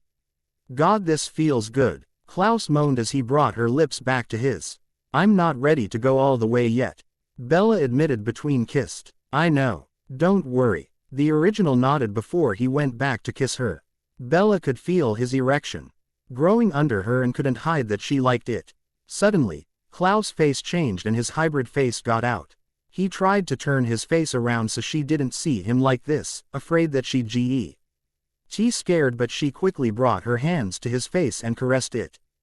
"Don't hide your face, Klaus. This is who you are. I know that this is a side of you. I've accepted it and I'm not afraid," Bella promised him. "I love you," he had the time to reply before she started to kiss him with his fangs out. "We really should stop though, before it goes too far and we do something you're not ready for," Klaus warned her tenderly. Bella nodded, but he made sure to keep his hands on her hips, under her shirt while hers were on his chest once more. While Bella and Klaus were busy in the attic, Damon was dropping Bonnie off. "So, do you know what you're going to dress as?" she asked him. "Stefan and I were thinking about coordinating. We wanted to dress as Barney and Ted Mosby from How I Met Your Mother," he replied. "Good idea. I have no idea what to dress like," Bonnie admitted. "A witch maybe," he suggested as he walked in with her. "I dressed as a witch for Halloween. I'd like something new, something surprising," she explained. "Well, whatever you decide to dress as, I would love to take you there," Damon told her, trying to officially ask her out but not knowing how to do it. They had kissed. He should be comfortable with this, but she always made him feel like he was special, like what they had was different and special. As a date, she asked. Yes, of course. Damon nodded with a smile. How do you think Barney would feel about going to the party with a mermaid? Bonnie asked. I'm sure he would love that. Damon replied as he took the witch in his arms and kissed her softly. While Bonnie and Damon were busy kissing each other in her living room, Cole and Caroline were in her house, looking for costumes idea. Hey, I have an idea, Cole exclaimed suddenly. They were now both naked on Caroline's bed. When they didn't find any idea after 5 minutes of thinking, they had jumped on each other and had sex. Maybe an idea would come to them after. And what might that be? She asked him, playing with her fingers on his chest. You know that show we always watch together, Dexter? He asked. Oh my God, that's a great idea. You can go as Dexter. That guy would totally make a great vampire anyway. She replied. What about you? Cole asked, grabbing her hand and flipping them over so he was on top. Well, you could be one of my victims, he added before she could reply. Dexter didn't sleep with his victims. His brother did that in first season. Maybe I can dress in a cop's uniform and be his sister. Why not? There is definitely something going on between those two anyway. Cole replied. Oh come on, she's his sister and he doesn't see her that way. Caroline complained. They were now picking up on an old argument. They are not related by blood, kiss, and she definitely loves him as more than a brother, kiss, and now that we know what we're going to dress as, I want to have some more sex. He added as he tenderly bit her nipples. I'm not going as Deborah, I'll go as your victim. I'll wrap myself in the same plastic bands he uses and place a fake cut on my cheek. Caroline decided just before Cole started to kiss her breasts harder. Cole, that feels, gosh you're good, Caroline managed to say. She was already moaning hard. After a few minutes, Cole couldn't hold it in anymore and decided to be honest with the girl in his arms. Caroline, I need to tell you something serious now, he declared as he stopped kissing her for a minute and managed to freeze his hands over her breasts. What is it? She looked worried. She had never seen him looking so serious since they got together. I want you to know I'm falling for you. For me, this isn't just about sex anymore. Caroline could feel a huge smile growing on her face. Really? He nodded. This is great. I'm falling for you too. I didn't want to say anything because I feared you would end the sex and just sex is better than nothing, but I'm really happy now because she got cut off by a kiss. You're babbling. Cole smirked as he kissed her and let his hand run their course on her skin. While Cole and Caroline were busy in Caroline's room, Stefan was in Alina's room with her. Why can't you coordinate with me? She asked him with a frown. Because I'm coordinating with Damon. He's going as Barney and I'm going as Ted. Stefan replied. How I Met Your Mother, seriously? Elena asked amused. Hey, we're acting like brothers again. We wanted to find something and coordinate with Jasper, but he's going to coordinate costumes with Rebecca. He replied. Everyone is coordinating then. Elena frowned. Well, maybe you can see with Bonnie or Bella, Stefan suggested before he kissed her. You're right, I'll figure something out. At worst I'll dress like Catherine. Elena joked. That's one hard costume to get. He laughed. Acting like her wouldn't be easy. But it would be fun for us. Stefan added before he took her in his arms and kissed her. In the next room, Jeremy and Anna were also talking about costumes. Why did Caroline have to come up with that costume idea? I have no inspiration at all. Jeremy complained as he closed the history book he had opened looking for inspiration. Well, I have a crazy idea, but it would be fun. Anna replied with a mischievous light in her eyes.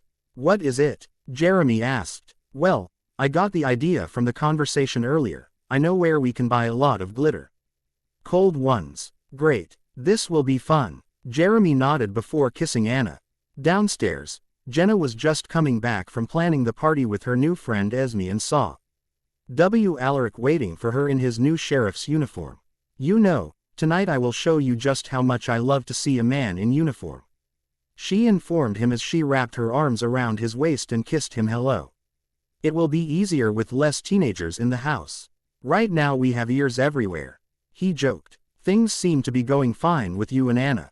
Jenna asked. Yes, she's a great kid. She just has been lonely for too long.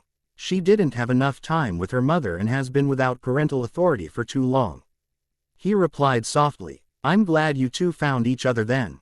Jenna assured him. Things good with Esme? Alaric asked. He knew Jenna had gotten really close to her and was worried. He didn't want Esme to end up leaving Jenna like they had Bella. Yes, she's a great woman, just like Sage.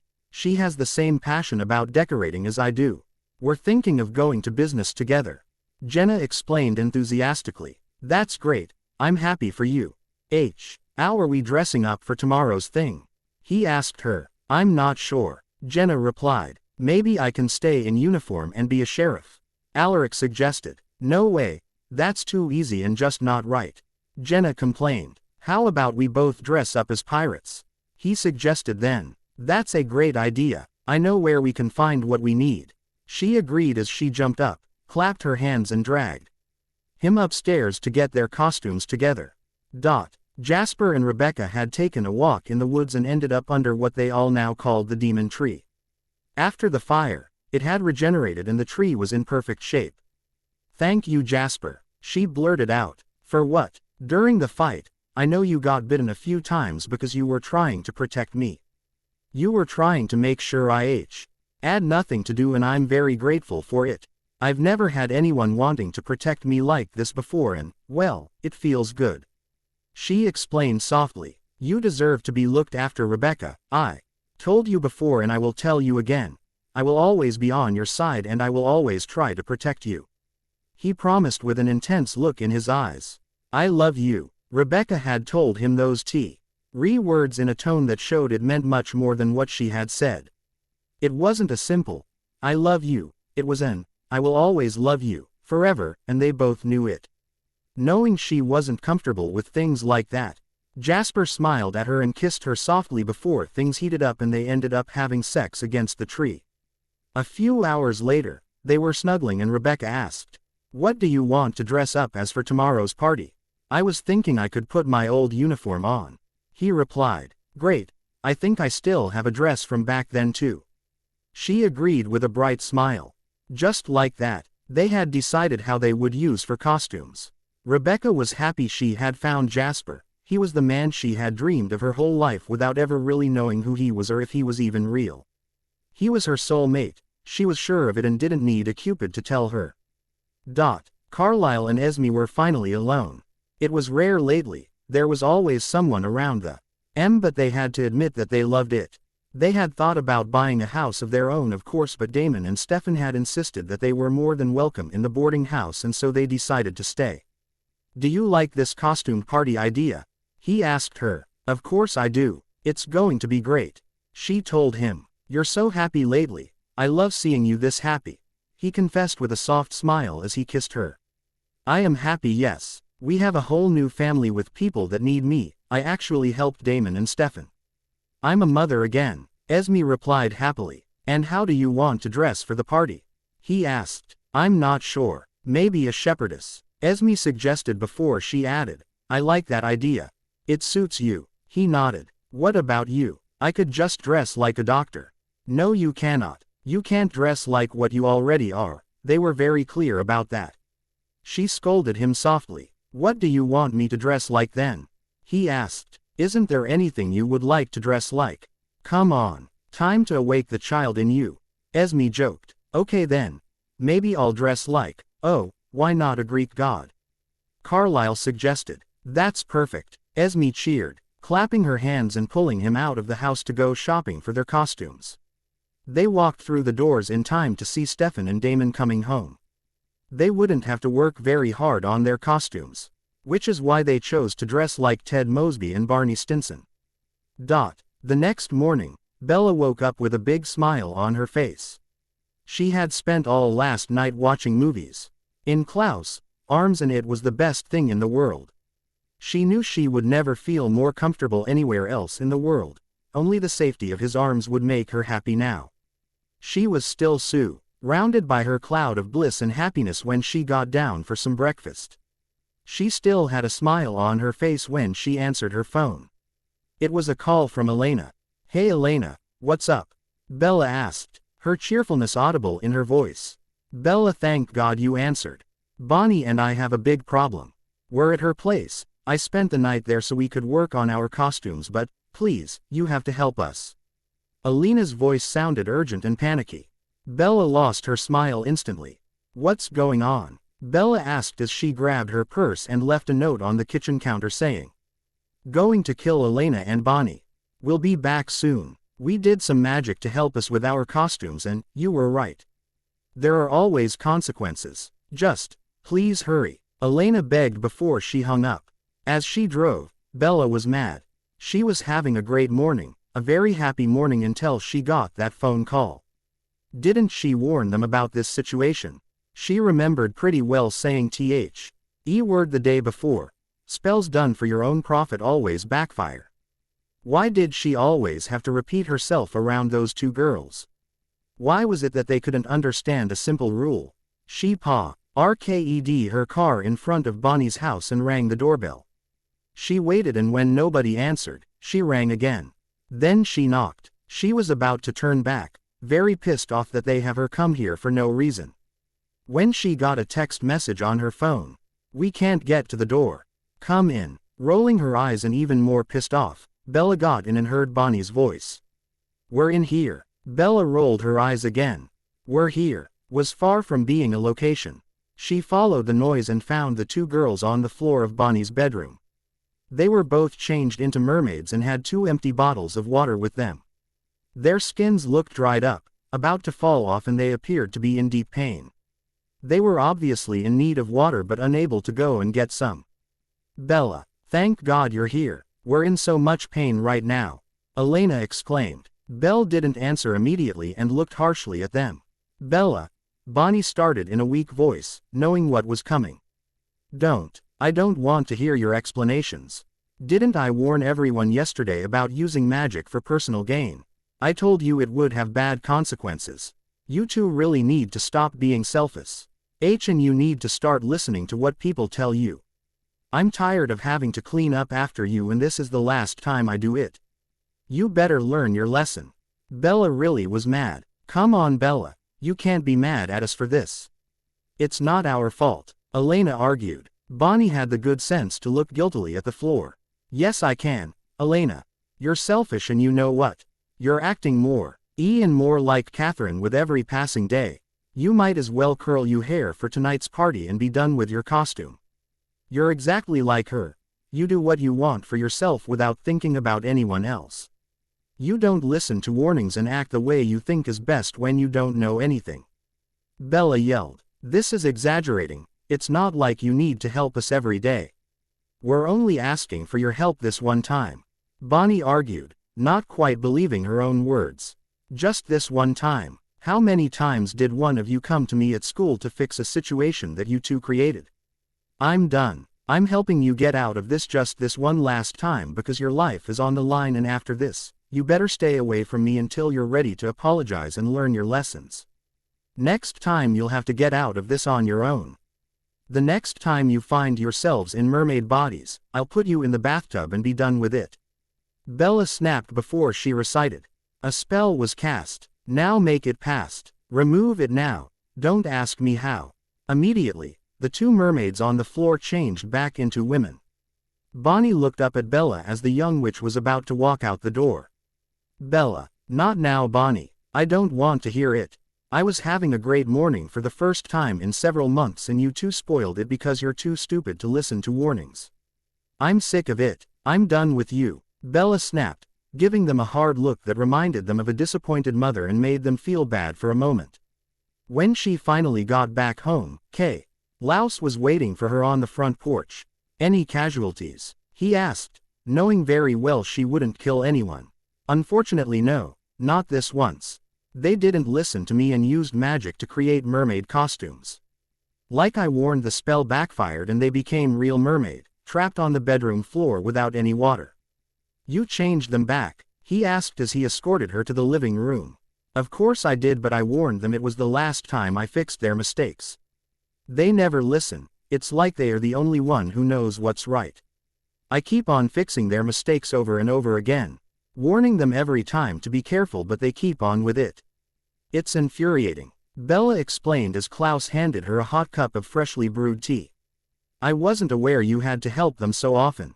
Klaus frowned, hating to see his love this upset. Almost every day at school. A girl looked at Stefan the wrong way and Elena got jealous because he helped the girl up when she tripped, so Elena pushed her down the stairs. I had to use my own healing power to heal her and then curse her to forget what happened. I failed a test after that because the magic I used to heal the girl tired me too much. Thankfully I managed to get a makeup test and aced it. Elena looked sorry and we had other fish to fry, so I let it go at the time. Then Bonnie used magic to cheat on a test and as a result, every single one of her pens and pencils broke. When she borrowed one it broke too and I had to use magic to fix it. I have a long list of incidents like this. I thought Bonnie learned her lesson, but this was too much. Next time I'm taking her powers away again. I'm tired of this. What about Elena? Klaus asked her softly. I don't know. I guess I have no right to punish her myself since she's not a witch. I'll have to speak with Jenna and Alaric. I actually called Jenna on my way back and told her everything.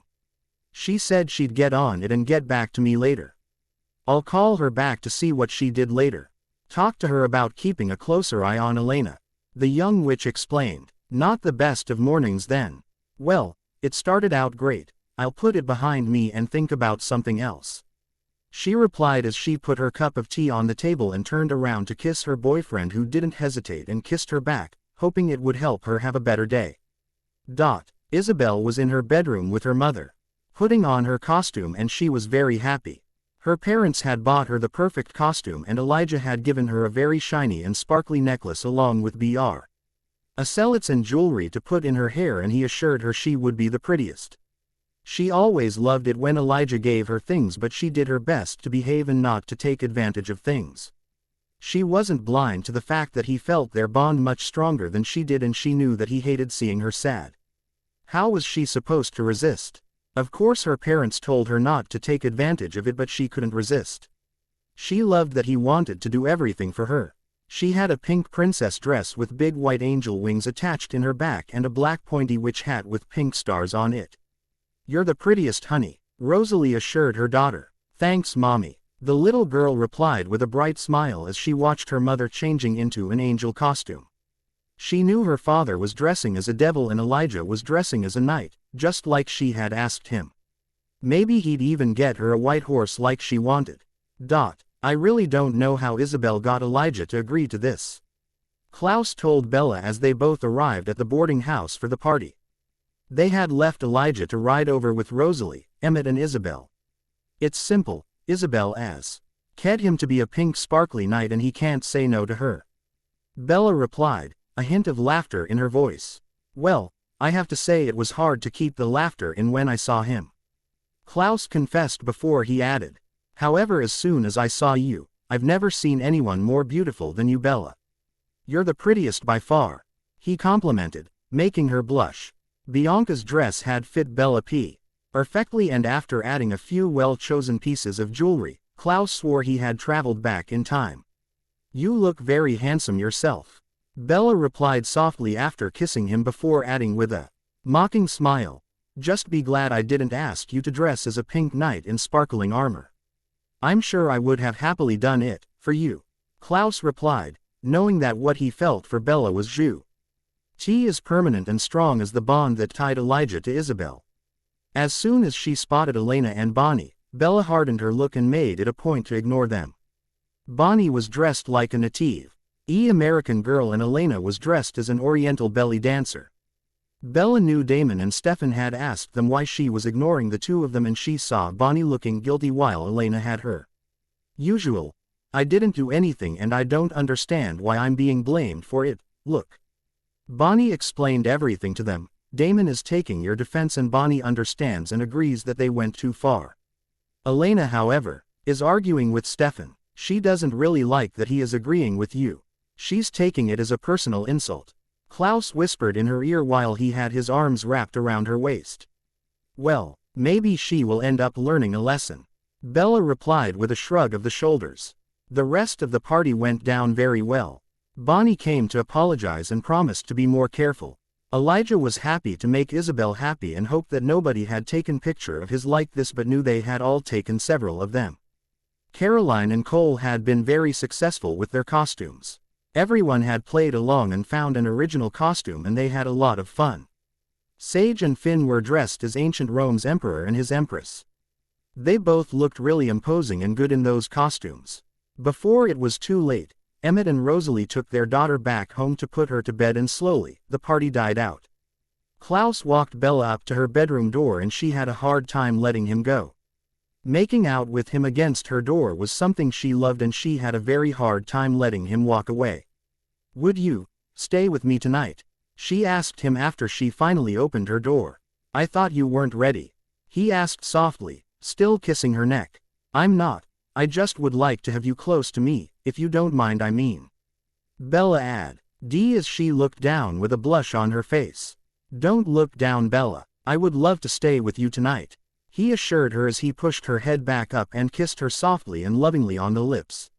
He slowly walked in the room with her and they helped each other taking their costumes off. Klaus stayed in his bowers while Bella went in her bathroom to put a nightgown on. They both lied under the covers and snuggled up in the arms of the person they loved. "I love you, Klaus. Good night," Bella told him. "I love you too, my sweet Bella. Good night," Klaus replied, kissing her forehead and closing his eyes after tightening his hold on her. Alice and Catherine were slowly getting better, and they knew they had to be careful about what they would do next. They had spent the past few days running away from place to place. Alice thought they would have been safe in Texas, thinking that Peter, Jasper's old friend, was on the other side of the state, helping Jasper and the Mikkelsen family look for them. They had been surprised when Alice smelled him and were glad for the escape tunnels under the house. They had been running away ever since. They were now hiding in some caves in Florida, trying to find a way to leave the country and reach the Volturi. "Those hybrids are everywhere," Catherine spat as she got back in the cave out of breath with a couple of blood bags. "I've seen that." Klaus offered a lot of money for anyone who could either catch us or give information about us. "A lot of supernatural creatures are after us now," Alice replied angrily. "We need to get to Italy as soon as possible. Those Volturi have got to help us," the Petrova vampire insisted. "I can't see much now. I can only hope that my initial plan works," Alice admitted. "Don't worry, Alice, we'll be fine," Catherine comforted her as she looked tenderly at her friend. All they had now was each other, and it was fine by her. They would make it together. "I love you, Catherine. I don't know if I'd be able to keep my spirits up without you," Alice confessed truthfully. "I love you too, Alice," Catherine replied before they hugged each other and started to try and plan a way to leave the caves and leave the country without being spotted. Hybrids were looking for them at every big airport of the state, and now that they had been spotted, their only option was to take a boat. It would take longer, but they didn't care. They would find a way to reach Italy and to get the Volturi to listen to their plea. They would attack Mystic Falls, kill the Cullens and Bella. They would even erase Mystic Falls from the map, and maybe, once they were done, they'd destroy Forks as well, just for the sake of it. Alice would be able to manipulate the Volturi into attacking the innocents, and they would lose their power because of all the witnesses she would manage to gather against them. They could both already feel the crowns on their heads. All they had to do was leave those caves and get to Italy. The morning after the costumed party, Bella woke up with her head on Klaus' naked chest and his arms wrapped tightly around her waist. She loved it. She felt safe and protected. At that moment, she was on a cloud of bliss and happiness, and she was sure nothing would be able to take her down. "Good morning, my sweet Bella," she heard him say as she slowly opened her eyes. "Good morning." She was blushing already. "This is nice, you know. Waking up with you in my arms," Klaus assured her quietly, trying not to ruin the moment they were having. "Even if I'm not ready to have sex yet?" she asked, slightly, afraid he would run away if she wasn't ready for more immediately. "Bella, I love you, and sex is only a bonus. We have all the time in the world for it.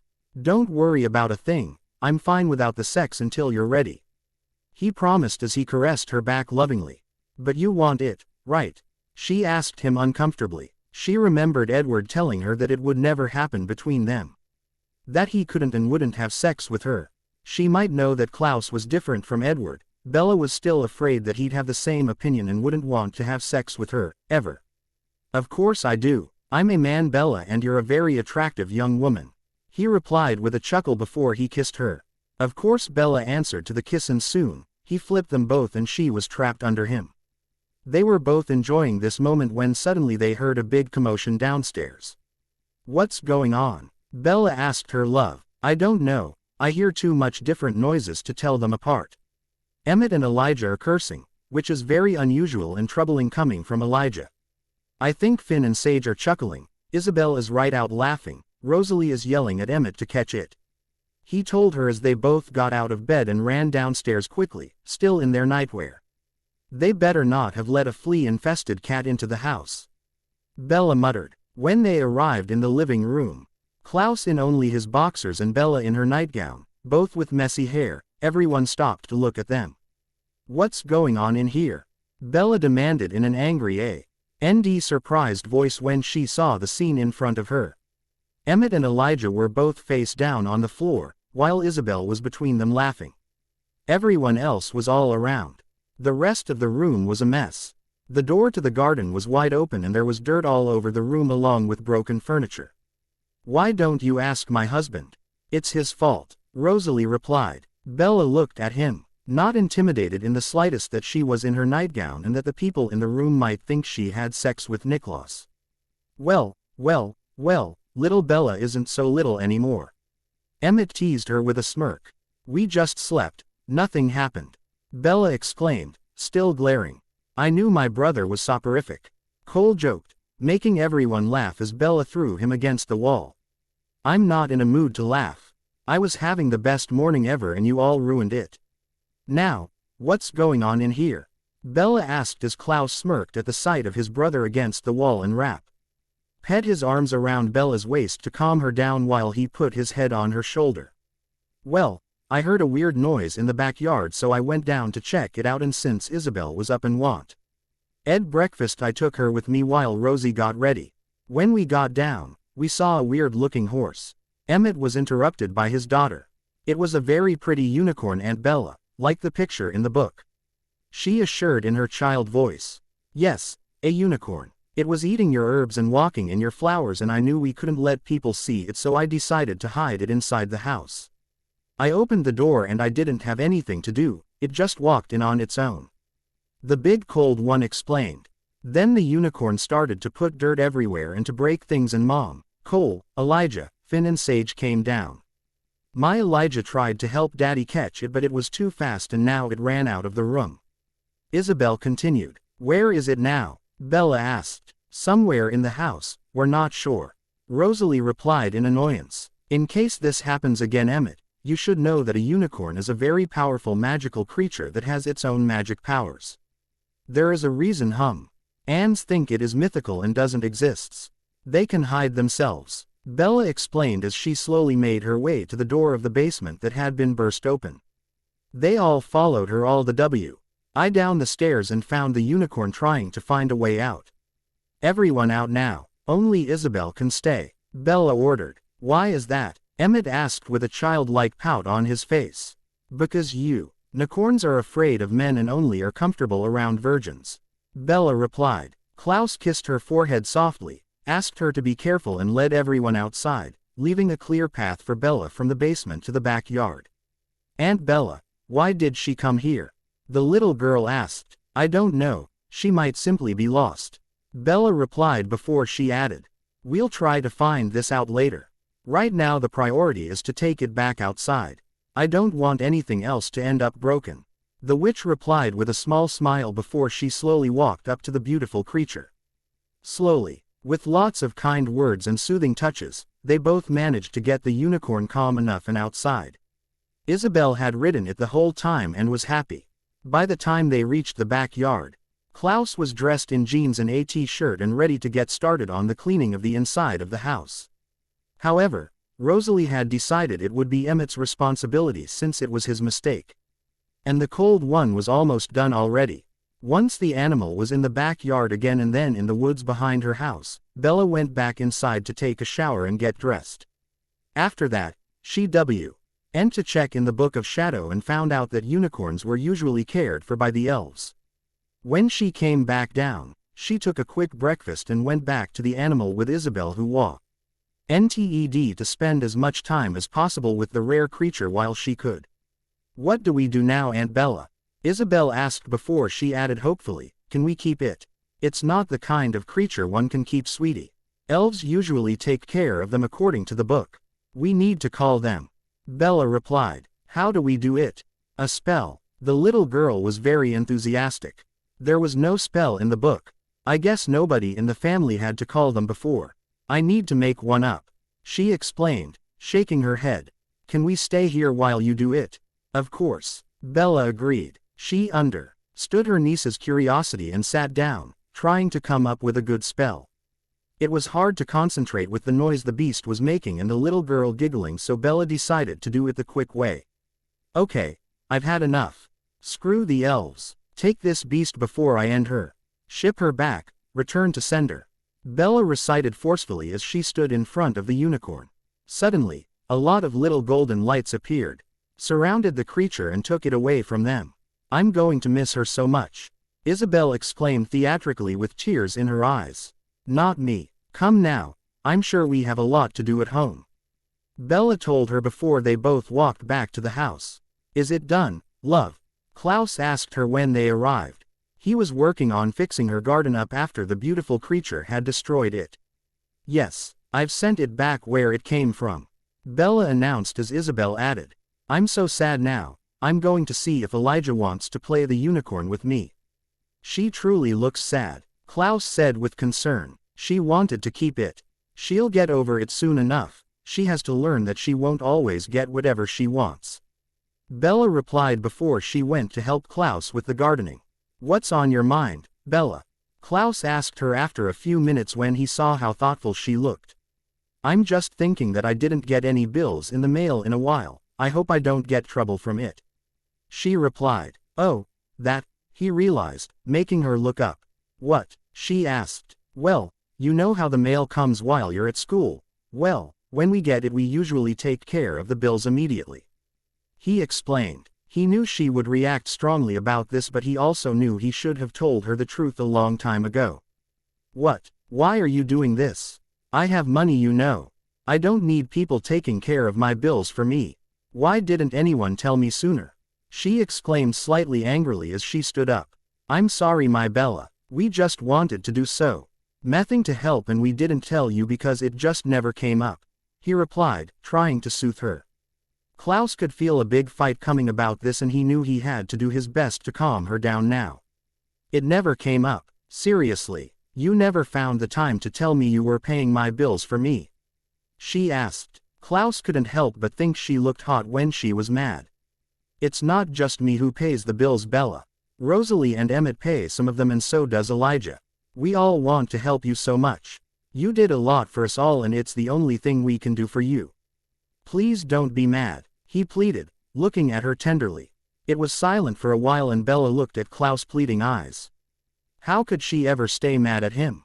She understood why he did it, but she always hated people spending money on her. Rosalie and Emmett should have known that. Of course she knew they were from a very generous family. They just wanted to help and give back a little of what she had given them.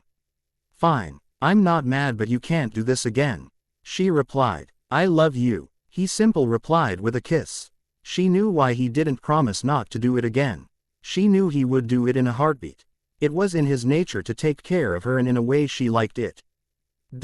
Of course, word of what happened that morning quickly reached the rest of the family, and soon, everyone knew that a unicorn had sighted them earlier, and that Bella and Klaus both came down together in nightwear. A unicorn shows up here, and all you're interested in is to know if I really spent the night with Klaus? Bella asked Rebecca and Caroline. Yes, the blonde original replied. Bella cited. Well, if you must know, yes, we slept together. Also, it was just that, sleeping. Why? Did Klaus bore you with talk or something? Oh no, can't he, you know? Caroline asked, making Rebecca chuckle. What? No, I'm just not ready for more yet. He knows that and respects it, and I'm sure he is very capable of, it. Bella exclaimed. You're a lucky girl, Caroline whispered softly. Aren't you happy with my brother? Rebecca asked the girl with surprise. They had given the impression that everything was fine between them, and it was a big surprise that it wasn't. Of course I am. It's just, well, we started off as just sex friends, and before the party we decided to try and be in a relationship. I know not much tea. Ime has passed yet, and maybe it's going to come, but, Bella asked. I wish Cole would be more romantic sometimes. Caroline cited. Maybe it's coming, or maybe you should tell him that. Bella suggested. I don't know. I think I'll just wait a while and see how it goes. Maybe he just needs the time to adjust to our new dating situation. Caroline shrugged her shoulders. Or maybe he needs you to say it frankly. Boys are a little dumb sometimes.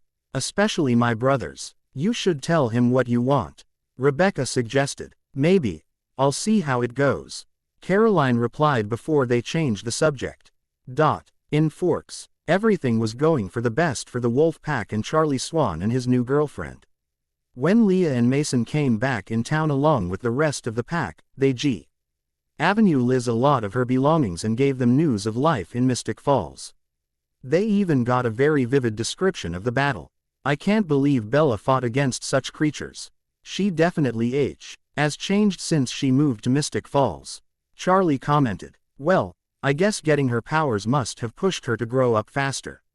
Liz suggested. She's always been very mature for her age, but I guess everything made her much stronger. He replied. You should be proud of her. I am. I'm just sad that she changed so much, that she's not my little girl anymore. He replied. They were both on the couch, watching TV in each other's arms. Time passed quickly for the two of them, and they were very happy. Do you know what the girls actually think about this? Me staying here? Liz asked him. Bella was never one to lie about anything. She says she is happy for us, and so she really is. She also says that Caroline is happy for us, so she must be. Charlie replied before kissing her softly to erase her worries. I love you, Charlie. I've never said it enough, but I really do. She told him softly. I love you too. I'm really happy you decided to stay here with me. He replied. Elena wasn't happy. She had spent the whole evening last night listening to Stefan, Bonnie and Damon telling her how Bella was right and how she should apologize. Then this morning Jenna sat her down and spent about 2 hours trying to be a parental figure and lecturing her for things she was totally entitled to do. Really, why should she apologize to Bella after all? She was in this town first, and had the Salvatore's friendship and attention first. Caroline and Bonnie were her friends first, but ever since she moved to town, Bella was slowly stealing everyone away from her. First Caroline, though, UGHT of her like a sister because they were as good as sisters since their parents got together. Then she lectured Bonnie on how to use magic and when to use it. Seriously, who did Bella think she was? Wasn't it enough that she got the chance to date Damon? Did she have to push Bonnie to date him too? Why did Stefan have to be so friendly with her? Did he want her too? Was Bella going to convince Stefan to leave her? Why did everyone love Bella so much? Was it because she was powerful, or because she had put a spell on them all? Was it really so wrong for Elena to want to use people she knew to get what she wanted? All she ever wanted was to be happy and to get what she wanted. She wanted people to admire her and like her. She wanted people to realize just how important she really was. After all, she did agree to do the ritual just so people would see how nice, considerate and selfless she was. By giving her blood to Klaus so he could make hybrids, she hoped that at some point, they'd end up loyal to her. Like some sort of sire bond or something like that. After she argued with Jenna, Elena took her car, not listening to her aunt telling her to stay at home, and she drove to the boarding house. When she rang the doorbell, Esme came to open with her usual soft and welcoming smile. It looked like the Cullens had made themselves at home. Why did Stefan like them so much anyway? Was it because they were loaded? Or maybe because Carlisle and Esme were the parents everyone wished for? Hello, Elena. Come on in. Stefan is in the library with his brother. Elena nodded at Esme and walked to the library. This was another thing she didn't like. Stefan and Damon were now brothers. They were acting like brothers. It was harder to get Stefan to do what she wanted when Damon was AYS around reasoning with his little brother, being his friend and giving him his opinion about everything. She found things much easier when Stefan didn't trust Damon. When she stood in the doorway, she saw Stefan and Damon laughing their asses off at whatever Rebecca and Jasper were telling them. "Hey, what's going on here?" she asked with a smile when she walked in, looking at Stefan only. "Hey Elena, Rebecca was just telling us the latest news from Bella's place," Stefan replied as he kissed her hello. "Oh, something happened since last night. What's so funny?" she asked. "A unicorn got low, Saint and found its way in Bella's backyard. Emmett opened the back door and led it in the house so nobody could see it. The unicorn walked inside and it was chaos. Elijah and Emmett tried to chase it down but couldn't.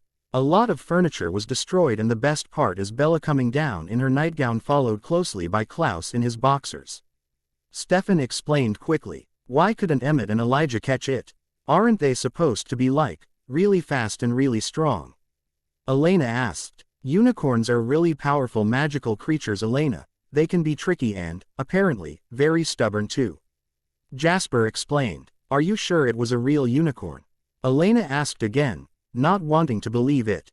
"Yes, we're sure. Bella said so before she sent it back where it came from," Rebecca replied. She had done her best to give Elena a chance and to be civil with her, but she was starting to get tired of it. She felt like the young human was fake and she couldn't shake her feeling off. "Oh well, if Bella said so, but if unicorns are so powerful I don't understand why they didn't keep it and used it for its powers," Elena replied in annoyance before she turned to Damon with a Catherine-like smile. "So, are you sad to know that Bella gave Klaus what she didn't want to give you? They didn't have sex, they just slept together. And no, I'm not sad. I'm happy for them. I don't have feelings for Bella anymore. Not these feelings anyway. I'm happy with Bonnie," Damon replied as he rolled his eyes. "Sure you are," Elena smirked before she dragged Stefan back to his bedroom. It was the only place they were alone and where she felt she had any kind of control left on him. "Don't be too long, we're going to Bella's later," Damon reminded them. Elena rolled her eyes again. Of course her time with Stefan was cut short by Bella. She was everywhere lately. Just this morning when Jenna talked with her about changing her behavior she mentioned Bella at least 10 times. When Isabel came back from the woods, Elijah had already left. He had some business to attend to and didn't have a choice but to leave for the next few hours. The little girl did her best to get her mother to play with her, but she had to buy new furniture to replace the ones her father had broken with the unicorn. "What's wrong, baby?" Emmett asked his daughter when he found her sitting on the floor of her bedroom looking on the verge of tears. "Elijah isn't here and Mommy is busy," she replied in a small sad voice. "Well, Elijah had some important business to attend to, baby, but I'm here. We can play together. I know we're not as close as you are with your mother and Elijah, but I can be fun too," Emmett assured her. "What are we going to do?" She didn't seem very enthusiastic about it. "Well, what do you want to do? We can play with your dolls if you want, or we can go for a walk in the woods and hunt a little, whatever you want to do," he replied.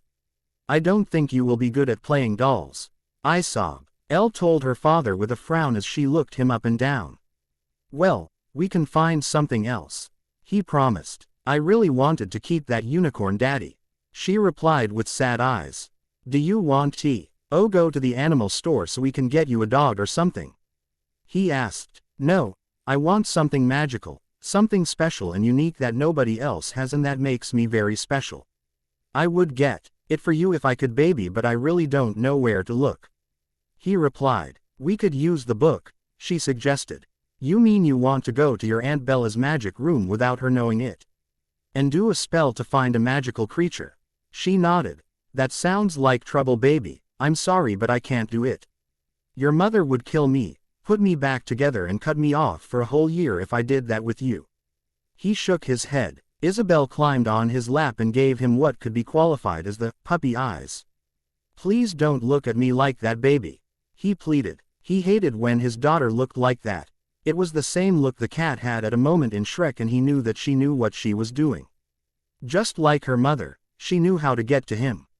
"It's okay, Daddy, I'll still love you," the little girl whispered. Elijah usually gave her everything she wanted and she didn't understand why her father didn't do the same thing. "I'm really sorry, Isabel, but you need to Earn that you're not always going to get everything you want, even if we love you more than anything in the world. If you want to do something else, I'll be happy to do it with you, but I'm your father. And I need to make sure you don't get into trouble," he replied, staying strong. He hated causing her disappointment, but he also knew it was for the best. After a few minutes of argument, they decided to go for a walk in the woods. All in all, they still had fun. The little girl quickly forgot she was trying to make her father feel guilty and enjoyed her time with him. Emmett was happy too. He needed Ed to know he could be close to his daughter as well, and he was happy to find out that he could do it. When they got back, she even let him play with her and the dolls. It was a big mark of trust from her. Later that afternoon, Elena came over Bella's house with the two, Salvatore and Bonnie. Rebecca and Jasper were out on a date out of town, while Finn and Sage and Carlisle and Esme were double dating in town. Caroline and Cole were away too, and Rosalie decided she and Emmett would be taking Isabel out for some fast food. Elijah decided to come with them for the little girl's first fast food. It was something he wanted to witness. So it was just Bella, Klaus, Bonnie, Damon, Stefan and Elena. The tension was pretty thick. While Bonnie had apologized, Bella was still a little mad at her.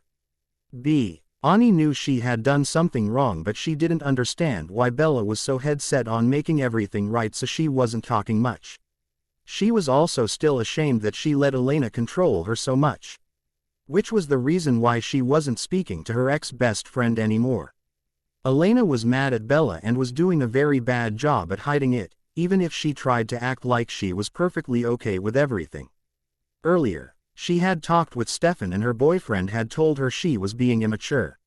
She just didn't see what she should be apologizing about. She still believed she was in her right to do what she did, and she was planning on doing it again soon. While Klaus was serving everyone drinks, Bella was in the kitchen making sure the chicken was cooking perfectly. "Why don't you just use magic to make it good?" Elena asked Bella. They were alone in the kitchen, and Elena quickly forgot that the other could use their vampire hearing to hear what they were saying. "Because it isn't right or necessary." The witch replied. "You just like showing off, don't you?" Elena replied harshly. Bella was taken aback by the reply. "No, I don't, but I've been raised to do things GHT Elena, and doing magic to serve yourself only is wrong and always have consequences. I thought what happened yesterday would have taught you that, Elena." Bella tried to stay calm and make the girl see reason. "What it taught me is that Bonnie isn't as good as she thinks. She needs to practice." Elena replied simply. "I don't know what's happening to you, Elena, but you're becoming more like Catherine with every passing day." Bella snapped. "You're just saying that to make me angry because you're jealous of me." Elena replied arrogantly. "Why would I be jealous of you?" Bella asked, shocked and taking a step back. "Oh, come on. Don't act like you don't know. I'm pretty, sexy, popular and smart. Everyone loves me, the boys all want to be with me and the girls all want to be me. You're no exception. You are very full of yourself, aren't you?" Bella replied, still shocked. "How dare you?" Elena yelled, alerting everyone and attracting them to the kitchen. "What's going on here?" Klaus asked as he placed himself by Bella's side, slightly in front of her, ready to snap his hybrid eyes and fangs out in an instant. Stefan went to stand by Elena while Damon and Bonnie stayed in the middle. Of course they had heard most of what they had talked about, but they wanted to give Elena a chance to explain herself or to try to make amends. "Bella is just being jealous of me and refuses to admit it," Elena declared smugly. "It's crazy. Elena is acting like the manipulative bitch that Catherine is, and she refuses to see it. You know what? I don't have to deal with this or to take all those fake accusations. I want her out of my house this instant, or I will throw her out myself along with anyone who thinks she's right. I'm done trying to help her and sorting her trouble. Next time I'll stay out of it. No matter the risk she's taking. She can go and get herself abducted by the source of all evil for all I care. You have 1 minute to leave." Bella snapped and yelled at the girl. "Bella, come on," Stefan started. "Let her. She's just being a diva because she just realized she's never going to be as good as I am," Elena replied. Everyone turned her way, along with Bella, who was almost to the stairs. "Elena, be reasonable. Bella is right, you know," Stefan started but didn't finish. Elena was flying. Actually, Bella was using her powers to transport Elena out of her house. The human GI-RL shrieked and didn't try to hide her panic. Bella opened the door and threw Elena in the grass. Thankfully, the fall wasn't too high and she knew the doppelganger wouldn't get hurt too much. "Why did you do that for?" Elena yelled, getting up slowly. "Don't come back here before you get your temper checked out." Bella yelled before she closed the door, turned toward everyone else and added, "If anyone else feels like I have been unreasonable, you can leave too. I'm not hungry anymore, I'm going to bed." Then the young woman turned around and walked up the stairs into her room while Klaus sked the others to leave so he could calm Bella down. "Klaus, please tell Bella that I'm really sorry, I don't know what's taking over Elena lately," Stefan apologized.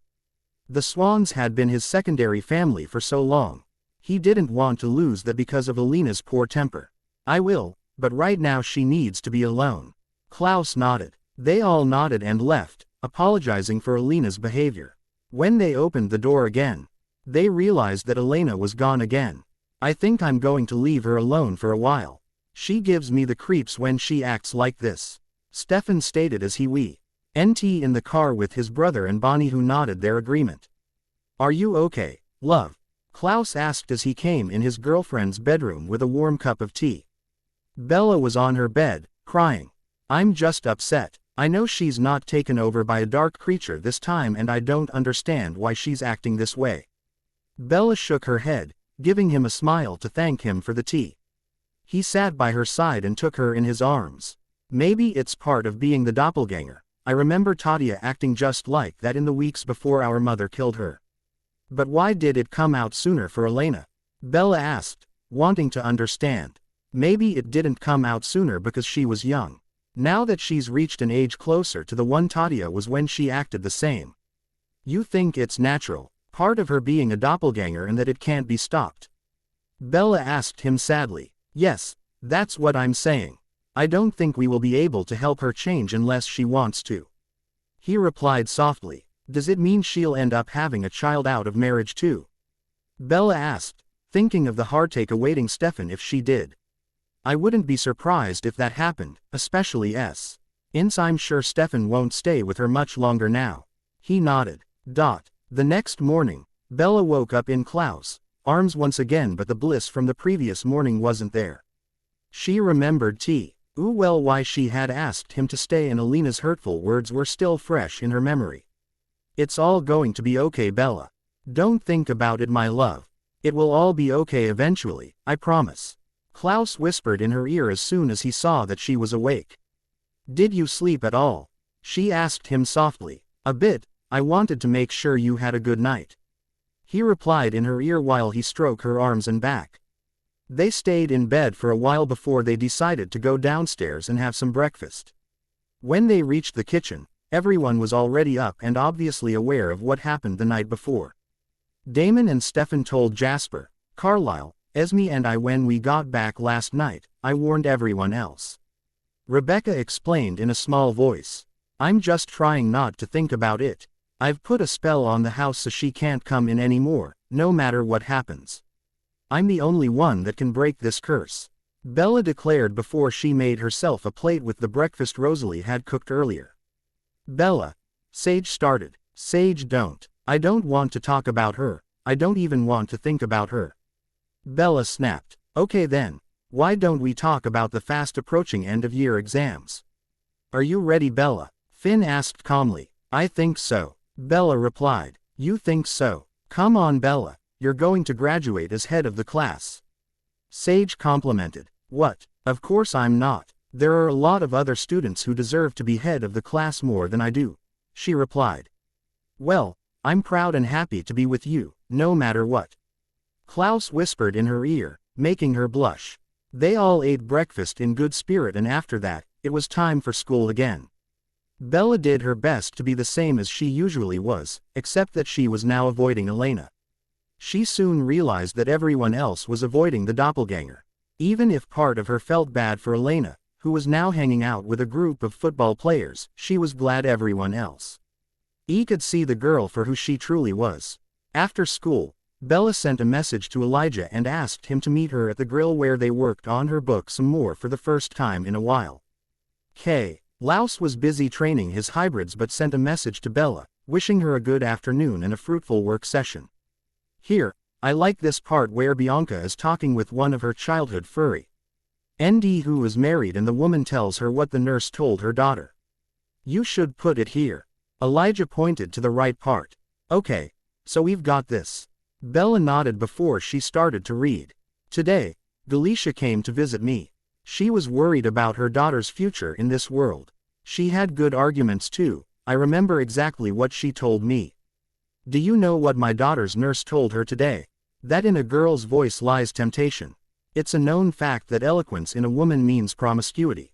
Promiscuity of the mind leads to promiscuity of the body.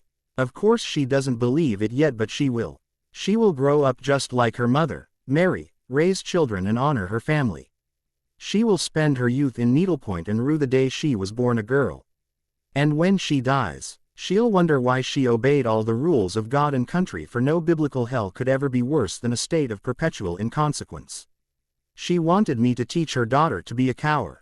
Tessin later. She doesn't realize that while my cage seems bigger than hers, it's still just a cage. Bella read as she wrote down the part. Yes, I like it. But you need to decide if you want to make it like a journal or like a story. Elijah told her, what do you think would be best? I think you should choose to make it a novel, not a journal. Of course you can still keep some journal entries. But it will be best with dialogues and everything. You're right. She replied before she went back to typing and taking notes. I think you should definitely write as a scene with dialogue the moment when Bianca's mother teaches her a few tricks to be a good courtesan. Elijah noted, yes, I agree. She gives pretty good advices too. Desire begins in the mind. Oh, and this one. It's the wanting that keeps them alive. She makes us men sound like animals sometimes. Elijah complained with a chuckle. Well, that's how her mother saw men. Bianca had a slightly different point of view, but all in a she describes men as easily manipulated. Bella smiled softly before they went back to work. You definitely need to make sure people get that courtesans were the most well-educated women in the world. It's important that people see that. You need to make them understand how hard it was for women to get an education back then. He informed her, yes, I'm definitely going to put in it the moment when her mother takes her to the library when other women are not allowed the entrance. Bella nodded, still taking notes. Do you know which part you're going to leave as a journal? He asked her curiously. Yes. Here, listen to this. She told him before she grabbed a journal and opened it at a page with a post-it. She started to read. Valerio Vitti was my first. Mother didn't tell me everything. Who knew something supposedly dishonorable could also provide so much pleasure? After the first uncomfortable few seconds, I was overtaken by the good feelings of bliss and great pleasure the friction of our body was providing me. I was sure this kind of feelings could only come from being intimate with your one true love, but I was obviously wrong. When it was finally time for him to leave, I only had one thing in mind. Who's next? Quote, I like it. It shows how important and defining her first time was. He agreed. Yes, it does. She replied with a small blush, making him chuckle. She was T.N. king of her coming first time with Klaus and wondered if what she'll feel would be comparable to what Bianca had written. After a few minutes she pointed him to another part she liked. Look here, her mother tells her how to choose her lovers. She stated before she began reading. Bianca, in order to choose your lovers wisely, you need to understand men. No matter their shape or size, position or wealth, they all dream of the temptress. The irresistible, unapproachable Venus that can quickly turn pliable maiden when they've had a hard day. Well, she's got us down, doesn't she? Elijah chuckled. When he saw the part Bella didn't read. A part that was much more technical about what to do to get a specific type of men's attention and how to handle them. Should I write the spell she hid in our poetry to try and change Peppino's way of seeing women? Well, since he's the one who turned her in during the Inquisition, it didn't work right. He asked. No, it didn't. You can't change who someone is inside. She replied. Then put it in, along with his reply. He winked before he added, how did it start anyway? Oh, They were at some kind of party and the big nobleman asked for some poetry match for their entertainment. Peppino had made a comment about Bianca having been through all the men in the room and she replied that it put it all in a different kind of perspective. Then he makes a move on her but she refuses. He took it the wrong way and later when her poetry book was introduced, he attacked her verbally, saying she used her feminine attribute to get it done and that he didn't know the old man could still. Well here, listen, Bella explained before she started to read. Peppino. Personally, I didn't think Count was still capable of getting it up. What did you do to him to get him to publish this book? Bianca. Umberto. She worked for it. Peppino. Ha, I bet she did. How much do you cost these days, Bianca? Bianca. If your prick is as limp as your verse, no price can buy time enough. Then they fight a bit and talk some more before the good stuff really starts. Bella added before she picked up her reading further. Bianca. Recant the curse you give my kind. Admit I have, as you, a heart and mind. Peppino. A greedy hand, and empty heart is all that rests your legs apart. Bianca. I confess I fuck divinely those who love, and well opine me. Peppino mocking. Her. I confess, I fuck divinely, those who, richly wine and dine me. May sing, and rhyme, and more. Still, is at best a slut, with every horny mutt. You pride yourself on arts and letters, and fucking best your manly betters. Bianca. I save the goodly wives of Venice from their husbands' lustful menace. Nice, I like the slight humor and the poetry of it all.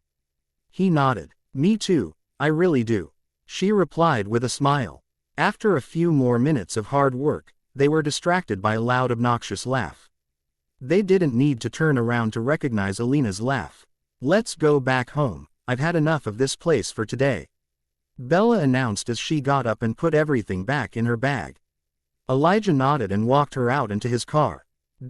Alice and Catherine were hand in hand, trying to find their way to the boat they had chosen to embark on.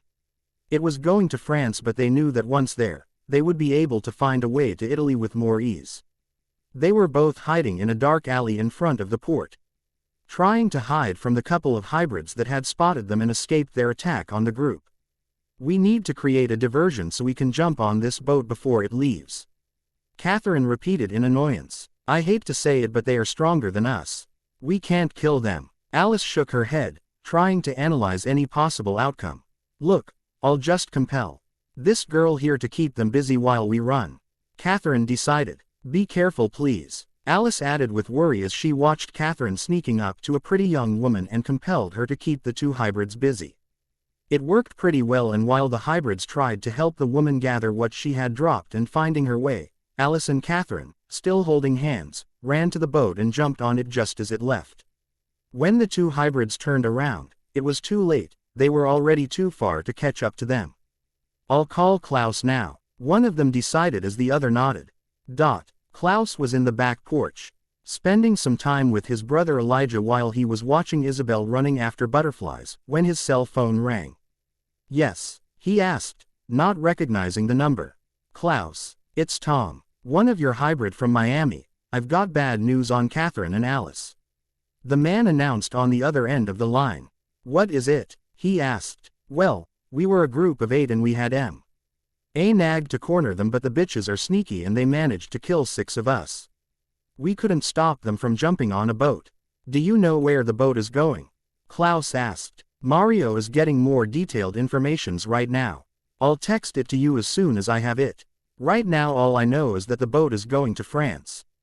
The man replied quickly. Right, thanks mate. When you text me the information you got, text me your address and I'll send you the reward. Klaus replied. No problem. It will probably take a few minutes though. The hybrid added before he hung up. Klaus sighed and called everyone. It took a few minutes for everyone to come and he put them up to date with what his hybrid told him. Why are they going to France? I mean, I get that Europe has its appeal, we hid there a long time. But why go there now? Rebecca asked. The Volturi, Carlyle stated. They are in Italy. Emmett shook his head. Yes, but if they were trying to escape, they took the first occasion they got to escape. Once they reach France they won't have a problem to travel quickly toward Italy. Bella guessed quietly. But why would they go to the Volturi? Caroline asked. Because Alice wants to use them. She wants power. Probably their power. They are going to use them to try and get rid of us, and once we're out of their way, they will take their thrones away from them. Jasper guessed. What do we do? Esme asked, a mask of horror on her face. She was worried not only for Carlisle and herself but also for everyone else. She had grown to care deeply for them all. Well, according to the text I just received, they won't be in France before a couple of weeks. This gives us some time to organize. Klaus declared. I could cast a spell to delay them a little more. Bella suggested. Good idea. Carlisle nodded. Okay, let's try this. Alice and Catherine are on their way to acting badly. Delay them somehow, give us a month to get ready. As soon as Bella recited that spell, they all felt air shift around them. It's done. We have a month, she assured them. Why didn't you ask for more? Bonnie asked. Because it wouldn't have worked. If I want this to work, I need to be reasonable in what I ask for. Bella replied and Bonnie nodded. So we have a month to decide on what we do. Esme asked worriedly. We have at least a month before they reach the Volturi. Bella nodded. Good. That leaves us free of worries until after your graduation. Elijah nodded. They all nodded and decided not to think too much about it until after Bella's graduation. As promised, Klaus sent a big reward to the 2 hybrids that had helped him, along with a bonus to give to the families of the fallen hybrids. He was a man of his word after all. Just like they had decided, they didn't think about Alice and Catherine for the next few weeks, or at least they tried to keep them on the back of their minds. They had much more important things to think about and didn't have time to think about the 2 evil vampires decided on ruining everyone's life just because they wanted to. Bella, Rebecca and Jasper had the end-of-year exams coming up and then graduation. It was very important for Bella to graduate, but she felt something coming, something that would prevent everything from going smoothly. She didn't know what it was exactly, but she knew it was supernatural and that she would need to vanquish something before the end of the exams. She just hoped that it wouldn't distract her from her school work. She wanted to graduate. She didn't want to fail, not when she spent so much of her time surrounded by smart vampires who knew so much more than she did about the world. We need to do something about it, Emmett. Isabel is becoming spoiled and I'm tired of her tantrums. She needs to understand that she can't always have everything she wants. Rosalie insisted. They were both in their bedroom while Elijah had taken Isabel to the park after the little girl had begged him to do so. Well, I'm starting to see that too, but it might be because Elijah always gives her everything she asks for. Emmett replied. We need to talk to him, set things straight. Things need to change. I will not have a brat for a daughter. Rosalie added with anger. Calm down, Rosie. We'll find a solution. Maybe we should move away for a while, at least until she grows up and learns responsibilities. Emmett suggested. That could be a good idea. Now we need to ask Elijah to stay away for a while. It won't be easy. Rosalie sighed before she entered Emmett's arms. The reason behind their worry was an incident that happened the previous day. Isabel had found her mother's copy of the Book of Shadows and recited a spell to invoke a fairy. Once the fairy got here, the youngest Swan imp risen her guest in a box and decided the little thing was her new pet since she couldn't keep her unicorn. The other fairies came to the house a couple of hours later, ready to declare war on the hoe. Yushold and Bella got hurt trying to protect Isabel. She ended up bleeding heavily on the floor, and if Elijah and Klaus hadn't been there, she would have surely died. Isabel refused to let her friend go in while Bella was sleeping. Between life and death, Klaus got really angry and so did Rosalie and Emmett. Rosalie used magic to free the little fairy and gave her back to her family, apologizing for her daughter's behavior. Isabel threw a tantrum and yelled and cried for what seemed like hours until she understood that they wouldn't budge on this. Elijah had had a hard time watching like this and ended up going to a bar with Cole, Jasper and Damon not to see it all. He really liked Bella. She was his best friend and he had a hard time seeing her hurt, but it also pained him to see his mate cry. He was torn and didn't know what to do about it. Did you decide what you were going to do? Bella asked Rosalie after she came down from her conversation with Emmett. Yes, it's not going to be easy, but we think we need to leave town. Raise Isabel away from Elijah if possible. The blonde replied. He's not going to like it, it won't be easy for him. Klaus commented. I know bu. He can't help but give her everything she wants. It's not healthy for her, she's becoming spoiled and will not be a good person if we keep this going. You have enough to worry about here with Elena's bratty behavior without adding Isabel into the mix, and I want to do my best to raise her the best way, prevent her from becoming a dark witch. The mother explained. You're right, it always starts with little things. Where are you going to go? Bella asked her. We're not sure yet, maybe back in Forks, this way we'll stay close to you in a way, and if something happened in Forks we'll be able to help Charlie and Liz.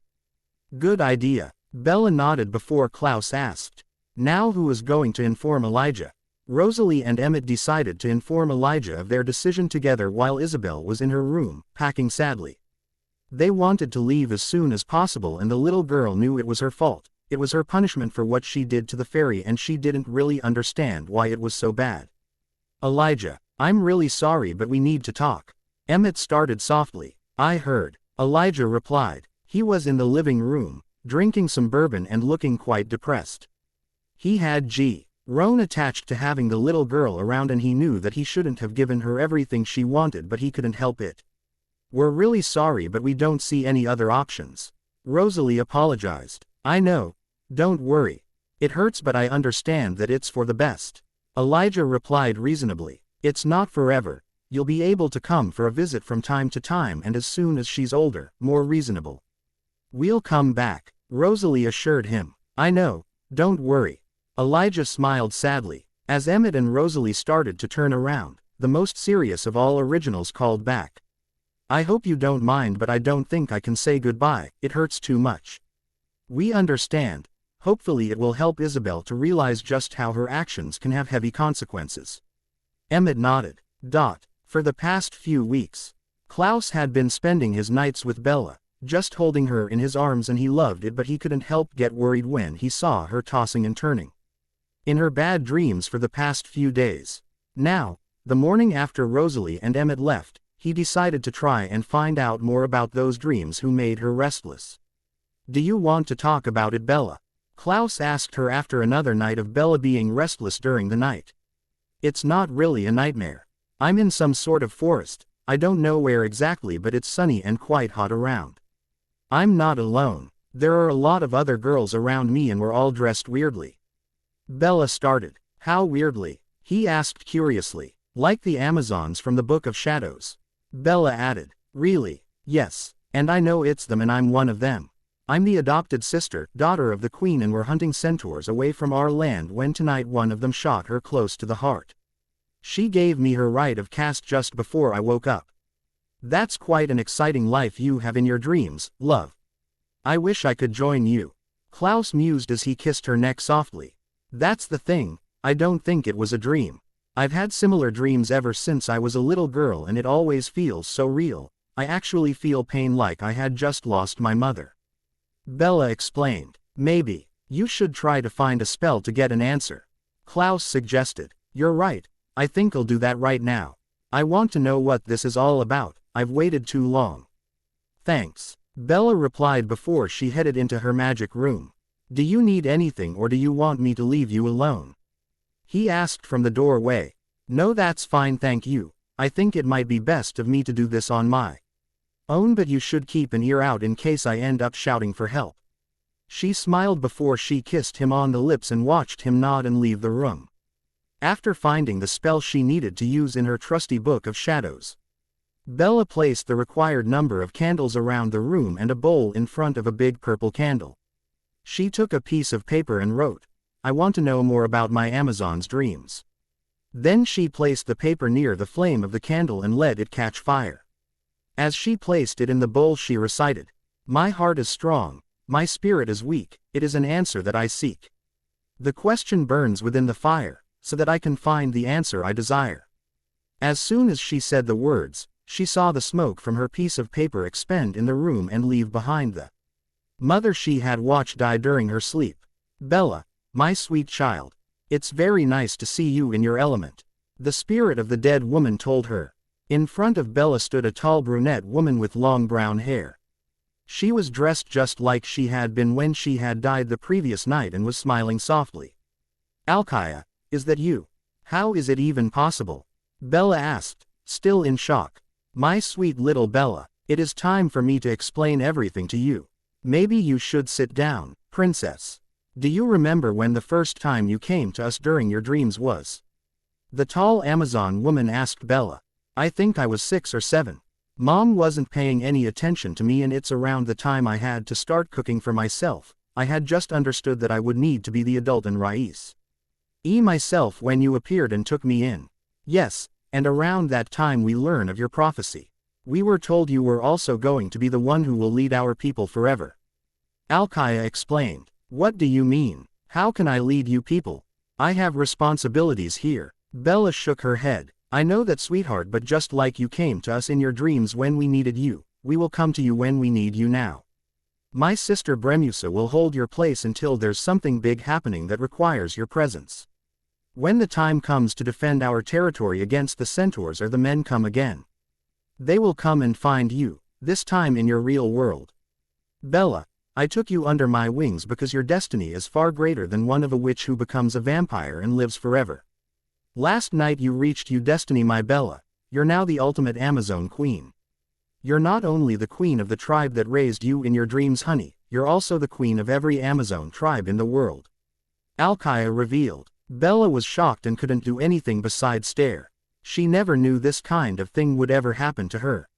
She was a queen. "Alkaya, I don't care. Now what to say? I don't even know if I'm capable of all this." Bella replied. "Honey, you don't have to worry about anything. Before, everything you ever learned would have stayed with us. You forgot it when you were in your world. Now you're capable of fighting here too. You are a queen, my Bella, and I'm very proud of you." The tall woman complimented before she hugged Bella. "I have to go now. I'll always be there for you when you need me. Your Amazon sisters love you dearly and will always be with you. Remember, Bella, we walk beside you, even when you don't see us. We might be apart, but never alone," she insisted before she disappeared in a cloud of lights. Bella took a few minutes to breathe and to let what had happened when in front of her sink in before a wooden chest that used to bell. To Alkaya magically appeared in front of her. Bella slowly opened it and looked at everything in the large chest. She placed them, one by one, to the side so she could look at everything more closely. It looked like everything she owned in Amazon land was in this chest now. The first things she took out of it was the brown leather skirt and the shirt that went with it, then she took the weapons, the sword, the knives. She was about to put the necklaces that made her the queen inside when she changed her mind and decided to put it all on, leaving the ceremonial masks aside. She was surprised to see a magical tattoo on her forearm. This tattoo was the tribal tattoo that held her position in the tribe that raised her as she dreamed, and on top of it had been added an antic symbol that designated her as the ultimate Amazon queen. Looking at herself in the mirror after she was dressed up, she saw another tattoo on her lower back. She gasped. It was her Amazon name. Every Amazon in the world would recognize her now, as long as her tattoos were visible. Seeing herself dressed like this and seeing the tattoos helped her realize who she was. She had just gotten used to the fact that she'd be the last Swan matriarch and that she was going to live forever, but now she also understood that she was a queen. And not just any kind of queen, an Amazon queen. She decided that she needed to tell everyone about this new development, and after making sure she had everything on her, including her weapons and jewelry, she walked down the stairs to find everyone in the living room. Apparently, Klaus had told Rebecca about the dreams and everyone came to see what it was about. If a danger was preparing itself, they wanted to be ready. "Wow," Klaus managed to say when he saw her. "Hot," Damon exclaimed. "Bella," Rebecca asked. Everyone looked at her in awe, like some kind of divinity had appeared in front of them. "Well, that's new. What is this new attire all about?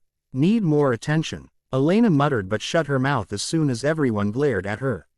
She had almost lost Stefan and knew she needed to be careful about what she did if she wanted to keep him in her life.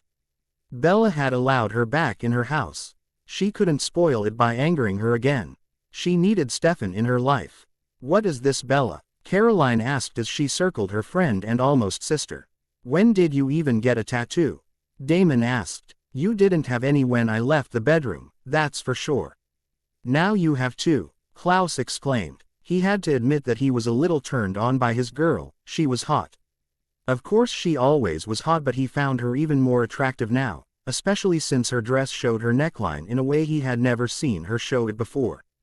Well, to make a long story short, ever since I was a little girl I've been dreaming that I had been adopted by an Amazon queen and raised among them. Tonight I dreamt that Alkaya, my adoptive mother and the queen, died during a battle and gave me her rite of caste. I did a spell to find more about it and she came to me, telling me that it had all been real. Bella explained, blushing slightly under the intensity of the men's stare. So you're a queen to this Amazon tribe? Jenna asked and chuckled as Anna slapped Jeremy upside his head to make him stop staring. Actually, it's a little more complicated than that. I am actually the queen to every single Amazon tribe in the world, including the magical dimension, and the ones who are here are on their own. I am what they all call the ultimate Amazon queen. No, and forever the queen to every single Amazon in the world. Bella replied, blushing. Wow, that's some destiny you have. Alaric mused. I can't believe you're an Amazon queen. I have met and fought Amazons in the past. A long time ago. They are excellent fighters, even though they are human they can hold their own against us. Klaus remembered. Before today, I didn't take my knowledge and abilities of Amazons back with me when I woke up, but now I do. I don't just have my clothes and tattoos, I also have the ability to fight. I've trained hard in my dreams and now I know it all. I could probably hold my own against anyone in this room now without using my magic. Bella informed them. Well, you look very hot, Cole exclaimed, followed by nods from Jeremy. Thanks, Bella whispered with a blush on her cheeks. I'm glad you're still doing that, Klaus whispered in her ear, referring to her blush, before he kissed her on the neck. They talked for a few more minutes before Bella decided to go out and relax a little. Klaus agreed that it would do her some good, and along with Caroline, Rebecca, Cole and Jasper, they went to a small bar outside of town. Of course Bella had changed into more modern clothing, but the shirt she wore didn't hide her tattoos. When they entered the bar, Bella sensed something weird. What is it, Bells? Rebecca asked her. One of my sisters is here, Bella announced, looking around. Like an Amazon. Cool, Caroline exclaimed as they all sat at a table and ordered. Just then a tall woman, very sexy, walked to them. Looking at her, you would have thought she was a biker girl. My queen, it's nice to see you. My sisters and I aren't living very far from here. Just a couple of hours drive. Here is my phone number, call if you need us. She introduced herself before she left, handing Bella a card with a name, address and phone number. I guess they can sense you just as much as you can sense them, Klaus told her before handing her the soda she had ordered and looking at the menus they had been given. When she got home, Elena was enraged. Once again everyone had ignored her in favor of Bella. Why didn't they side with her anymore? Why were they all always against everything she had to say? She was pacing in her room, rage rolling off her while she could hear her brother and Anna enjoying themselves in his bedroom. Did they have to be this loud? Stefan told her that if she didn't get her behavior in check, he didn't want to be with her anymore. She was alone because her friends had sided with Bella and she wanted to make them pay one way or another. If she could find a way to ruin Bella's finals and make sure she didn't graduate, she'd do it. She kept on pacing and glaring daggers toward the window when all of a sudden, flames appeared in front of her. Without burning anything, very fast, the flames died down and Elena found herself face to face with a very handsome man dressed all in black with a black cape on his shoulders. He had dark short hair and bright, unhuman, green eyes with a tanned skin. He was obviously very strong too, judging by his large shoulders. Who are you? Elena asked, her voice calm, not showing any fear. My name is Radner. I'm here for you. He introduced himself in a soft voice that showed authority and confidence. What do you mean you're here for me? She asked him. I've been watching you and you're the perfect bride for me. Your anger will make powerful sons. He replied simply, shocking her. You're a demon, aren't you? Elena asked him. Yes, I am, he replied, advancing toward her. never letting her eyes look anywhere else than his. Elena was stuck in his eyes and couldn't help but be excited at the sight of the demon man in front of her. At last someone wanted her. What's going to happen now? Elena whispered as she felt his hands on her hips. Now, I'm going to make you mine and you're going to carry my child. Then, I'll carry you away to my home where you'll be my bride. He explained in an authoritative tone, sending chills down Elena's spine. She couldn't help but agree. He was the one for her. At that moment, she was sure of it. He wouldn't take Bella's side, he'd be hers and she'd be his. Bella was in her garden reading up her last lessons for one of her exams when she was hit by a bad feeling. Like a gush of wind, it went all around her, made sure she had felt it and recognized it before it left. What's wrong, Bella? Klaus asked, watching her frown. I don't know, I just feel like something is coming. We need to be careful, I just know it has to do with Elena. Bella replied, a worried frown on her face. Do you want me to go and get her? He asked her. I don't think it would help. She's so set against anything to do with me lately, we'll just have to be careful. I think someone is going to use her. Well, maybe we should still warn Jeremy, Anna, Alaric and Jenna. He suggested. You're right, it might be a good idea to warn them to keep their eyes open. I'll go and call them right now. He decided before he kissed her and took his cell phone out. Elena was in her bed, smiling and satisfied. Radner had just disappeared after telling her he would be back soon. She put her hands on her belly. She was pregnant. He had told her so and she believed him. The pregnancy would go faster than a normal one, 9 days instead of 9 months. Already she had a bump. Once the child is born, he would come and collect the both of them and she would be welcomed in his world. He told her he was high up the demonic ladder and that she would be like a queen, adored by all. Served by many. It was all she ever wanted, right? In front of her mirror, she pulled her shirt up so she could examine her baby bump closer. Elena, you're okay. Jeremy asked her as he entered her room with Anna. They both gasped when they realized what Elena was doing but refused to believe it was what they thought. It wouldn't be impossible, right? What do you want? She asked her brother with an annoyed look. It's too late. We need to call Bella. Anna whispered before they left the room in a hurry and Elena went back to staring at herself with pride. 20 minutes later, everyone, minus Elena, was in Bella's living room once again, listening to Jeremy telling them what he saw. Are you positive it was a baby bump? Stefan asked, heartbroken. She definitely had a flat stomach yesterday. Jeremy nodded. And there definitely was another heartbeat in her, a very strong one. Anna added. Jenna was looking extremely worried as Stefan found comfort between his brother and Esme's motherly embrace. It was the reason you had a bad feeling. It happened. Klaus told Bella. I heard moans coming from her bedroom last night but I figured she had made up with Stefan and I didn't want to interrupt. Jenna half cried. If she got pregnant only last night and is already so advanced, the baby can't be human. Carlyle stated what everyone else knew. It's the child of a demon. A doppelganger can assure them strong spawns. He'd be able to move higher up the demon hierarchy and if he's already a powerful one, it would only ensure him more power. Klaus informed them. What can we do? Bonnie exclaimed. No matter how she's been acting lately, we can't let her end up the mother of some demon baby. Caroline exclaimed. I could do a spell to attract the Ather here and kill him but Elena would still be pregnant with a demon. Bella suggested. We can't kill a baby, it would be half human, right? Carlyle asked. Yes, and there is some herb cocktails that we can use to ensure that it ends up more human than demonic. Bella added. I'll get right on it, Bella. The sooner she takes them the better it is for her, the baby and everyone else. Bonnie suggested. Yes, look if I have everything in the basement.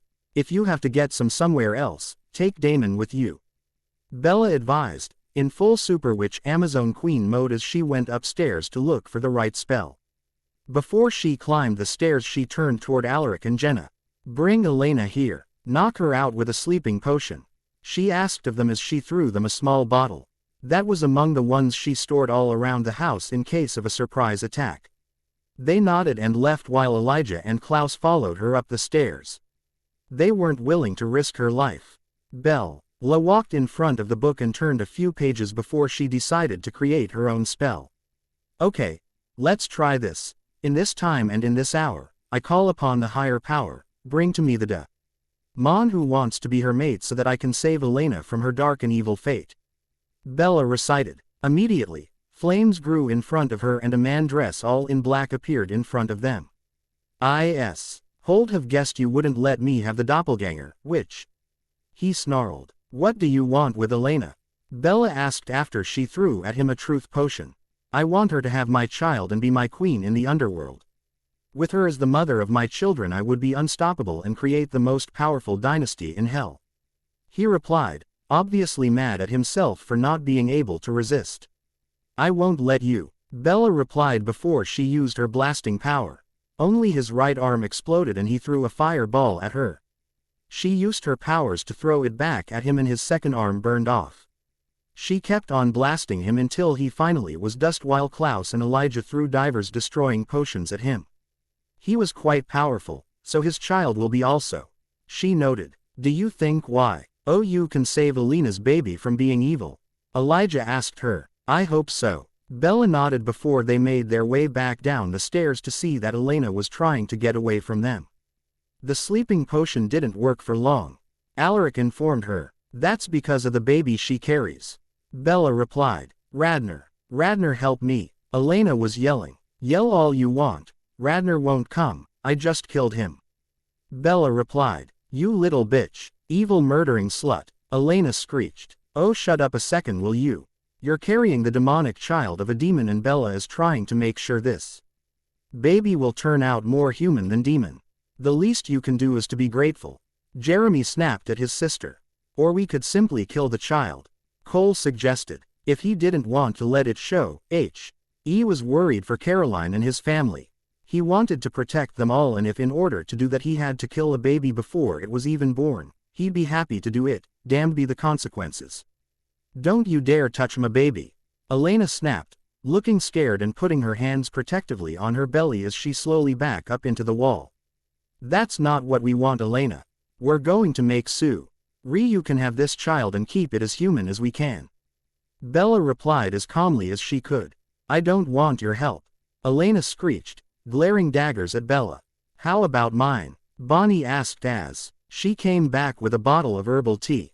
Do I have to drink this? Elena asked. If you drink as much of this as you can it will help your child developing with his humanity while keeping his powers. Bonnie informed her friend. Elena took the bottle and slowly drank it. Once she finished it, Bonnie showed her a big bottle of herbs, telling her that she would need to drink them until the delivery date. I'm not staying here with you all. I don't trust you not to kill me or my baby. Elena declared, breaking Stefan's heart even more. I could take you to Forks. Rosalie will have the powers to help you magically and make more herbal tea. I have the necessary equipment to take care of you in our Forks house. Carlisle suggested. Fine, as long as I don't have to see Bella or hear about her every day. Elena agreed before she turned away, declaring she was going to pack a bag. You don't have to go, Carlisle, you know that. Rosalie could take care of Elena. Jasper told his surrogate father.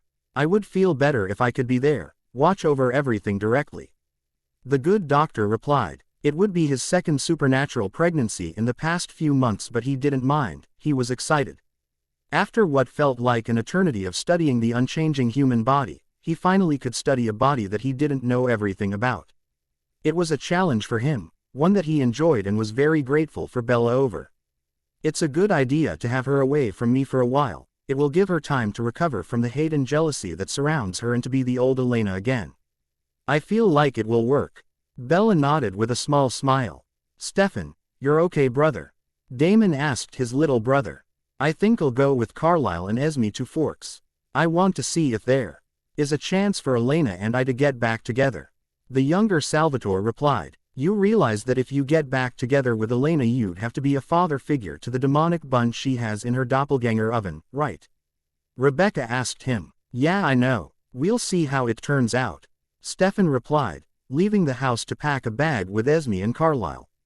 They all knew that the main reason he left was because he didn't want to be away from Elena but also because he needed Esme, a mother, to support him in this moment. Far away from Mystic Falls, on a boat to Europe, Alice and Catherine were doing their best to keep themselves busy until they arrived at destination. Most of the time, they stayed in the cabin they shared and spent time pleasuring each other's. After all, who else could they trust with their most important needs than each other's? Sometimes, they even talked about their past lives and imagined how everything would have gone if they had met earlier.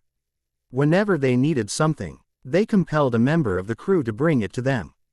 Life on their journey was quiet, easy and nice. Blood was the only thing they had to ration, but they managed. They were strong-willed and would make it. Part of them wished it could last forever, but they knew something was coming. Would it be good for them or good for Bella's team? They didn't know, but were sure they'd be ready for anything. Caroline was tired of how things were with Cole. Was it wrong of her to want more romance?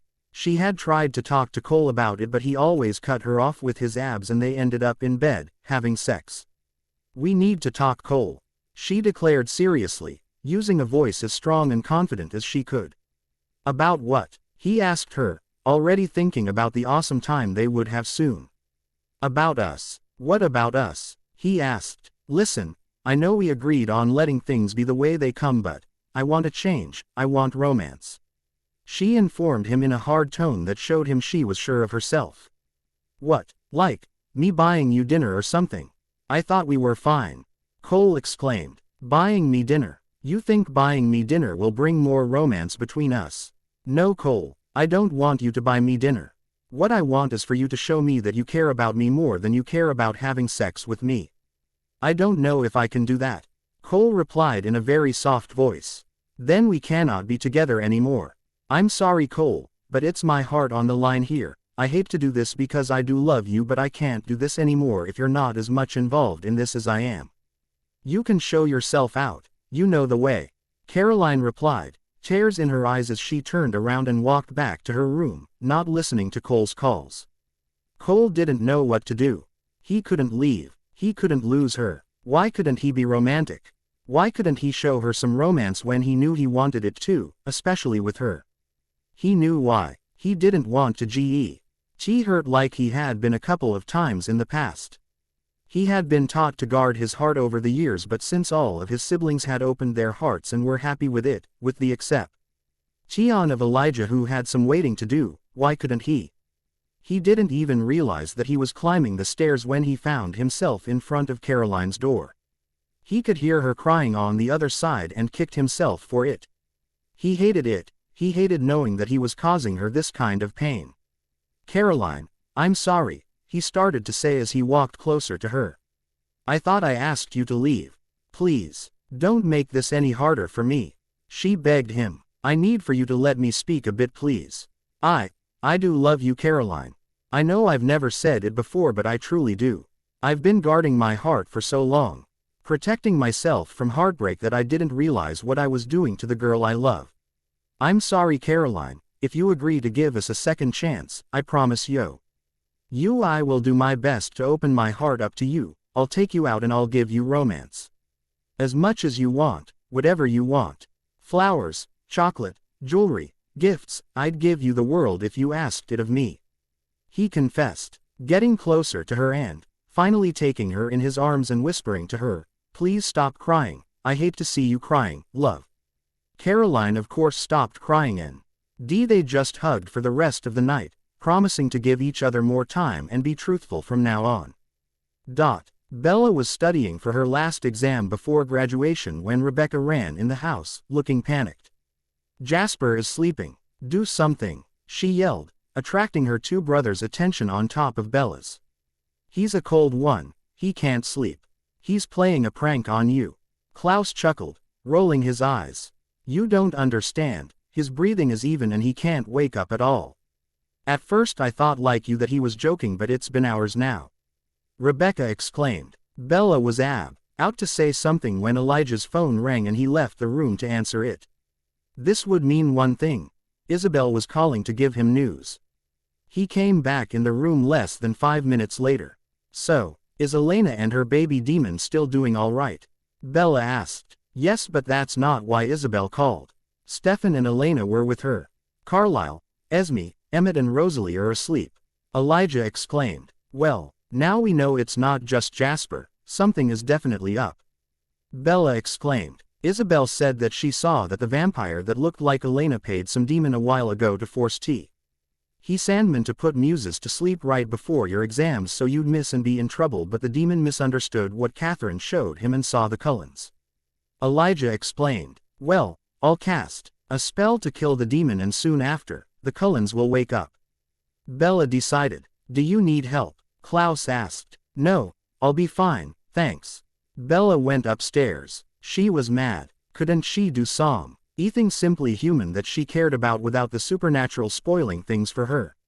She was enraged. She flipped the book open, said a spell so the demon appeared in front of her and she blasted him before doing a spell to invoke a Sandman. She told him the demon had been dealt with and not to do it again. He nodded and left. She walked back down the stairs and grabbed her book, sitting back down in her armchair and going back to studying after saying, "It's done." To the rest of the house. "Thanks," Rebecca called out before running out. Of course Bella aced her exams and was able to graduate, along with Rebecca and Jasper.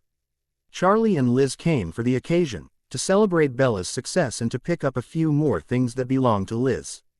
They didn't stay long because Charlie had to go back to work, but they were proud of their daughters and Bella was happy for her father. She loved seeing him this happy. After the ceremony, Sage and Finn left, to travel in Europe, just like they had planned. They were dying to finally have some time on their own, without family or friends, without anyone to interrupt their lovemaking. They simply wanted some alone time away from home. A vacation from all the pain and crazy they had suffered for the past few centuries. Charlie and Liz were still happy together in Forks, and Liz had to admit that she was happy not to have to deal with supernatural again. She was happy when Mason and Leah brought her some of her stuff. They brought her the most important and she was able to personalize what was now their house. They had been disappointed that they had to go back so quickly, but having Rosalie and Isabel around town was a blast. No matter when she was born, Rosalie was now a Swan and so Isabel was his family. She called Charlie Grandpa and he loved it. He was happy to spend time with her as much as he could. Alice and Catherine were finally in Italy. How did it take them so long? They simply kept being interrupted by weird things.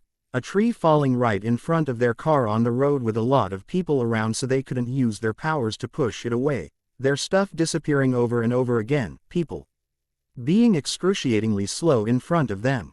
I'm sure Bella did something to delay us. Catherine spat. Don't worry, Cat. She doesn't know what we're up to.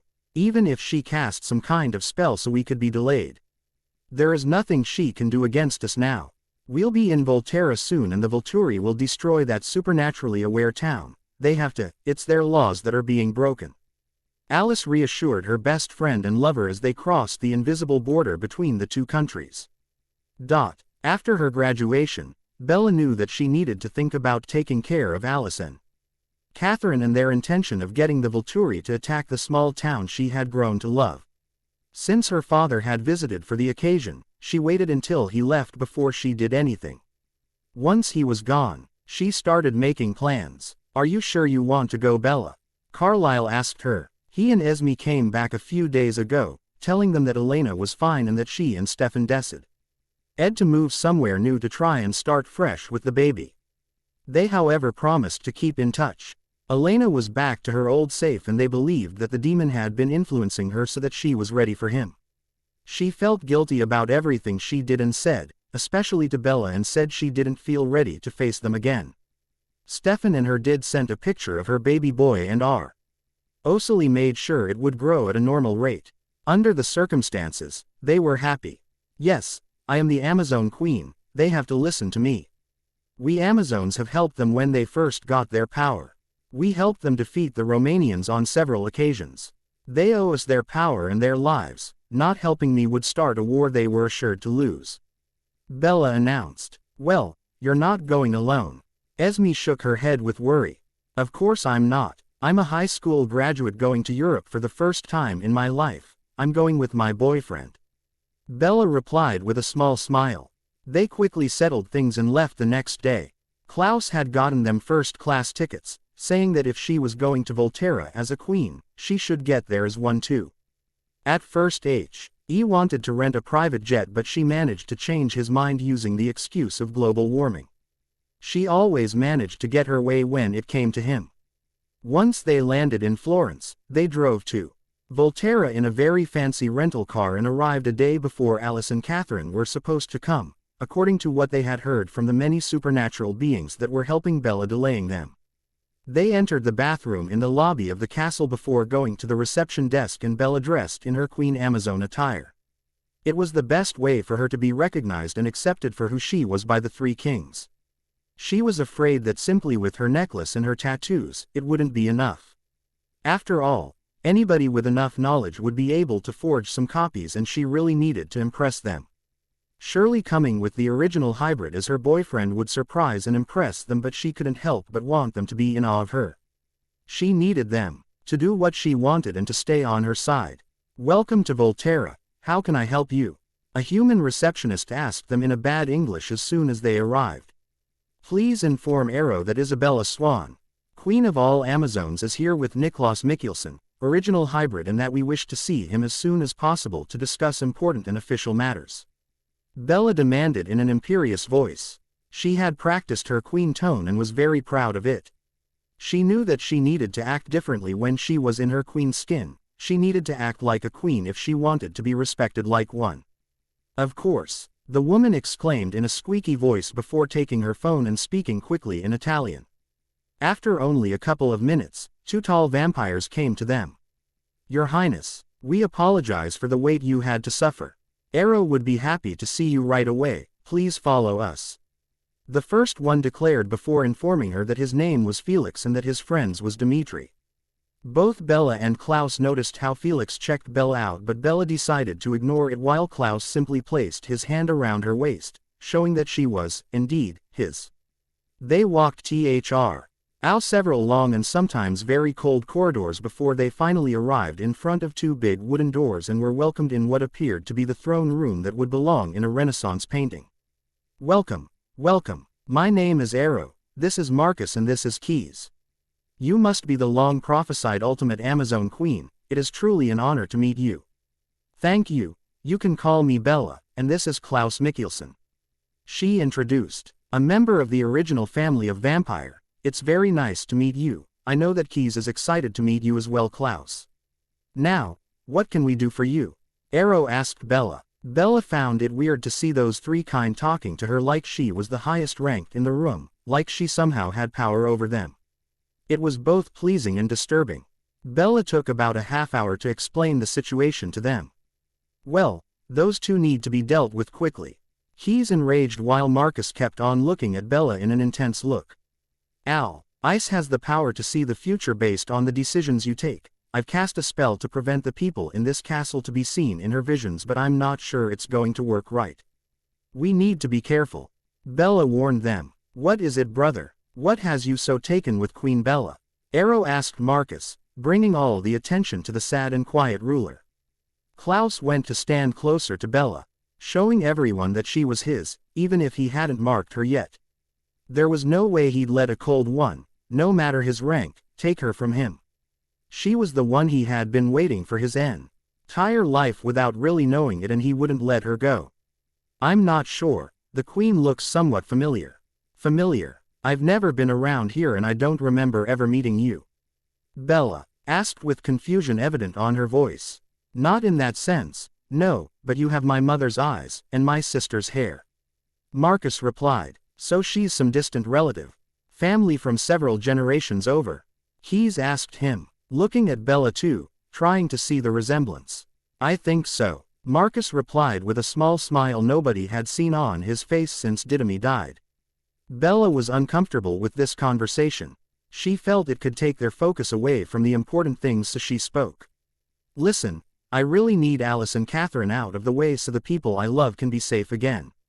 If you do this, I'll perform a spell that will allow you to see Didymi once more to say goodbye or whatever it is you need to do.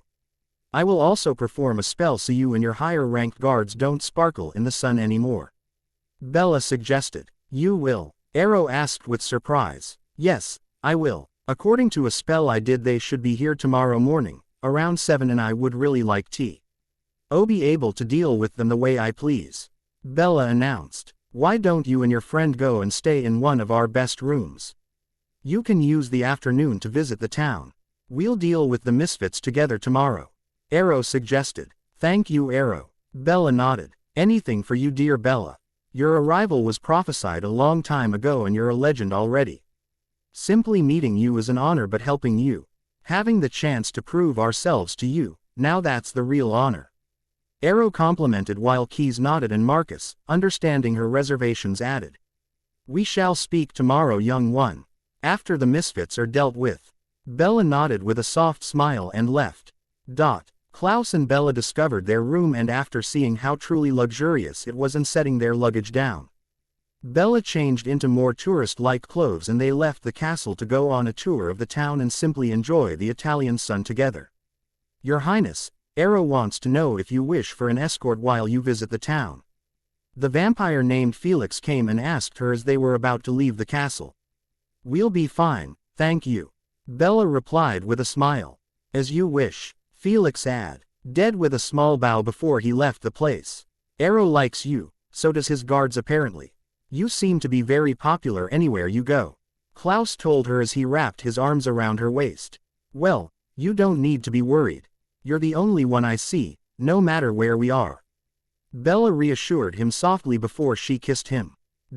This is nice, Bella stated as they both sat at a terrace with cold drinks. They had iced tea and the sun was shining brightly. It was hitting their skin softly and warming them up in a nice, comforting way. Yes, it is. We should think about doing that more of. 10 when you're not worried about Alice and Catherine. Klaus replied, knowing her mind didn't take a break and that she was worried about everything. You know me too well. When this is over and they're dead, we'll take a long vacation. Just the two of us and no worries to disturb us. Bella declared. Where do you want to go? He asked her with a smile. How about on the Amazon land? It's sunny and peaceful, and I do need to make an appearance there once in a while. She suggested with excitement shining in her eyes. As you wish, love. He replied, happy to see her happy. Of course Bella knew that they wouldn't be going immediately. She had a plan on how she wanted Catherine to die and it would delay their alone time a bit, but she didn't mind. It would bring a lot of happiness to her love, it was the most important. After they die, there is something I have to finally give you, too. Bella added quietly with a blush on her face. What is that? Klaus asked in a teasing voice. Guess. Seeing what she was talking about and liking that she was. I think you know already. It's long overdue, she replied, still blushing. Klaus chuckled and kissed her hard. I love you, Bella, I hope you know that. As I love you. She replied. They saw a lot of the town over the day and even crossed an Amazon on vacation. Once again, she bowed to Bella and gave her queen her phone number and email address, just in case. The couple had a lot of fun and it allowed Bella to relax a little instead of stressing over what was going to happen the next morning. They eventually went back to the castle and, tired from their long afternoon, they went to bed. The next morning, they were awoken at 6:30 by Felix, bringing them a breakfast tray and informing them of Alice and Catherine being spotted entering the city by a member of the guard. They got dressed quickly and joined the 3 Volturi kings in the throne rooms. Bella had on her formal Amazon queen attire and looked impressive, especially when she stood with Klaus and the 3 kings behind her. Before they left their room, Bella turned to Klaus and told him, I think I'd like to drink a bit of your blood before we go. She looked shy as she asked him this. My blood? Why? He asked surprised. Just in case they have efficient plans B, C, D and E like they usually do. You're not going to die this morning, Bella, I won't allow it. Klaus growled. I know this, but just in case, as a safety measure, please. She suggested with a shrug of her shoulders. Of course, sweet Bella, when you look at it this way, here, drink up. He replied, biting into his wrist and letting her drink from it. She drank a few mouthfuls before she stopped, licked his wrist clean and looked up to him. He bent down to kiss her, and after they finally separated, they made their ways through the long corridors of the castle. As soon as they entered the throne room, everyone stood and the guard bowed to Bella. In true Bella fashion, She blushed and looked around the room.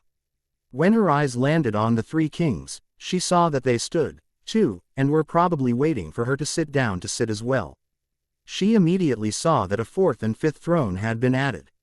If the fourth one, the one for Klaus, was very similar to the others except that, somehow, it fitted him and who he was perfectly, hers was by far the prettiest. It was position D so that it was the center of all attention. Arrow was on her right with Klaus, who was the closest to her, and Marcus and Keys were on her left. She was truly in the middle, sitting in the position of power. The honor they were doing her made her blush. Bella, we had a throne brought in for you and Klaus. Arrow stated, standing as she entered the room. Thank you, it's beautiful, but that wasn't necessary. She replied with a soft blush. On the contrary, I think it was. They need to know what your real position is as soon as they enter. I figured Klaus would stand by your side, he is the first hybrid after all. And one of the first of his race of vampires, that makes him fit to sit with us as well. Arrow explained. Klaus nodded. He didn't want to be away from Bella when she was in danger. He wanted to be able to protect her against the two little bitches that were on their way. He couldn't let her become a vampire, not yet. She wasn't ready and he knew it. Bella went to sit on her throne. And only after she was seated did everyone else relax a little. So much for not liking being the center of attention. Bella muttered, making everyone smile with amusement. They didn't have to wait for long. A few minutes after Bella sat down, a member of the guard opened the door and let Catherine and Alice walk in the room. The two young women were holding hands and looked pretty confident at first. The first thing the two vampires saw when they came in was that all the guard was assembled, and they found it suspicious.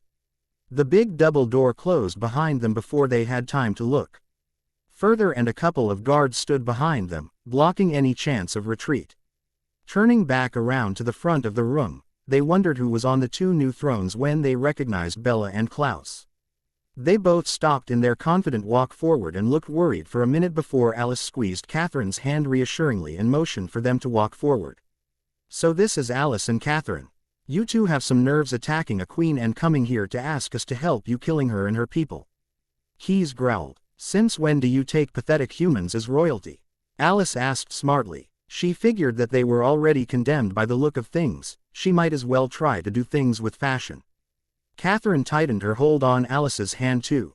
They were on the same page. How do you dare? Marcus screamed in rage. Alice and Catherine were shocked. Just like everyone else, they knew of Marcus being a depressed king, and him breaking out of his shell was impressive and new. Let me do this, please. Bella asked softly before she rose. What kind of attire is this? Alice snorted. You know me as Isabella Swan, pathetic human you manipulated, and then later you met the witch version of me. Maybe you even heard of the prophecy there is about me being the first ever witch that will be able to live forever and to keep her power after her change into a vampire. What you obviously don't know is that I am the ultimate Amazon queen. You see, for years, in my sleep, I've lived a second life, one I lived with a tribe of Amazons. I was adopted by the queen, and when she died, very recently, she made me the new queen. The prophecy made me the ultimate queen. A queen to all Amazon all over this world and every dimension. I am much more powerful than NK, and I don't need spells to kill the two of you today. Bella explained calmly, feeling a new confidence in her as she stood up. You think you can take us without using potions, spells, or the guards? Catherine snorted. I know I can, but what makes you think that you deserve this attention from me? Bella asked. It's not like you have a chance. Alice snorted before she and Catherine started, throwing several small vials of potions toward the guards and the thrones. Oh, you think that by freezing everyone you'll be able to fight me? I have to give you this though, you're always prepared. Bella chuckled, taking a few steps toward her. She could see everyone's eyes could still move, so she kissed Klaus' forehead before she walked to stand in front of her two nemesis. She was nervous and tried her best to hide it. Sure, she was strong. Surely strong enough to rival their own strength, but would she be able to fight the both of them at the same time? Don't even try one of your spells, we're prepared for this as well. Catherine warned her as the three of them started circling each other's. I figured. Don't worry, I've spent every night since I was 6 training to fight centaurs, men, demons and even a few vampires. I helped my sisters fight against the god of war and his minions once too. I think I can handle the 2 of you without breaking too much of a sweat. She replied. Let's see then, shall we? Alice smirked. Then the fight started. Bella could finally put to good use all of the training that came back to her mind since she got her queen title. She had fought a few times with Klaus or Elijah to practice and knew she could hold her own. Alice and Catherine were fast, but then so was Bella. She immediately got her sword and knife out and started to fight them as best as she could. She knew that everyone was watching her, and for once, she didn't feel bad about being the center of attention. She felt it strangely empowering. She wanted them all impressed with her. She wanted them to be afraid of ever going against her. At some point, Bella threw her knife right into Catherine's heart, and if it didn't kill her, the poison on it had her paralyzed and unable to move. No, what did you do to her? Catherine, Alice screamed. Don't worry, she doesn't feel anything, for now. Bella replied before they started fighting again. Bella managed to slice Alice's right arm off with her special sword and kept on fighting, slicing the second arm and the head in another move. She took the time to cut Alice's smaller pieces with her sword, separating the legs from the body and cutting her chest in half. Remember what I wrote in that letter, Alice? Karma is a bitch, Bella declared to the cold one's head that was blinking in horror on the floor. Bella figured that she was probably seeing her own end in one of her famous visions. She was about to turn around and check on Klaus when Catherine managed to take the knife out and to run to Alice's head. No, Alice, no, don't leave me, Lilith. Please don't leave me. Catherine crying as she grabbed Alice's head and buried her face in Alice's hair before she turned to Bella, and while she tried to assemble the Alice jigsaw she said, "How dare you hurt her? How could you, you little bitch all." Catherine however couldn't continue as Bella quickly recited a spell to end the protections on Catherine and another one to freeze her body, leaving her head free to see, hear and talk back. "Oh, Catherine, I could have just killed you and been done with it, but you murdered my grandmother. Say, have you ever heard of Nadia Petrova?" Bella asked the vampire doppelganger with a smirk, knowing that she had been preparing for this moment ever since her grandmother had died.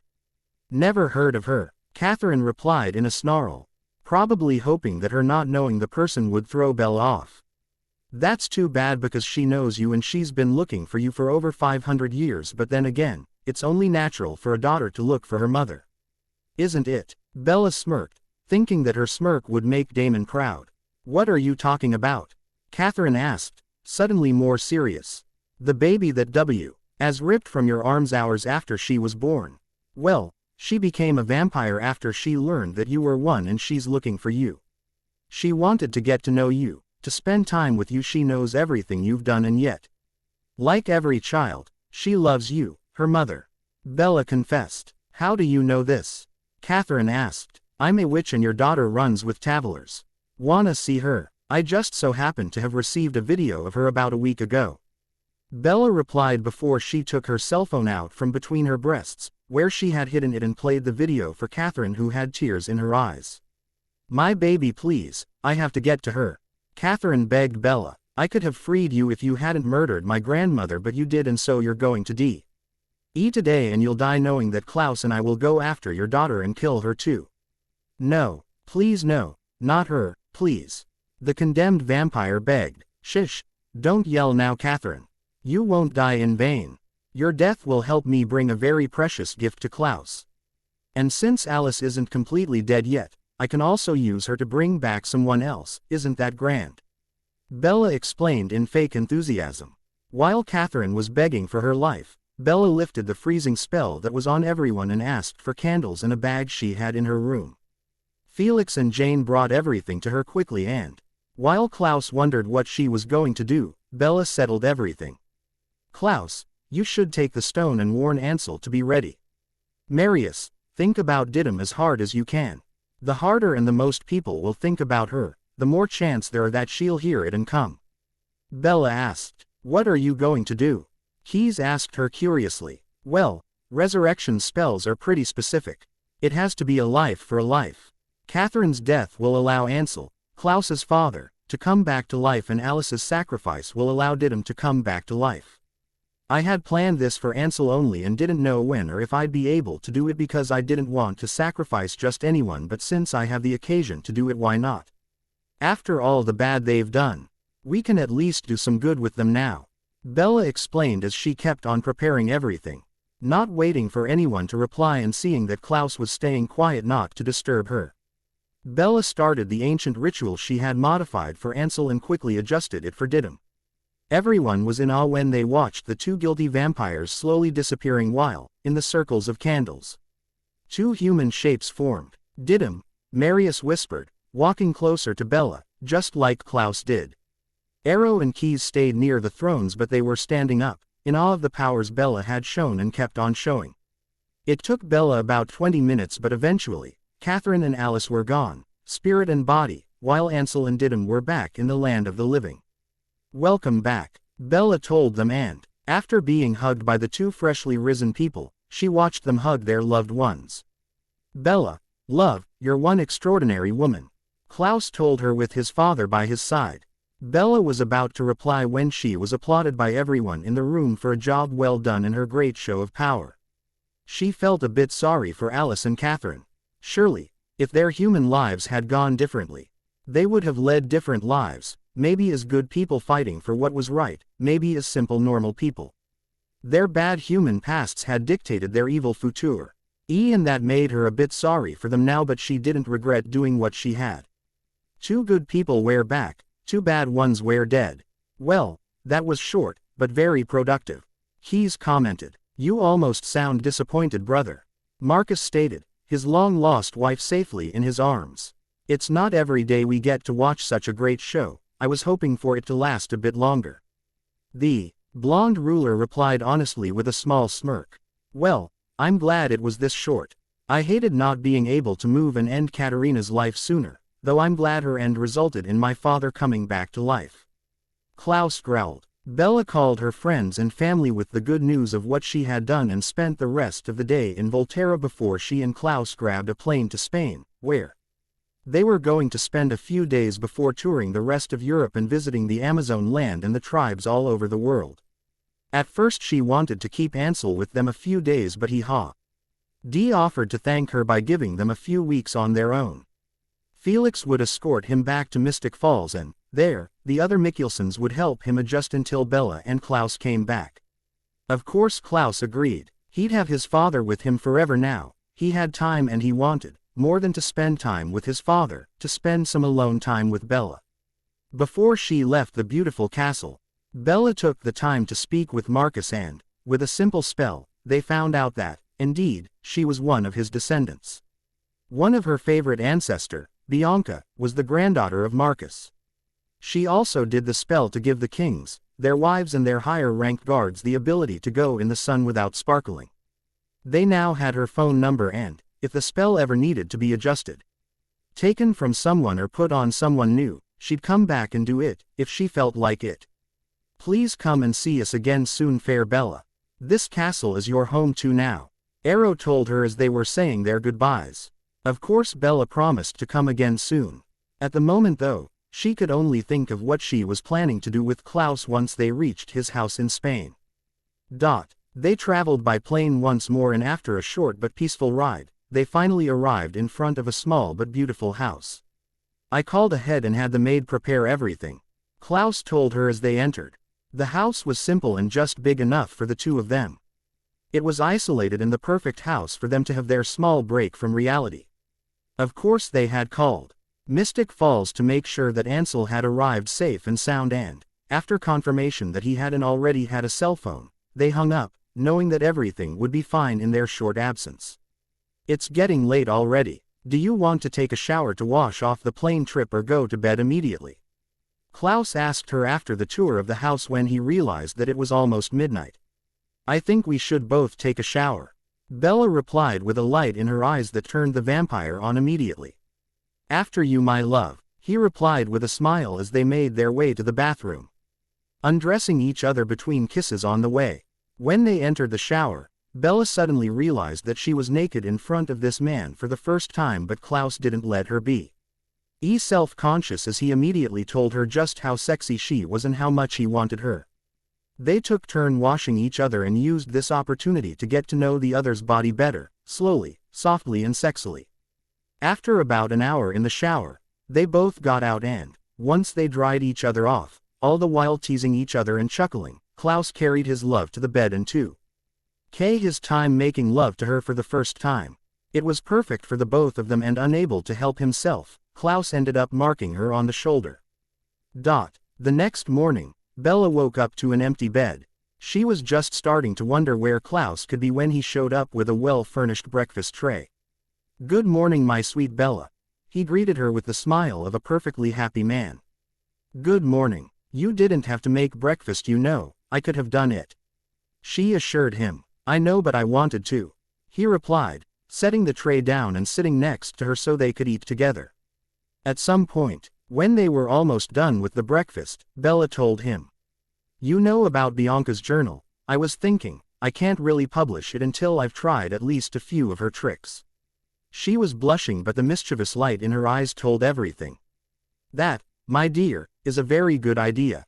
Let's test it out," Klaus replied, kissing her hard before they discarded the tray and started testing out some tricks. At some point, Klaus and Bella decided it was best to go back to reality before something bad happened and forced them back into it. They decided to sit Charlie and Liz in forks only to learn that the couple was expecting twins and was very happy about it. Of course, Bella was also super happy, so was Caroline, who came with Cole as soon as she heard. "Well, I know I can't have kids, but I can be the super cool, super nice big sister. Cole and I are going to stay here a while to help you when they're born," Caroline announced them. "If you're the super cool, super nice big sister, who am I?" Bella asked. "You're the super witch, super powerful big sister that will help them out of the trouble they get in because of me," Caroline replied, making everyone roll their eyes. "Do you know what it's going to be yet?" Klaus asked the couple. "We wanted to, but they were both hiding, so we have to wait a while." Liz replied sadly. "I could find out for you if you want," Bella suggested. "That would be great, Bells," Charlie exclaimed. Bella immediately grabbed a couple of candles and did a simple spell to have an answer to a question. "Well, these two are boys, but it's not going to be your last," she replied. "We'll have one more," Liz asked with a bright smile. "Try another set of twins, girls this time. You'll need Rosalie and I to help you from time to time because they'll have powers. Don't worry, we'll be able to bind them until they're older if you want to," Bella replied with a small smile. "Well, look who's repopulating the founding families," Cole joked, wishing Damon could have heard him because he knew that he, at least, would have seen the humor in this. Of course, Bella and Klaus used this occasion to visit Rosalie, Emmett and Isabel. The little girl was growing up and maturing very fast. "We're thinking of moving back to Mystic Falls now. She's much more mature and we don't want to keep her away from Elijah much longer. Talking on the phone every day isn't enough anymore for him, and since she's being reasonable with her powers," Rosalie told Bella as they took a walk through the woods on their own. "I'm sure he'll love that." Bella smiled. "What about you? I know you're planning on changing to be a vampire like Klaus. When are you going to do it?" Rosalie asked. "I still have some time. He was around 24 when he was turned. We'll wait until I'm at least that age, unless something happens in the meantime," Bella replied. "Good, it will give you time to prepare. You're happy now, right, Rosalie? You're not damning this life anymore?" Bella asked her sister. "No, I'm not. You gave me everything I've always wanted, Bella. I'm happier than I've ever been. Emmett and I are talking about adopting in a few years. I'll do a spell to find a supernatural baby or something. We have time," Rosalie replied with a soft smile. "So, another child in a few years?" "Yes. We'll wait until Isabel and Elijah are happy and together first though." "Good idea. One supernatural kid at the time is enough," Bella concluded with an amused chuckle. Back in Mystic Falls, Mason and Leah were happy together, and when Leah found herself pregnant, they couldn't have been happier. The entire Lockwood family was happy about it. The parents weren't sure if the child would be human, hybrid, werewolf or a shapeshifter, but they didn't worry about that now. They would find out later and everything would be fine because they were together and because they had friends to help them deal with anything. Much like Finn and Sage, Jasper and Rebecca decided to travel a bit. They visited Peter and Charlotte in Texas before the four of them decided to travel the world. Sometimes they would cross people they knew, sometimes They would end up coming home to celebrate a special occasion with their friends and family. At some point, they decided to settle down and went back to high school, playing humans and pretending they were absolutely normal. Bonnie and Damon stayed in Mystic Falls a bit. When Jeremy and Anna graduated high school, they all went to college together not far from their hometown so they could always be near. Bonnie started taking herbs to slow down her aging, and this gesture touched Damon a lot. He suggested changing her, but Bella came home around that time and gave Bonnie the opportunity to become a vampire and keep her powers. She wouldn't be as strong as she could be while staying human, but she would be able to defend herself and her loved ones. Bonnie accepted and completed the transition on her 23rd birthday, just one day before her wedding to Damon. After 2 years away from everyone, Elena and Stefan, always as happy together, went back home with the boys she had given birth to.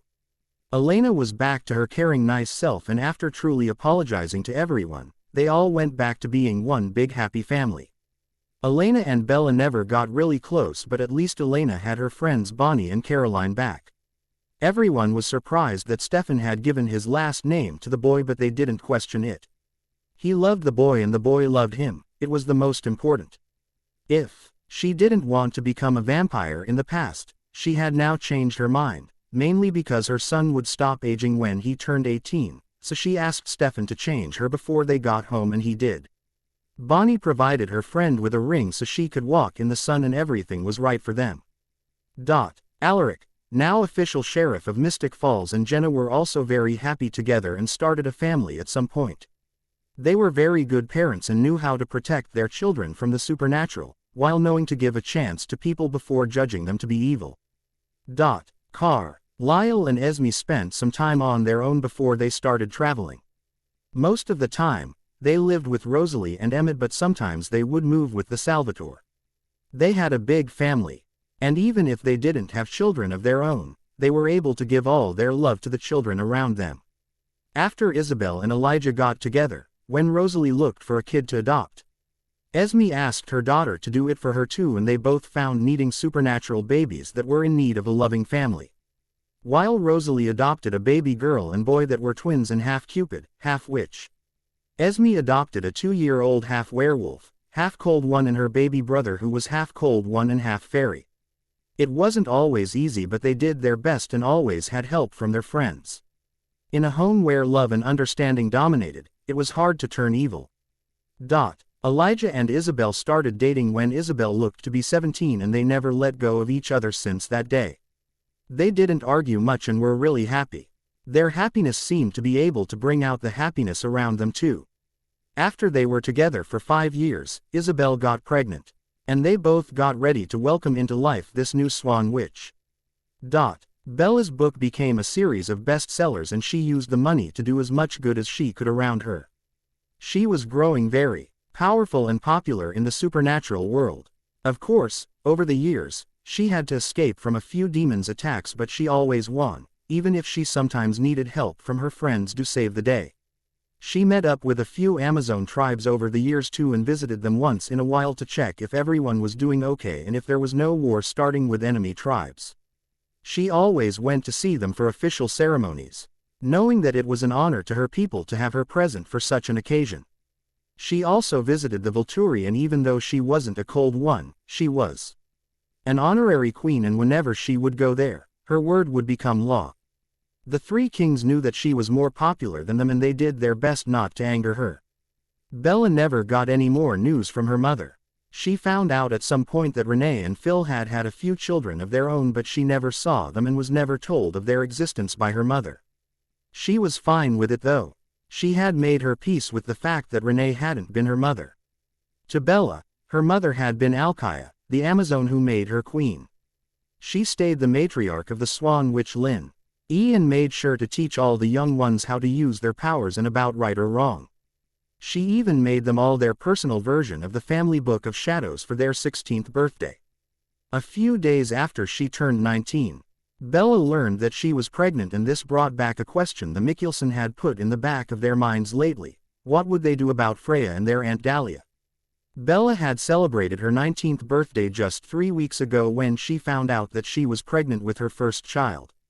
Of course everyone was happy for her and Klaus, but the celebrations didn't last long. Indeed, the news of this coming baby, the first of this generation of Mikkelsons, brought back a worry they had almost forgotten and hadn't taken the time to deal with yet: Dahlia and Freya. We don't even know if they're still alive, Rebecca protested. On the other side, Esther was pretty sure that Dahlia was alive. Ansel argued, but we've left her alone, why would she go after us? Cole asked, if she's really as bad as Finn remembers and Ansel heard, I think she'd go after us simply because you all share her sister's blood. To her, your mother's pact is still holding and will be forever. Bella guessed, placing protective hands over her slowly growing stomach. Why are you so calm? Aren't you worried at all? Elijah asked her. No, I'm not. I'm pretty sure that I'm powerful enough to fight her off and free Freya if necessary. I know we'll be fine.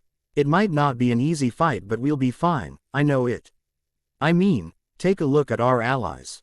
Bella replied calmly. She's right. Hybrids, shapeshifters, werewolves, vampires, witches, Amazon warriors, and that's without counting the numerous other magical creatures that are willing to help Bella and her family. Avenue to agree with Bella and believe that we'll be fine. Klaus added, an arm wrapped around Bella's waist. But we'll try to free Freya before we attack her, right? Finn asked, worried. Of course, since she's so close to you. I'm going to use you to try and locate her. Then you and Sage will be able to go and get her, or try to talk to her without Dahlia noticing. If you can bring her here without Dahlia knowing it, bring her. Bella told him, going up the stairs and in her magic room to get her set of locating maps along with the necessary candles. Once everything was settled, Bella took a couple of hair from Finn and placed them on the map. Reciting the right spell, the hair circled around the southern east side of the United States. Klaus immediately replaced the world map by one of T. He right area and its circle around New Orleans. Once again, Klaus placed the right map on the table, looking up at Elijah and Rebecca, remembering their time in New Orleans. Well, looks like the past is coming back to haunt us, doesn't it? Cole declared once they had the precise location of the house. What do you mean? Bella asked. This house is special. Klaus had his witch's curse it so that witches locked inside wouldn't be able to get out. Cole replied before Klaus explained the story in more details. I should be able to cook something up. A protection spell placed on clothes should allow you two to go in and out without problems. Another spell to prevent their magic from affecting you and a set of protected clothes for Freya.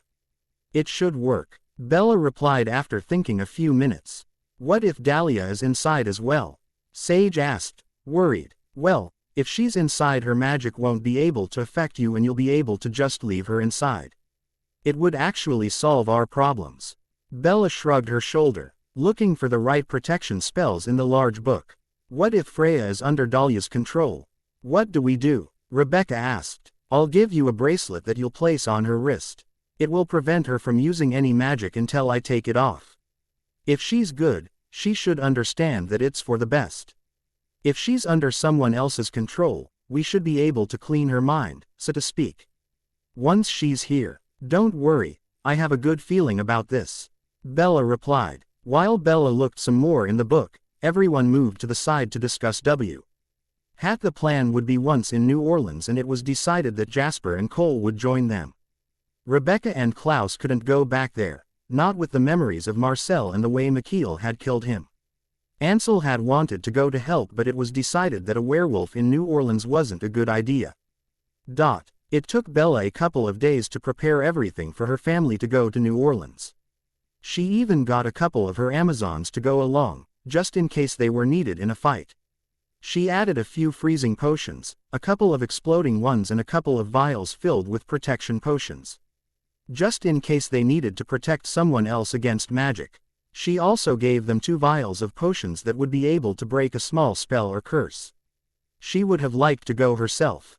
It would have made everything much simpler, but she didn't want to risk her child's life, and the fact that Freya was in New Orleans had opened up a wound in Klaus that she wanted to be able to help him heal, along with Ansel. She knew how much it had hurt Klaus to see his protege, his son, killed by Mikhail and not be able to save him. He needed her more than the others, he needed to know that she and the baby were safe. And so she did her best to stay safe, with him. From the moment Jasper, Cole, Finn and Sage left for New Orleans, time seemed to flow by extremely slowly. They were waiting on news, any news. From what was happening. Caroline went with them, but, as soon as they had Freya, she would leave on her own to go visit her mother, Charlie and her new siblings. She wanted to spend a few days out of town and knew that Cole wanted to spend some time with his family. He'd join her once the problem with Dahlia was solved. Cole had been the one who suggested that she left for a while. She knew that it was because he didn't want her caught between two fires. He was afraid she'd get hurt and knew she missed her mother. Bella and Klaus had to wait 2 days before Cole called them, informing them that, surprisingly, Marcel had survived and that he now ruled the French quarters of New Orleans from his residence, the abattoir. "Did he see you?" Klaus asked, his voice thick with any emotions while Bella went to sit on his lap, knowing that it would calm him down. "No, we didn't stick around long enough for that. We're about to go inside the witch house now." Cole replied. "Good, don't let him see you. Just get Freya and come home. I'll deal with Marcellus later." Klaus replied. "Maybe we should leave him a little message before we leave, something to inform him that we know and that he has some explaining to do." Cole suggested. "What do you have in mind?" Klaus asked him, curious. "Maybe a couple of your hybrids walking through town, making sure to let people know that Klaus, hybrids are in town. See if he decides to reach out or not." Cole suggested. "Good idea. Maybe let Sage be seen as well. Let her be clear that she's here for a short vacation, that she's about to go back to Finn. That she's just looking for something. Make sure you mention a coming family reunion or something." Klaus added. "Good idea. We'll get right on it then. I'll call you back once we have Freya." Cole said before he hung up. "Are you okay, Klaus?" Bella asked him. She had heard the story of Marcellus and she knew how much Klaus had mourned him. She understood why he'd be angry right now, and she wanted to do her best to help him go through this. "I'm fine." He shook his head. "No, you're not, and it's okay not to be." Bella whispered in his ear as she stayed on his lap and hugged him. "I just never expected him to betray me as well. Not only did he fake his death and let us think that he was dead, but he took everything we had built and made it his own. He's ruling our city, the town that was our own little kingdom for so long," Klaus replied honestly. "If you want to go over there and confront him, I'll pack our bags and we can go right away." She offered. "No, I want to give him a chance to come to me first. He'll see Cole or Sage, he'll see and hear my hybrids, and he'll know that I'm alive and about to find out what he's done. Then he'll have the choice of telling me he truth himself or letting me discover it on my own. The second option won't be good for him," Klaus told Bella. For Cole, Caroline, Jasper, Finn and Sage, everything went according to plan. Bella's protection spells worked very well, and before they knew it, they were back out of the cursed house with the lost Mikkelsen by their side. Freya had woken up as soon as Finn had touched her glass coffin, and she immediately recognized him. Even though she hadn't seen him since she was taken away. They hadn't wasted any time. Finn told her that if she put the bracelet on, she wouldn't be able to magic, but that she'd be protected until they arrived home, where they'd have time to talk and see if she was being controlled by their Aunt Dahlia. Freya touched Finn's hands and looked in his eyes for a few seconds before she decided to trust him and let him place the bracelet on her. Then, she put on the protected clothes they gave her and followed them, happy to see all of her siblings working together with friends. Before they left town, Sage did her part so that Marcel would know Klaus was alive and reuniting his family in peace, while Cole and Caroline said goodbye, for over 2 hours, in a nearby hotel room. The way back home was long, and so they had time to explain everything to Freya, who in turn explained the life she had had with their aunt. She was eager to meet Bella, the one who had reunited her family and helped them all find love, and was ready to do anything in order to help them get rid of Dahlia and protect the future baby Mikkelsen. Maybe she'd even find happiness. On the way, Freya told them everything she had been through because of their aunt and how she had tried to stop her in the past and had failed. She could feel it though. Her family, now, would be able to stop Dahlia. Especially with Bella. After everything they told her about Klaus, love, she was confident that the end of her troubles was here.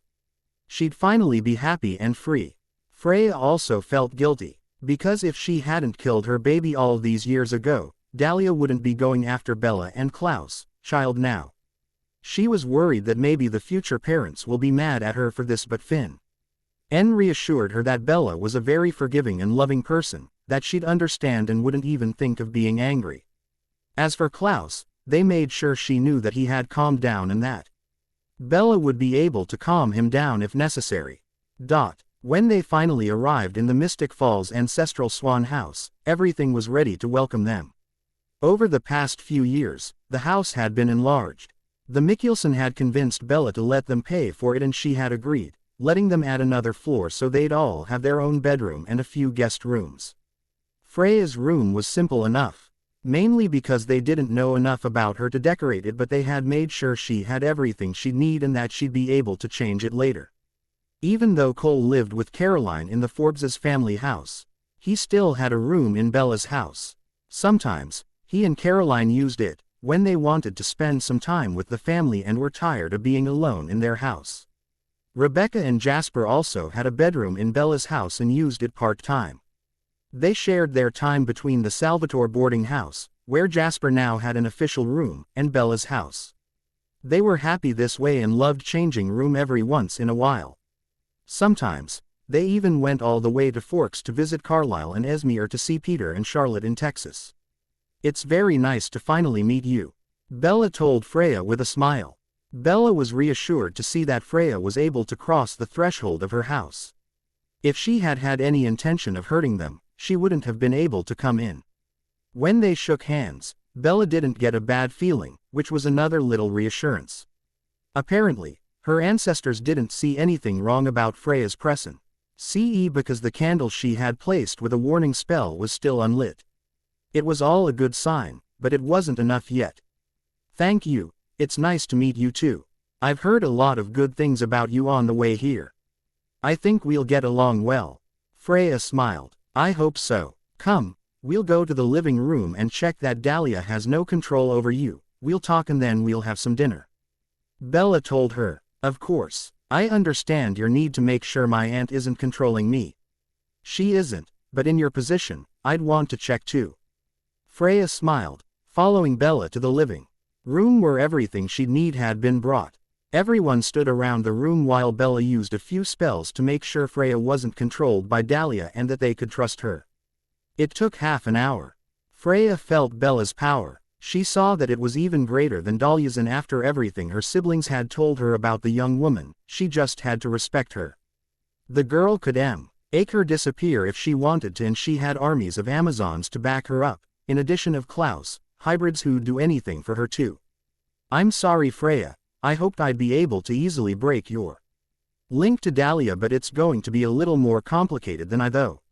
I mean, I could do it now, but it would kill you, age you as you should have aged if you hadn't been linked to her. We'll look more into it together later.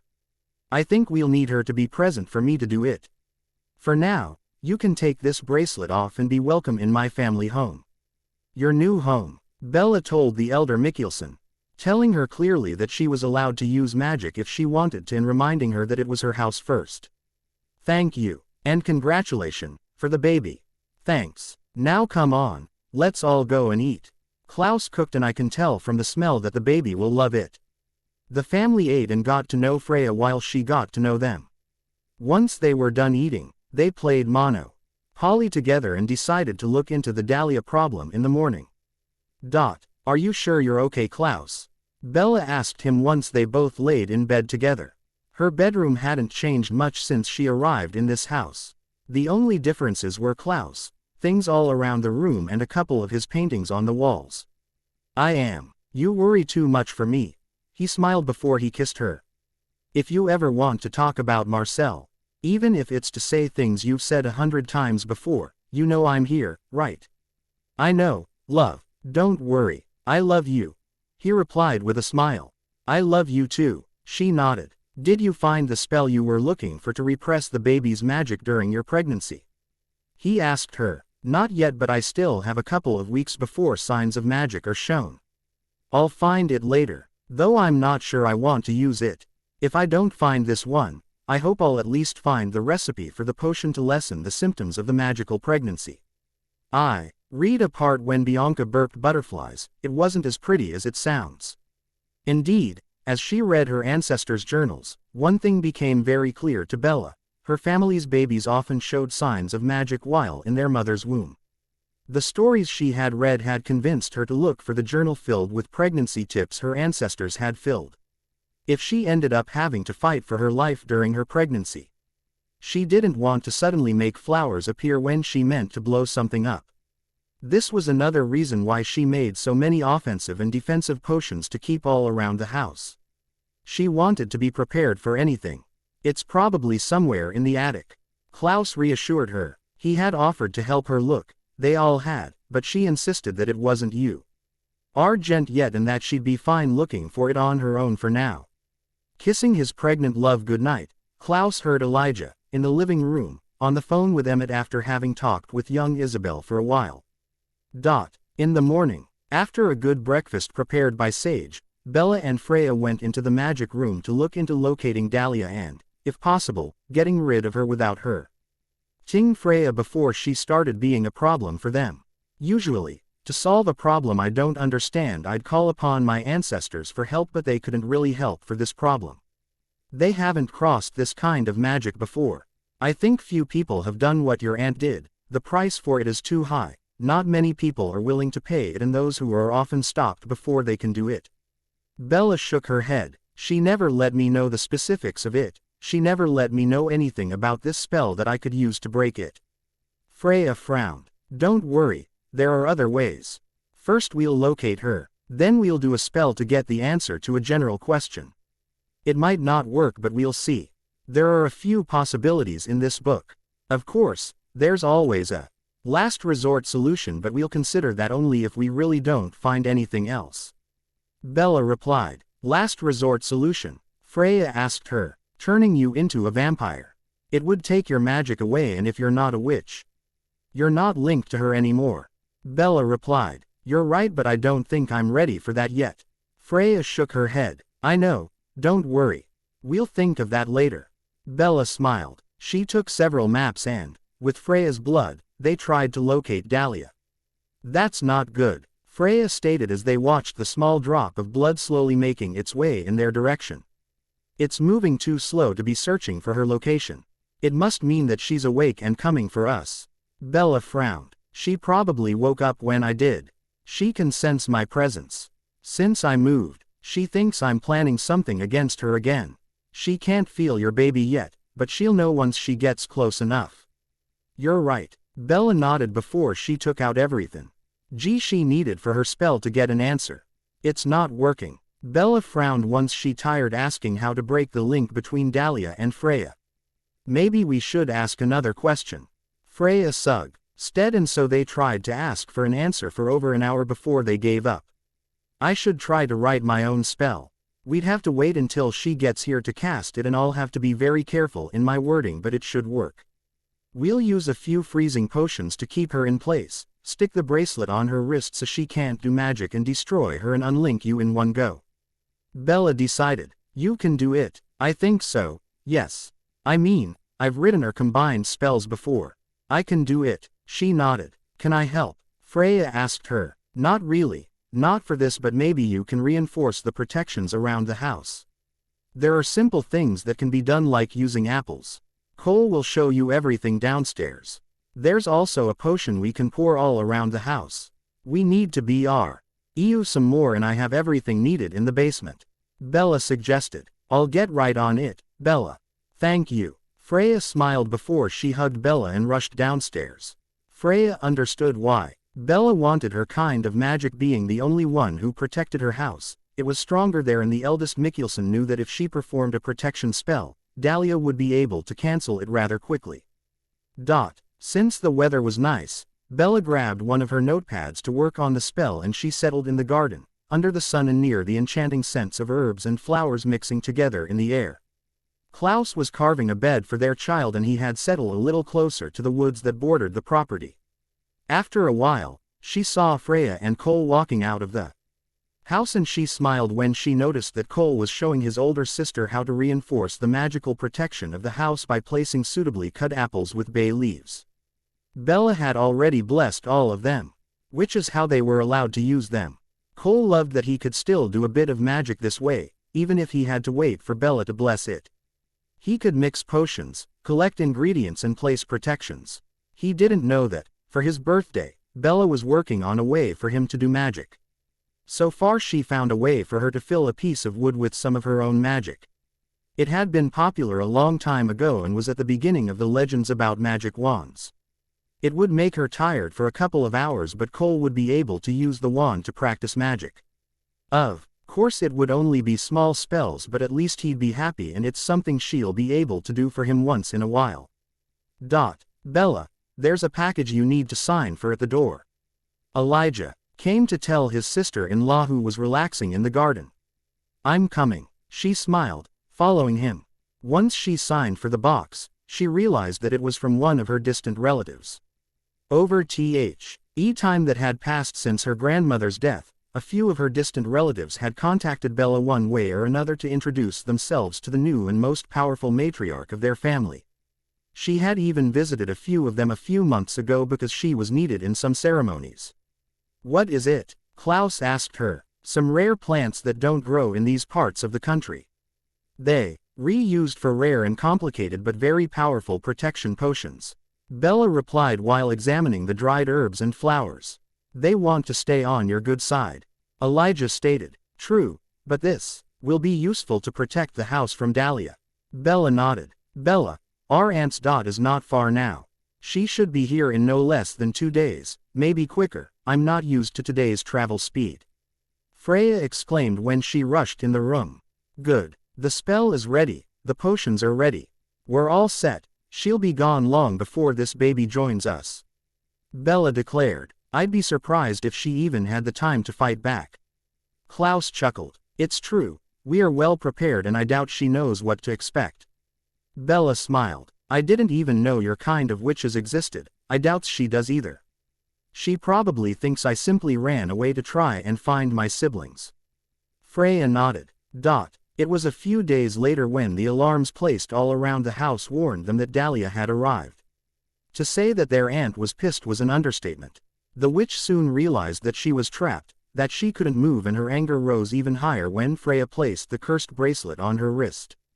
How dare you? Do you even know who you're attacking, little girl? Dahlia spat at Bella. I think it's you who has no clue of whose property you've entered. You don't know who I am, how powerful I am. But don't worry, you'll find out soon enough, and I'll even do you a favor. I'm going to reunite you with your dear old sister. The two of you can rot together for eternity.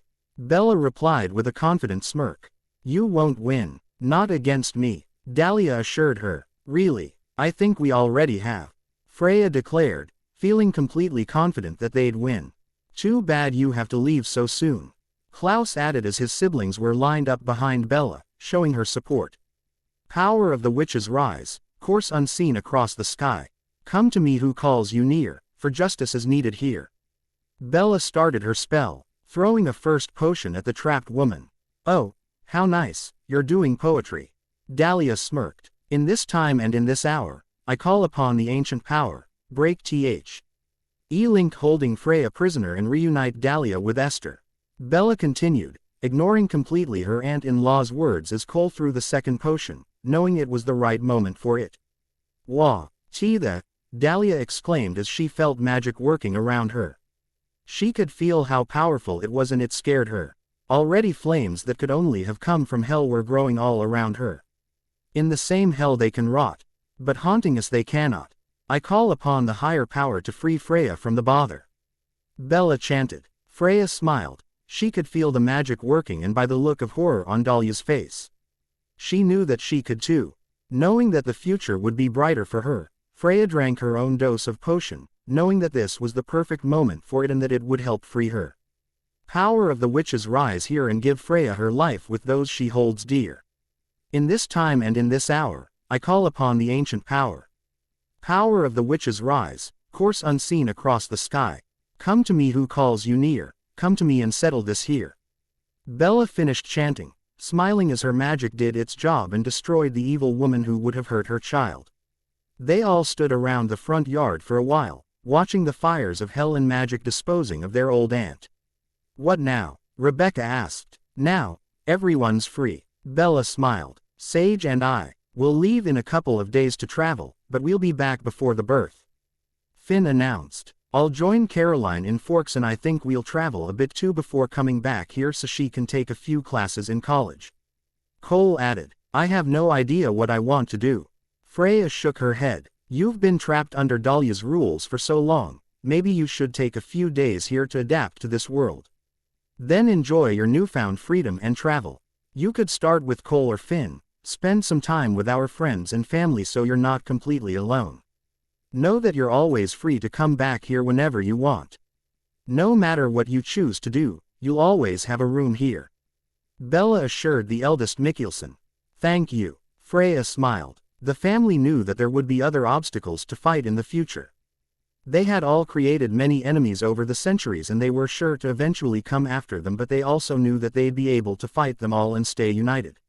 For the time being, Klaus, Bella and Ansel would enjoy being a family while the other traveled. Maybe Marcel would even decide to pay them a visit, or maybe Klaus who decide to visit him, or write him a letter. It wouldn't be easy, but they'd manage to go through it together, as a family. The end. Thanks for watching. Subscribe our channel for more.